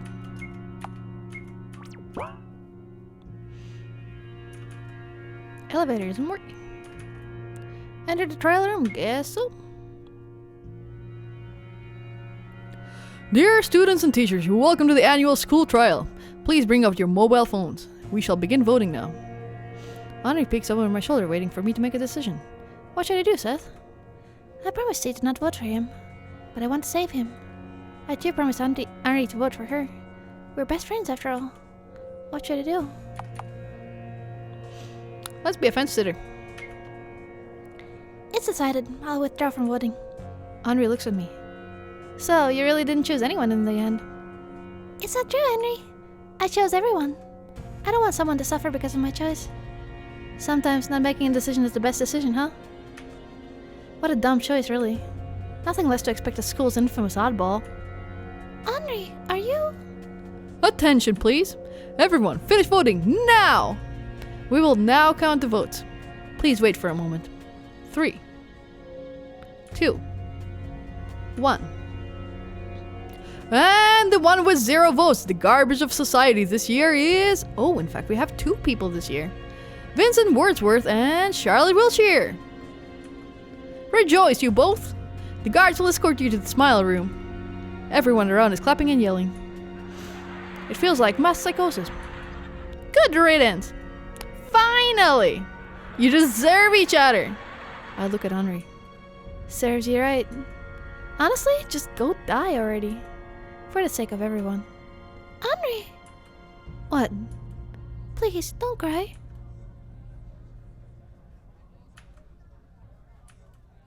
Henri turns away from me, angrily rubbing her eyes with long sleeves. I'll be okay. So, take care of yourself, okay? I can still hear her sobs as I'm being led to the room.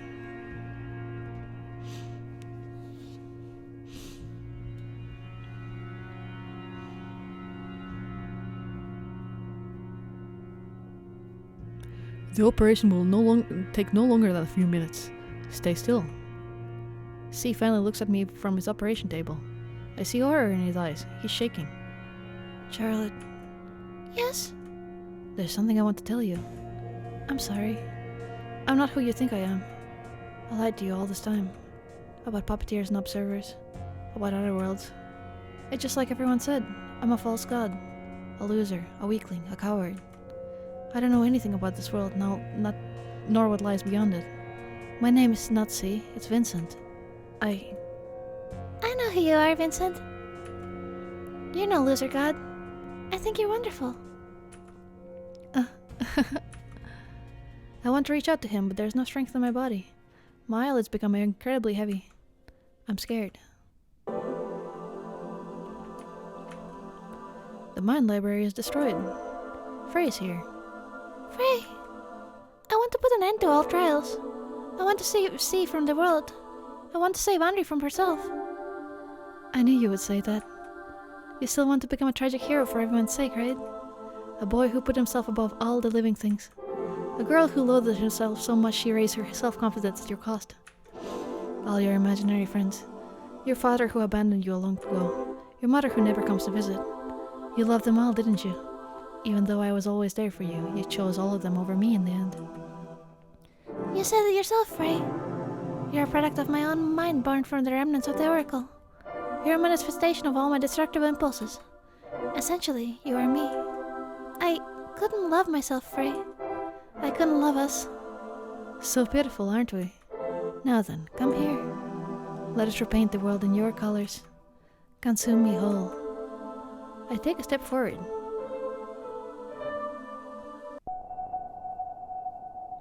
When I wake up, it's quiet. Oh, we have a halo now. Yes, we have a halo now, nice. Vincent's lying on the operation table.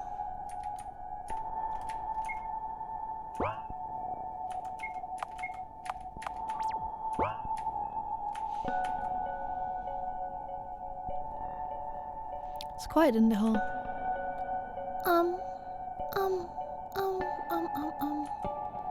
Why is it so quiet? Why is it so quiet? Why is it so quiet?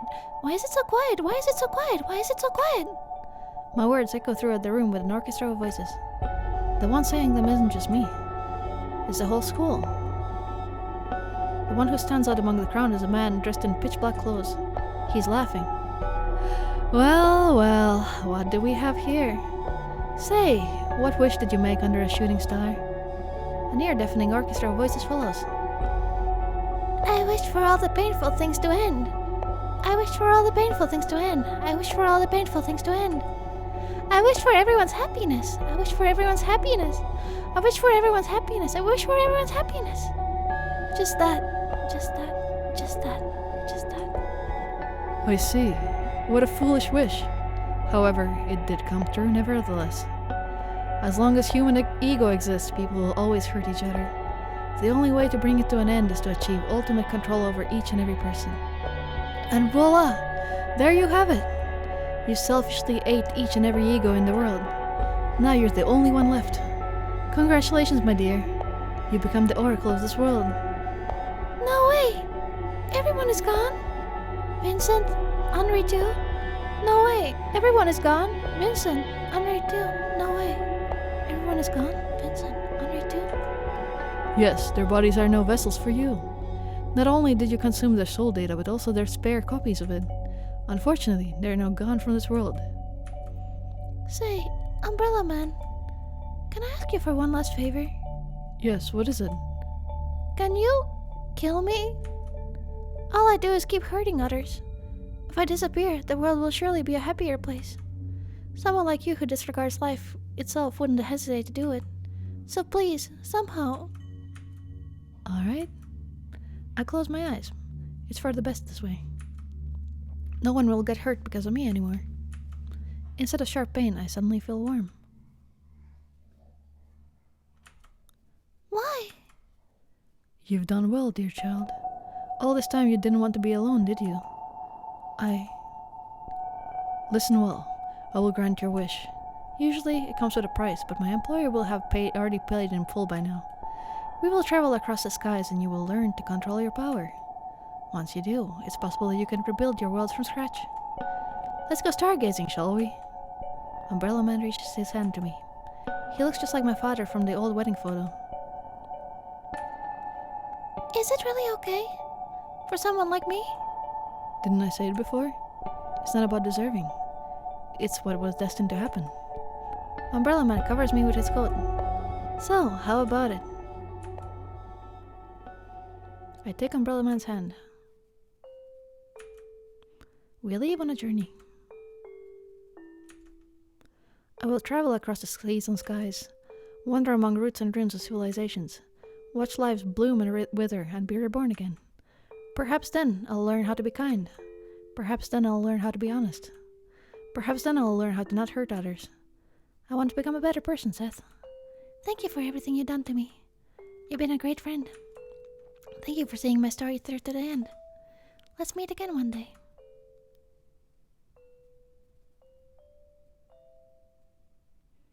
Right then, Stargazer Journey. Hello, Charlotte. Episode 2 end. So, it appears we have reached the end of the story. No matter what, Charlotte Wiltshire was doomed from the start. You see, my friend, you've committed a sin. Of worshipping false gods, that is. Say, are you satisfied with such an ending? Or do you want to see the child's story end in another way? You know, I have the power to grant you a wish. You may call me mercantile, but by this time you should have learned that nothing in this world comes without a price. And the price would be your name. Say, will you give up on your identity for a mere possibility? Will you give up on your existence? When I eat your name, you will no longer be the wise, kind-hearted Seth. Because the child won't remember you. She always perceived you as her friend, when in fact you were just malware that infected our world. I did my best to introduce you as something trivial, when in fact you were not meant to be here. You see, there are no other puppeteers in this world. Every single word you uttered was given to you by the child. You're just her imaginary friend. However, if you accept my help, she will no longer be aware of your presence, and no longer talk to you. For that price, you'll be able to save her. So, what do you think? Sounds good. Well, isn't that wonderful? Come, stand under my umbrella. Figuratively, of course. Goodbye, Seth the Goody Two-Shoes. Hello, Anonymous. I'll see you soon. Hello, Charlotte. Episode 2 in. Sweet. Is that it? I assume there have to be a couple other endings, but is this a good enough point to leave it for now?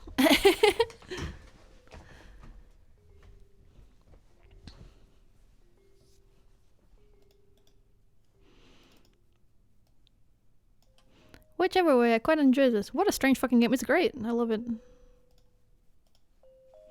Oh, sweet. Time to roll up in a ball of emotional damage. I'm fine. I don't remember how much more there is.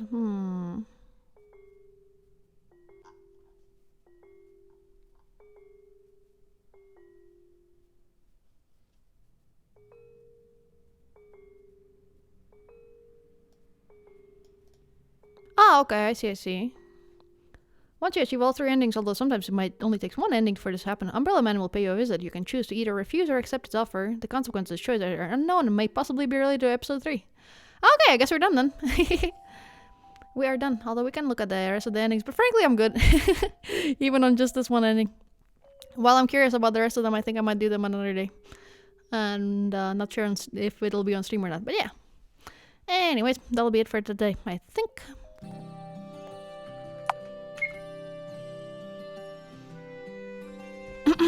Please don't do your Charlotte laugh out of character.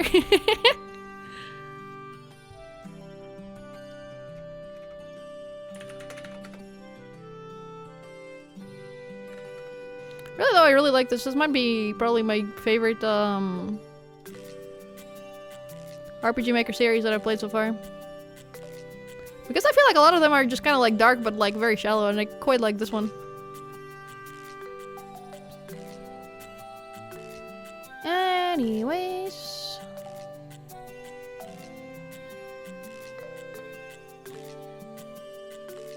How about I send you all over to Nina's for some emotional healing? Because she's playing Starry Season, which is Harvest Moon basically. It's kind of inspiring me. Hell yeah. Alright. Time for me to procure a meal. But yeah. So I'll do episode 3 next Friday at the same time as I did this one. So yeah. I think it's good to space the Charlotte episodes 1 week apart. Alright. I'll see you guys. Goodbye, enjoy Nina's stream, and have a good one.